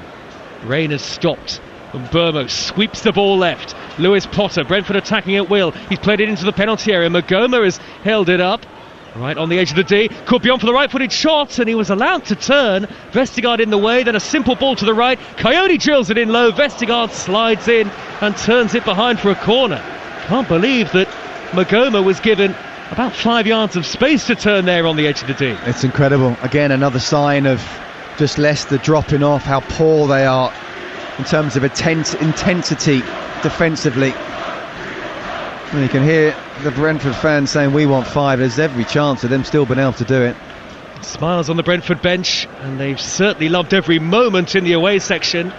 And Mbeumo will take the corner. There's only 30 seconds to go now. 4-0 to Brentford at the King Power Stadium. More and more empty blue seats appearing all the time. Here it comes from Mbeumo, high into the 6-yard box, punched away by Hermansen. He's come out with some credit in the game, the goalkeeper.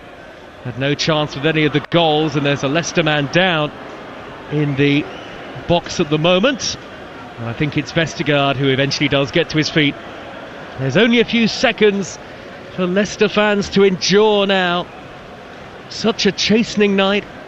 When Jamie Vardy went clear early on, you did wonder. His shot was saved by Mark Flecken, and ever since then, it's been all Brentford. Not sure what's happening here. The goalkeeper's kicked it to the halfway line, and the referee tried to catch it, so you tell me. Well, is he saying that's it? Or drop ball? Both. And boos greet the final whistle as Leicester